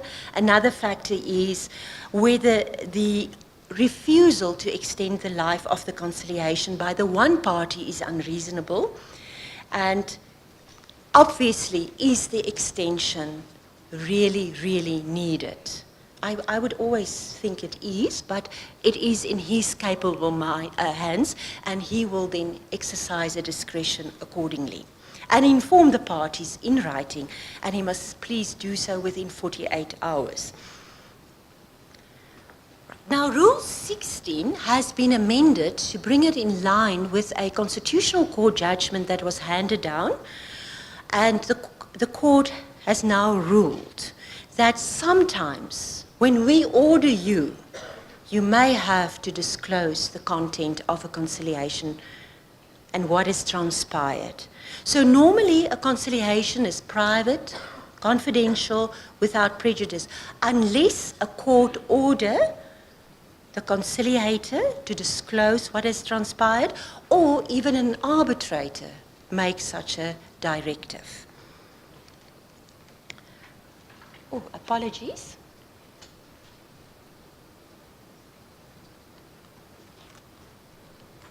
Rule 17. Now, I'm not going to talk a lot about it. I'm happy to report, very happy to report. It's a mandatory CONOP, like you have for a probationer, when it is a dispute concerning a compliance order or any BCEA matter, a dispute around payment of monies. So those cases will be, shall, henceforth, forthwith, herewith, be scheduled for a con-op.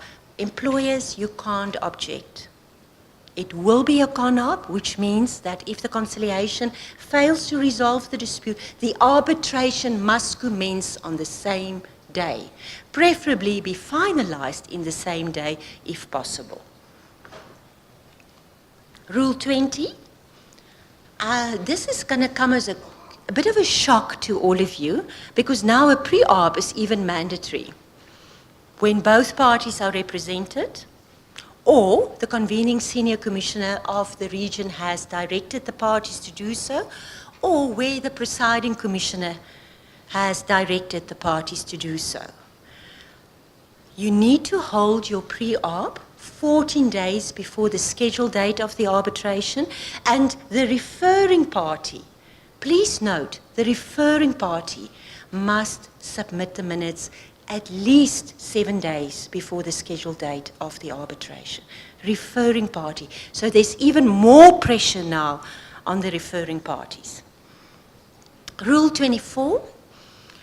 This is to assist the vulnerable. You may refer your dispute to the region where the principal place of business is, or you can refer it where the cause of action arose. And the cause of action in an unfair dismissal is usually the place where you were dismissed. Rule 25. All right, now, this is my favorite rule, because I think every time there's an amendment, we expand it. It becomes a bit like me, older and fatter every year, and more debt. Very important, because we now have new legislation. Now, in terms of the amendments or an insertion to this rule, a DOL employee, Department of Labor employee, may represent. Obviously, because at times the inspectors are going to refer cases to the CCMA. They should be allowed to represent. Rule 25(1)(a) has been amended if the employer is a closed corporation to allow an employee of the closed corporation to represent. And Rule 25(1)(a)(5) inserted to allow for DOL to be represented by any employee or official thereof. And this is where it's a compliance issue, National Minimum Wage Act. And here we go. The first potential ultra-virus rule. I say it with the greatest of respect. Candidate attorneys are allowed to represent. But you probably know that the definition of legal practitioner, as we find it in section 213, has not been amended. I don't think anybody, well, this is my humble opinion, and I hope I'm not proven wrong. I don't think anybody will litigate this, because it is a bit of an anomaly that a candidate attorney can appear in a criminal court where a person can go to jail. That's quite serious, but they're not allowed to represent in a tribunal such as the CCMA and bargaining councils, but now they are. But just take note, it's not, let me just say it like this. Lawyers are allowed in arbitration. However, it's not an automatic right when it's a dismissal for misconduct or incapacity. Now, that is the bulk of the CCMA's cases. So if it's a dismissal for misconduct or incapacity, you need to apply, preferably in advance, not the day of the hearing. That's why we have rules. You should invoke Rule 31. Do it in advance, and hopefully the Commission can decide the application on paper so that before the scheduled date of the hearing, you already know the decision.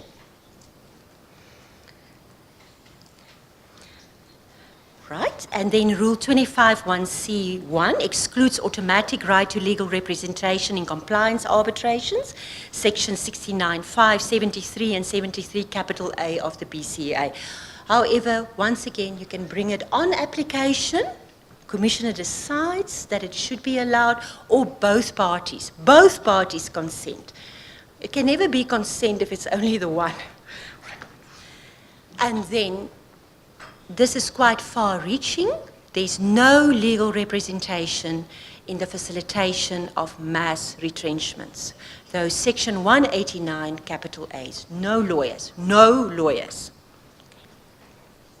They can't even apply, no lawyers. And then it's been clarified, I'm very happy to see that only lawyers, and I mean now I include the candidate attorneys, rightly or wrongly, only they are allowed to charge a fee for representing. And then Rule 25.5, that is not new. That's the whole issue around member. So if I'm a member of SACAO, another official of SACAO can represent me in my dismissal hearing at the CCMA. That's just an example of what member means there.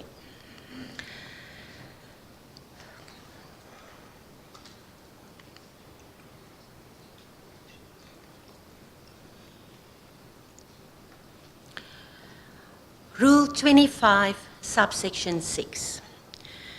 Despite, so notwithstanding, the provisions of this rule subject to the provisions, despite the provisions of this rule, subject to the provisions of sub-rule 1F, a commissioner may, so it's a discretion, it's not a must, may on application, brought in terms of Rule 31.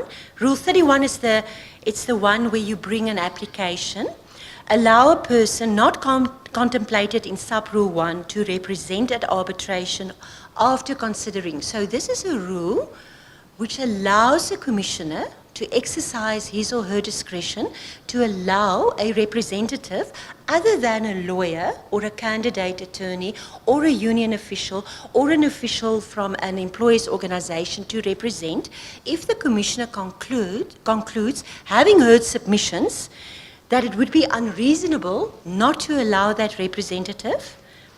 There is a reason why a person cannot bring one of the well-established representatives, and that particular representative who seeks now to represent is subject to oversight from a body, and obviously the representative must be able to contribute to the process. And a commissioner will also look at prejudice and any other relevant factor. Now, relevant factor, apologies. So hopefully these applications brought in terms of Rule 25, subsections 6, read with Rule 31, should be brought in advance before the scheduled date of the arbitration, not on the day of the hearing. Why am I saying that? Because then it's highly unlikely that the arbitration will be finalized that day. It might have to be postponed. So please invoke the rules. That's why we have the rules. These kind of applications can be brought well in advance, and the CCMA gives ample notice, not only 21 days for an arbitration, sometimes up to 3 months. All right. Now, how to join or substitute parties to proceedings, Rule 26. Now, I'm going to start off, and this is my second question. What is the difference between joinder and consolidation? Is it the same? Is it different? Do they overlap? When do you invoke the one? When do you invoke the other? I think, and I may be wrong, you tend to join respondents because they may have a substantial interest in the matter. For instance, when I do a demarcation and it's a debate between two bargaining councils as to where this company should be demarcated, it only makes common sense to have both bargaining councils there. So, mero moto, one will be inclined to join the other bargaining council. Whereas a consolidation would be where you have different applicants, possibly the same employer, different regions, and on a balance of convenience, it is advisable to consolidate their disputes because it's the same employer, they ask the same relief, and to make sure there's consistency, it is advisable to consolidate those disputes. But just just be very, very mindful. And let's now just go a step back to Joinder. And I didn't refer to another very famous Constitutional Court judgment, but I will insert it before you receive the PowerPoint. And this is the case of NUMSA and Intervalve. Now let me just briefly explain to you what happened in NUMSA and the Intervalve case. And my understanding of that judgment is not that the Constitutional Court is saying you cannot join. What the court, according to me, is saying is that when you want to join respondent parties belatedly, at least they should have been a party to a conciliation. So it actually emphasizes the importance of a conciliation. What happened in that matter is there was a referral made to the MEIBC, and the commissioner didn't grant condonation. And then when NUMSA started litigating the dispute, they wanted to join another respondent. And the court said, no, but that respondent, there was never a referral for an alleged unfair dismissal made, well, there was, but the referral was not condoned.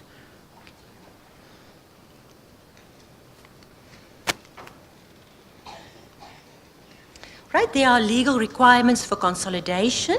Relief sought in separate disputes depends on determination of similar or substantially the same questions of law or facts. We had a case like that in the CCMA, where in different regions, employees of a particular employer, I'm not going to mention the employer, brought a case of benefits. Now, it is only advisable when the facts are so similar, it was about a transport allowance, that you actually consolidate those disputes and let it be heard by the same commissioner. Also, you will look in a consolidation at the balance of convenience, and very importantly, the CCMA can only consolidate if it actually has jurisdiction in all the referrals that the party who brings the consolidation the CCMA must have jurisdiction in all the matters to be consolidated. Rule 31.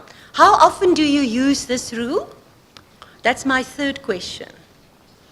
Is it often enough? Or do you have to respond to this rule too often? What has been clarified here that the timelines in this particular rule does not apply to applications for rescission or variation. Right. How many days do you have to oppose an application?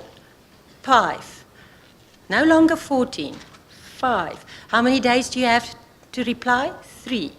Okay, so it's quick. Why is that? So by the time you get to arbitration, the application has already been decided on paper. This rule was amended because there was a bit of confusion about whether this rule also applies to rescissions and variations. It does not. You must bring an application for variation or rescission within 14 days of becoming aware of the award or the ruling. How am I doing for time? Am I getting a yellow card? Still okay. Am I still okay?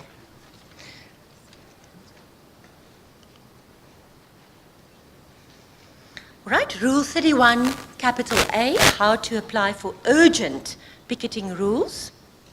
This is a new insertion. To set strict timelines in terms of referrals relating to picketing, thus allowing for these matters to be scheduled and heard on an urgent basis. It applies to applications for picketing rules, disputes relating to the interpretation or application of a picketing agreement or picketing rules which have been made by a commissioner, and disputes relating to any issue concerning picketing. Must, not may, must be scheduled by the CCMA within 2 days, 48 hours of receipt of the application, unless, of course, the parties agree otherwise. Because after all, it's their dispute. And you've probably seen 2 judgments from the Labour Court recently, where in the one instance, the picketing rules were amended, and the other, the court was quite bold. It prohibited any picketing from taking place. So in that part of the law, there's quite a lot happening.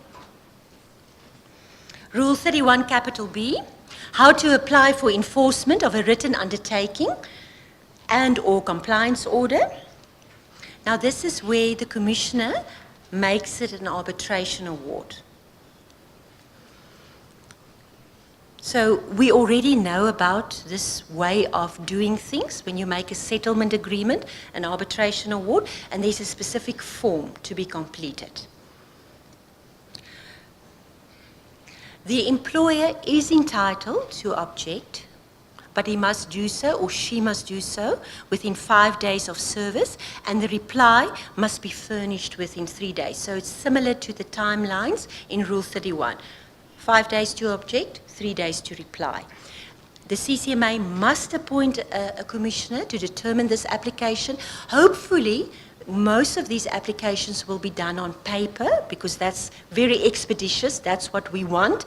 Remember, we have budgetary constraints and we're all taxpayers in this country, so we need to look at how we spend our money. But if the commissioner directs that it must be scheduled for a formal hearing, there may be a dispute of fact, then it needs to be scheduled for a formal hearing. All right, Rule 33, how to apply to refer a dismissal dispute to the Labour Court. That is the section 191, subsection 6 in the LRA. Now, there are factors that the Commission, and please note that this is a delegated function, so the Director has delegated that function to his convening senior commissioners to deal with. So there are factors that the convening senior commissioner or the senior commissioner in charge of a region needs to take into consideration whether to grant this application or not. And please note, it only refers to dismissal disputes, not unfair labour practices too. And the party that has brought the application and that application is successful must now make sure that the case gets referred to the Labour Court. Rule 35, condemnation for failure to comply with rules and form, and this doesn't apply to Rule 25. Okay. Rule 37, how to subpoena a witness. First of all, there's a form that needs to be completed, a LRA 716 form, and you also need to make a motivation on why you think the witness or the documents are relevant, so you need to set it out, and in the form, please make sure that you insert the date of the hearing. So you need to wait for the case to be scheduled first before you bring an application for subpoena. You need to prove that you've paid the witness fee. Okay. Of course, that fee may be waived by the CCMA, and then you must bring your motivation well in time, and you must allow for 7 days for the sheriff to serve the subpoena. So we're becoming, although we're a tribunal, we're beginning now, we're putting out, now I can see the teeth of the dog. All right. All right, so service by sheriff. And Rule 37, capital A, if you want to rely on expert witnesses, you need to give notice to your opponent that you intend calling an expert witness. You need to be very specific on why you consider he or she to be an expert witness, and you must do that 7 days before the scheduled date of the hearing, and you must give a summary of what the expert witness is going to testify to so that the other side has an opportunity to call their own expert. All right, Rule 39. Now, maybe I should just start off with a commissioner may make an order for costs, and it's quite clear under which circumstances it's advisable to make an adverse order for costs. A commissioner is only entitled to order legal fees if both parties are represented by lawyers. Otherwise, it's only an order for wasted disbursements. Just bear that in mind, all right. And the fee, the flat fee as I call it, has been increased in line with inflation. 7,000 for the first day for a lawyer, and then thereafter 4,700. And interestingly enough, and this may be perceived as discrimination, candidate attorneys don't get the full fee. Maybe because they don't get paid as much as partners in a law firm. Okay, that's in jest. All right, so just remember, when you start arguing costs, the factors that you need to convince the commissioner of are already in the rules. Right, and it's a tribunal. It's not a court of law. So you've got to really convince the commissioner that this is a case that costs should be awarded. It's not automatic, like usually in a judgment, although I think the Labour Court has been very good in always applying its mind to cost orders to say it's an ongoing relationship, num versus ergo, we are not going to order costs. Right, Rule 40. Now there's been a lot of conversation today about, does the system really work? Because it doesn't help that the CCMA, and it's absolutely renowned for it, managed to get a case expeditiously finalized, and afterwards the award is not complied with. So this rule has been amended to allow for sheriffs to collect interest and their execution costs, and it also allows for the CCMA to at least get their money that they've spent in assisting a vulnerable worker to enforce his award, to get that money back from the defaulting party. And the rationale for this is to make sure that awards are complied with. Rule 40, capital A, new insertion, if the commissioner does order, and this is the only example, well, not the only example, it's one of few, where the CCMA can order its own costs. This is where a commissioner makes an adverse cost order against the employer because there was no disciplinary hearing.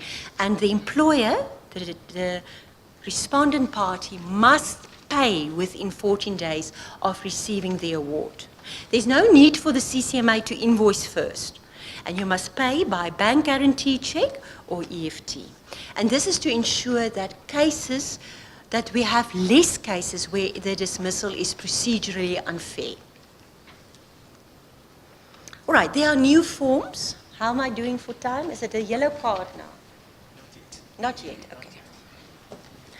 There are new forms, and I saw that all of them are contained in your pack, and I'm happy to report the 711 form is very accessible. You literally just tick the box of the particular section that you want to use, so it's the same form for all referrals.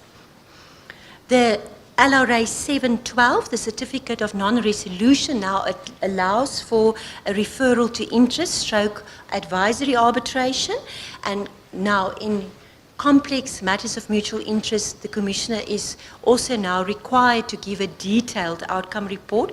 And please note, I didn't discuss all the forms. I've just highlighted a few here, which I thought you might find interesting. And the LRA Form 720, where you can accept or reject an advisory arbitration award, or you can request an extension. And a 723, you ask for an extension of the conciliation period, and this is where Mr. Morajani may grant you the extension up to 5 days, and then the new BCA form. And there we go. Siyabonga.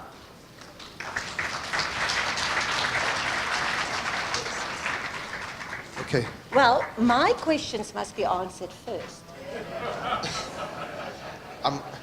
I'm gonna take this opportunity to then make an application in terms of Rule 31, Red Rule 26, for purposes of joining you on the podium, for purposes of promoting the dialogue of today, for the open floor and asking questions.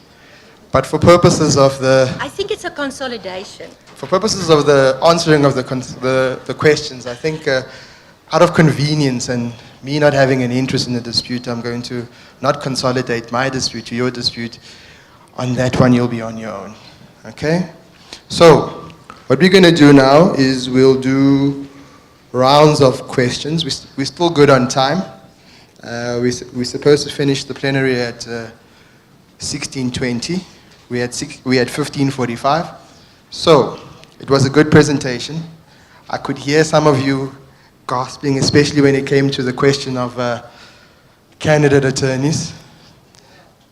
Saw some of you gasping when it came to issues of the CONOP process. So by a show of hands, who has any questions to ask Senior Commissioner Hambich?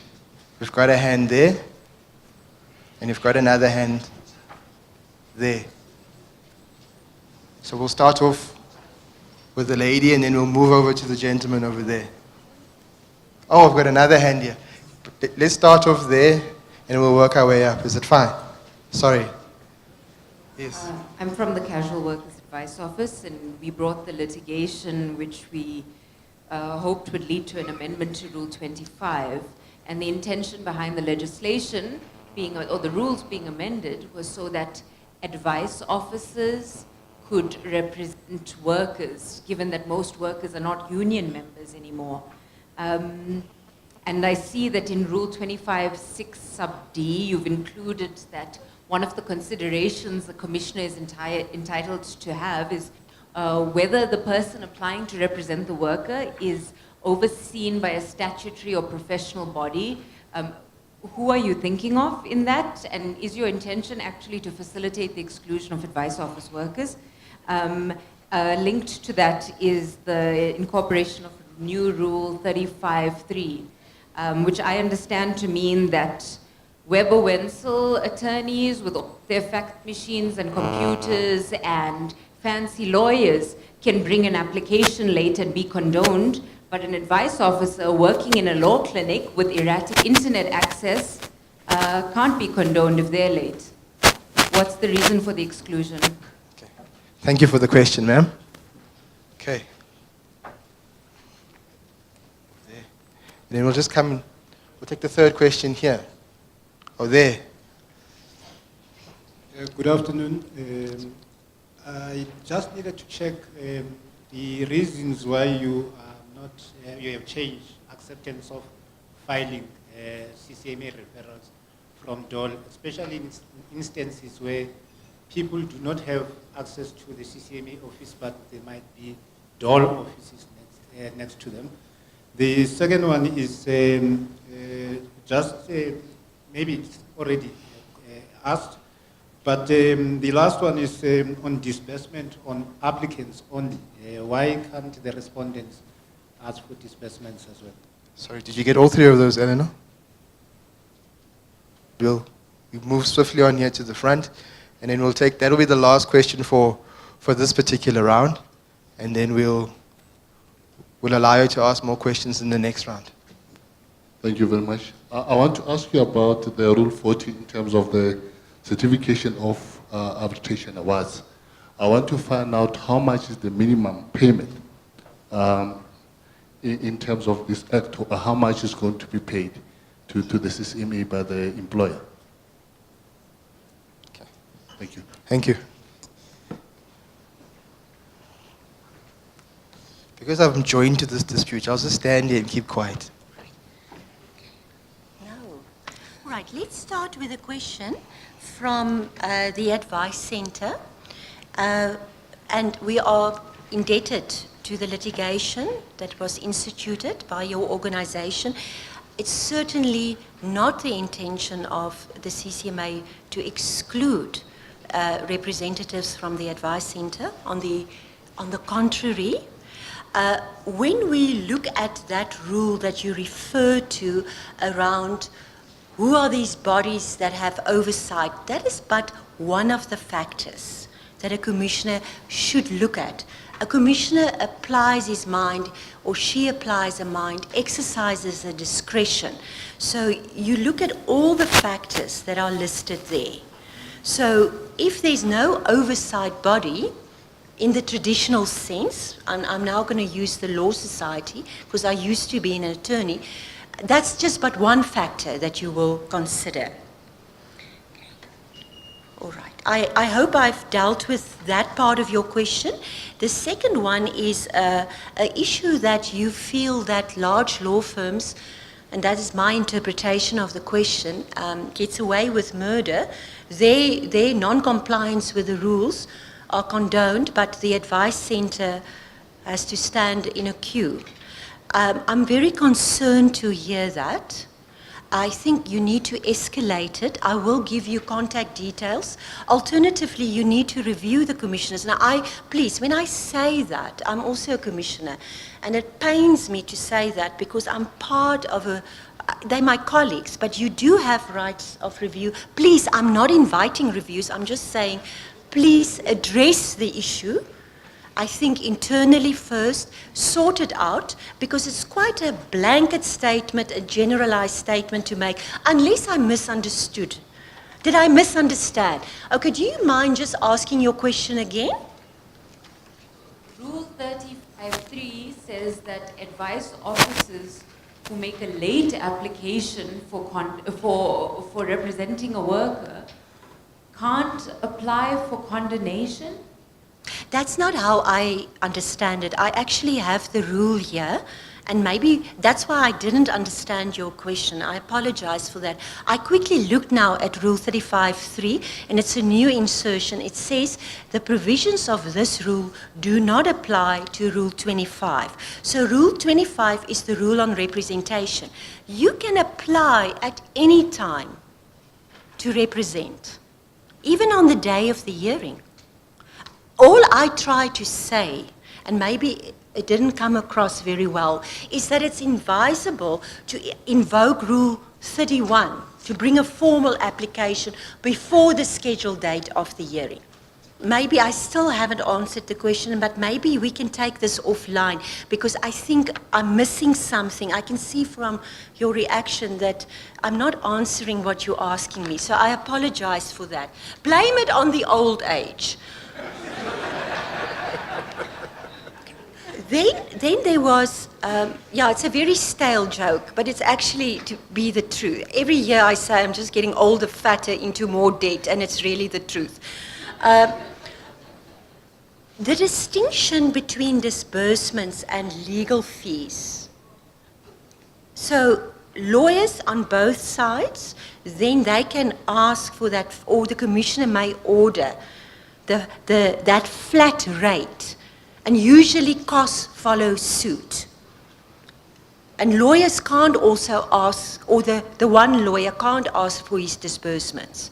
So if you're not represented by a lawyer, you can still ask for costs, and it will be tantamount to your disbursements being paid.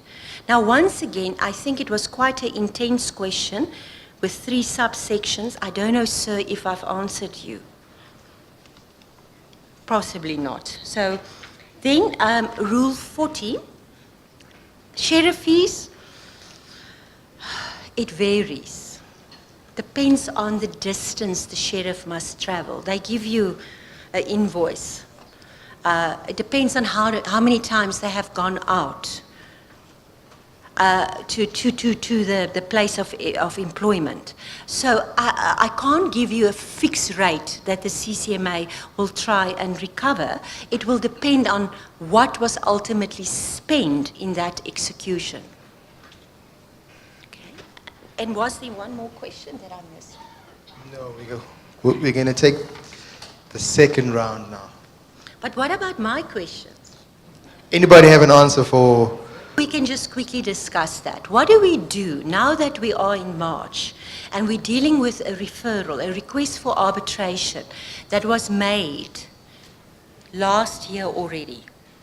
So the cause of action definitely arose long before the 1st of January 2019. Do we apply the new rules on the day of the arbitration? Or do we say no, it's the previous set of rules that came into operation on 1st April 2015? I think we have a taker here.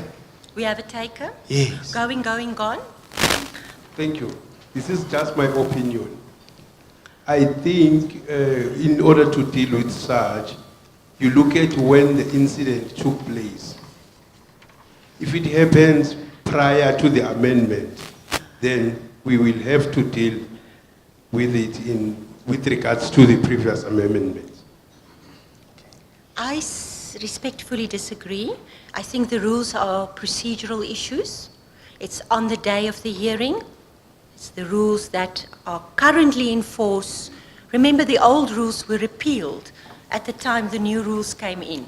And I'm happy to report they were repealed at the same time. It's not like the picketing regulations that came a bit, well, the code of, there's a code on picketing. The old one was repealed in March, when the code on balloting and industrial action it was already published in December 2018. So, sorry sir, I disagree. I think because the hearing is tomorrow, let's take tomorrow, 15 March, the current rules, the new rules will apply because it's a procedural issue.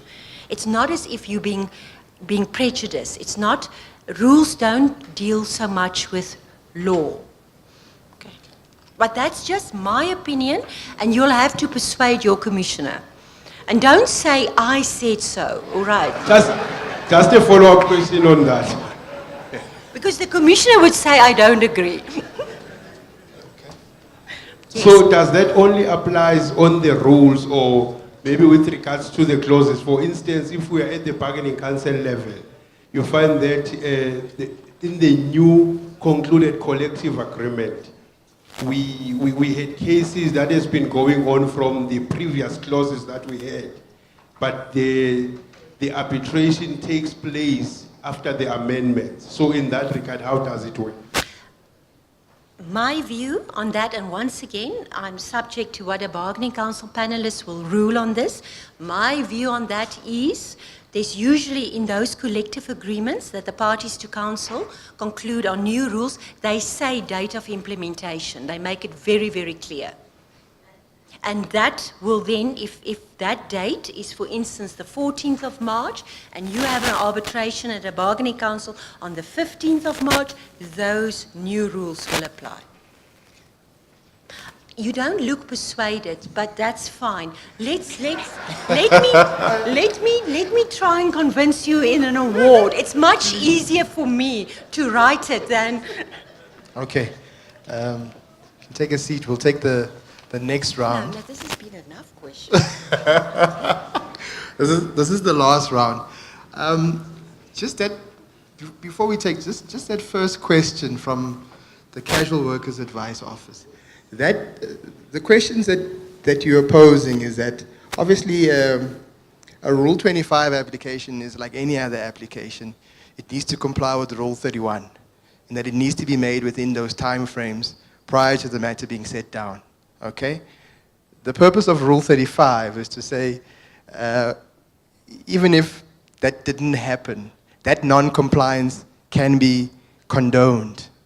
Now, with the addition of that clause, it's essentially saying that, well, if you fail to apply in terms of Rule 31, read with Rule 25, you cannot then, on a day, rely on Rule 35.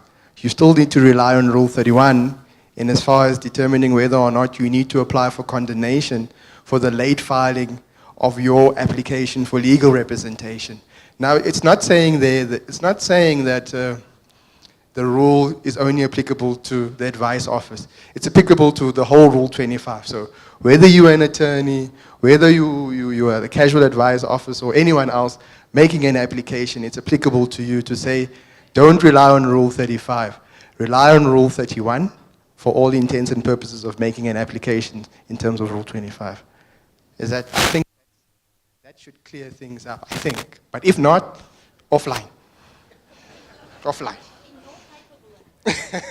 So we'll take now the next round. I see a hand at the back.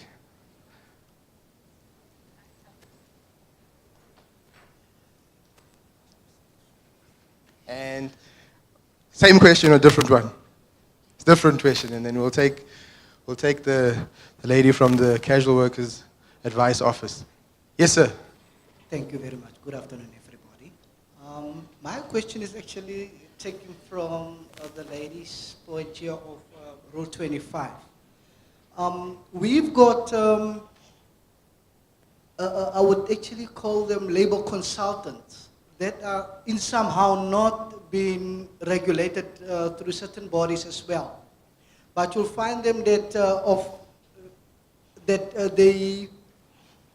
they are in a position of representing employees, or they got a capacity to represent employees. And are these people allowed to actually represent according to the new rule now? And what if they are in a position of paralegal certificates or diplomas? Will they be allowed to represent employees within CCMA, or must they be candidates attorneys? Thank you. Thank you. You covered. You covered. Okay. There was another hand. Yes, ma'am.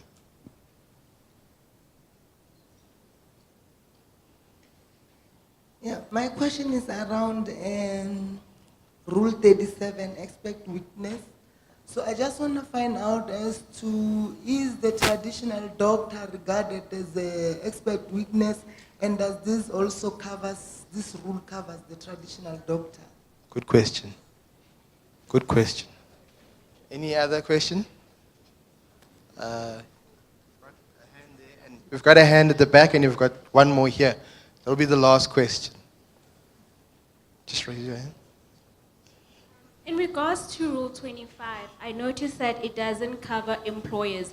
And we'll notice that the CCMA, an employer will bring a legal representation, and that legal representation will hide under the definition of an employer organization. So the burden is put on the applicant's legal representation to make a Rule 25 submission. And yet on the other side, the employer uses technicalities to hide behind this. How is this going to be fixed by the CCMA? Okay, thank you, ma'am. We'll take the last question for this plenary. Yes, ma'am. My question is on, I think it's Rule 34, when it comes to applying for rescission of awards. It's normally 14 days from the time that they've received the award. But in cases where maybe the case has taken very long and was postponed and things like that, and it's a year and a half later, is there a prescription period for rescission applications? Thank you.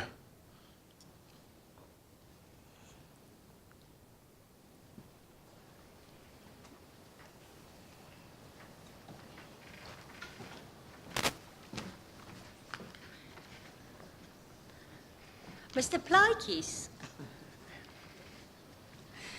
Mr. Plaatjes, very good question. By the way, poor Mr. Plaatjes appears before me in arbitrations on a regular basis. He's now hiding behind Wilbur. Mr. Plaatjes, I hear you. I hear you and your concern. I think you've phrased it very well, that maybe this rule could be abused, that people that we considered traditionally not to be allowed to be representing will now be allowed to represent. But I think we just need to be mindful of, and there's a very good judgment of Judge Steenkamp on this, around an employee wants to be represented by a lawyer, and on the other side is an official of an employees' organization that appears on a regular basis in the CCMA, and it's about leveling the playing fields. It's about giving a fair hearing. And I heard that question, the same question being asked by another participant today, to say, why do we even have this rule? And I think we do have this rule to ensure that there is social justice, that a vulnerable worker can maybe bring a person that is not a lawyer because he simply cannot afford a lawyer or a candidate attorney for that matter. And this person, by applying those criteria, is found to be assisting the process, and the commissioner will allow. As to the other question of employees' organizations appointing lawyers as officials, yes, they're there in their capacity as an official. They are entitled to be there. So Mr. Plaatje is happy with my answer? And your latest award, not so happy? Or, no, you won, so you are happy. All right, then there was a very good question on, is a traditional healer, is that an expert witness? I would say yes. I would say yes. Okay. And then Rose from the Hairdressing Bargaining Council asked a very good question.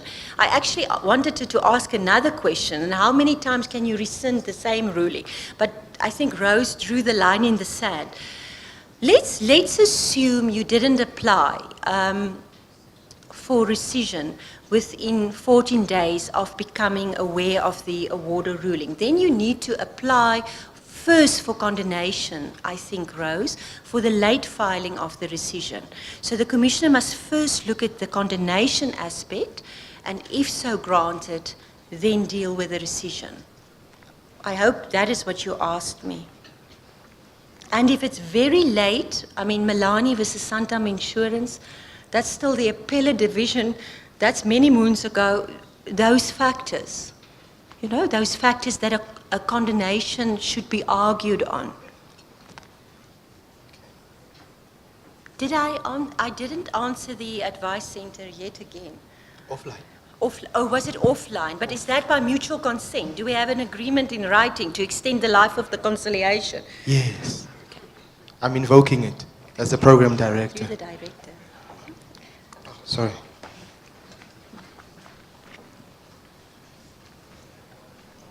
Yeah, okay. There's something missing in the response to the traditional healer one. It's not missing, but I think Eleanor was just cautious about it in terms of one of the things I remember, I was invited to the COSATU Labor School where we presented about some of these things. One of the things that I raised was when courts make decisions, especially the Labor Appeal Court and the Constitutional Court, sometimes what the court decides, it dies in the law report.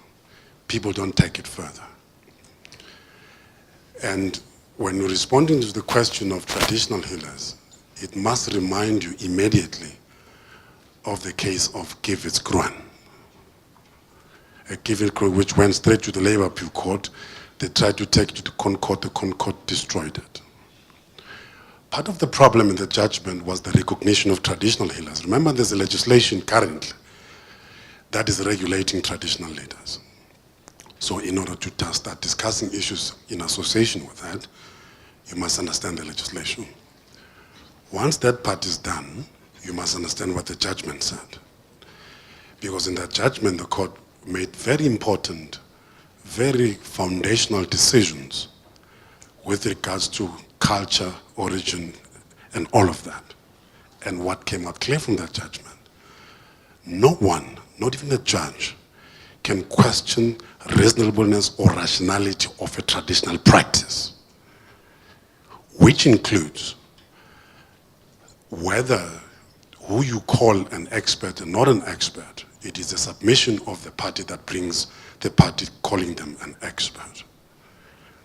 Which means that if Unetwasana that started last month, you need to show that this person has not completed the training of Twasa. Therefore, what makes you call him an expert?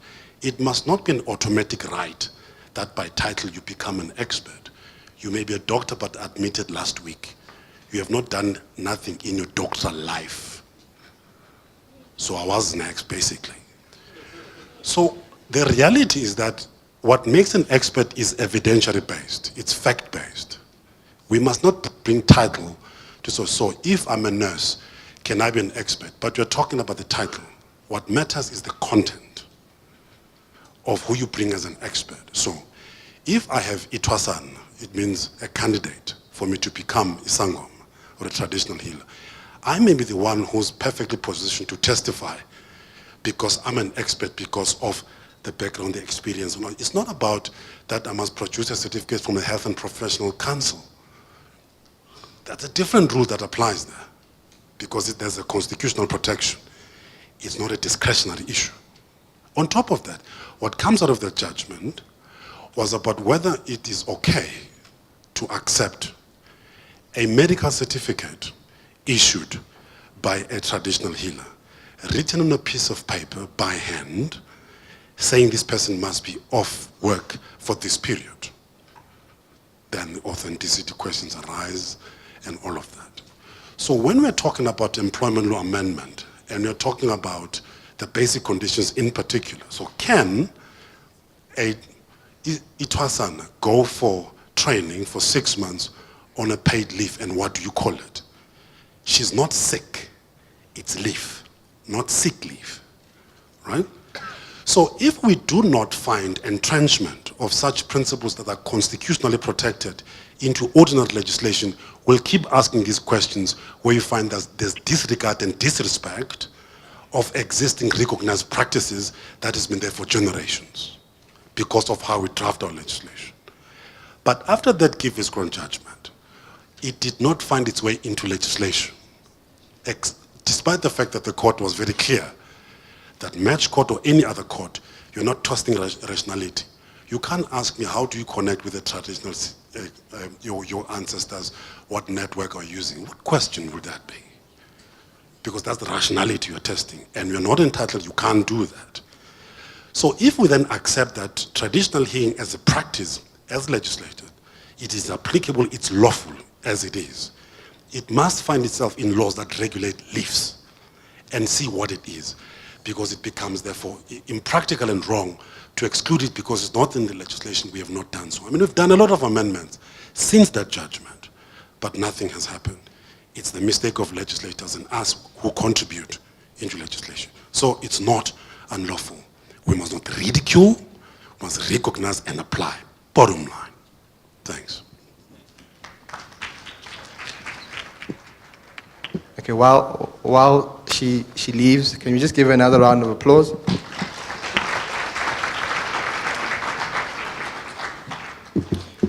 And then we're now really at the business end of today's program. Ladies and gentlemen, it is that time of the day. It has been a long and exciting one. I am sure we could all agree that it has been a very informative day. I think we can all agree that day one, the aim has been met and exceeded, in that a dialogue was created for us to discuss the amendments to the Employment Amendment Act together with the national minimum wage. I'm not so sure about you guys, but I'm definitely excited about tomorrow, where we can then continue. We will then be continuing tomorrow at the same time, 9 o'clock sharp. Please travel safely home. We would like to see all of you back here tomorrow. Thank you.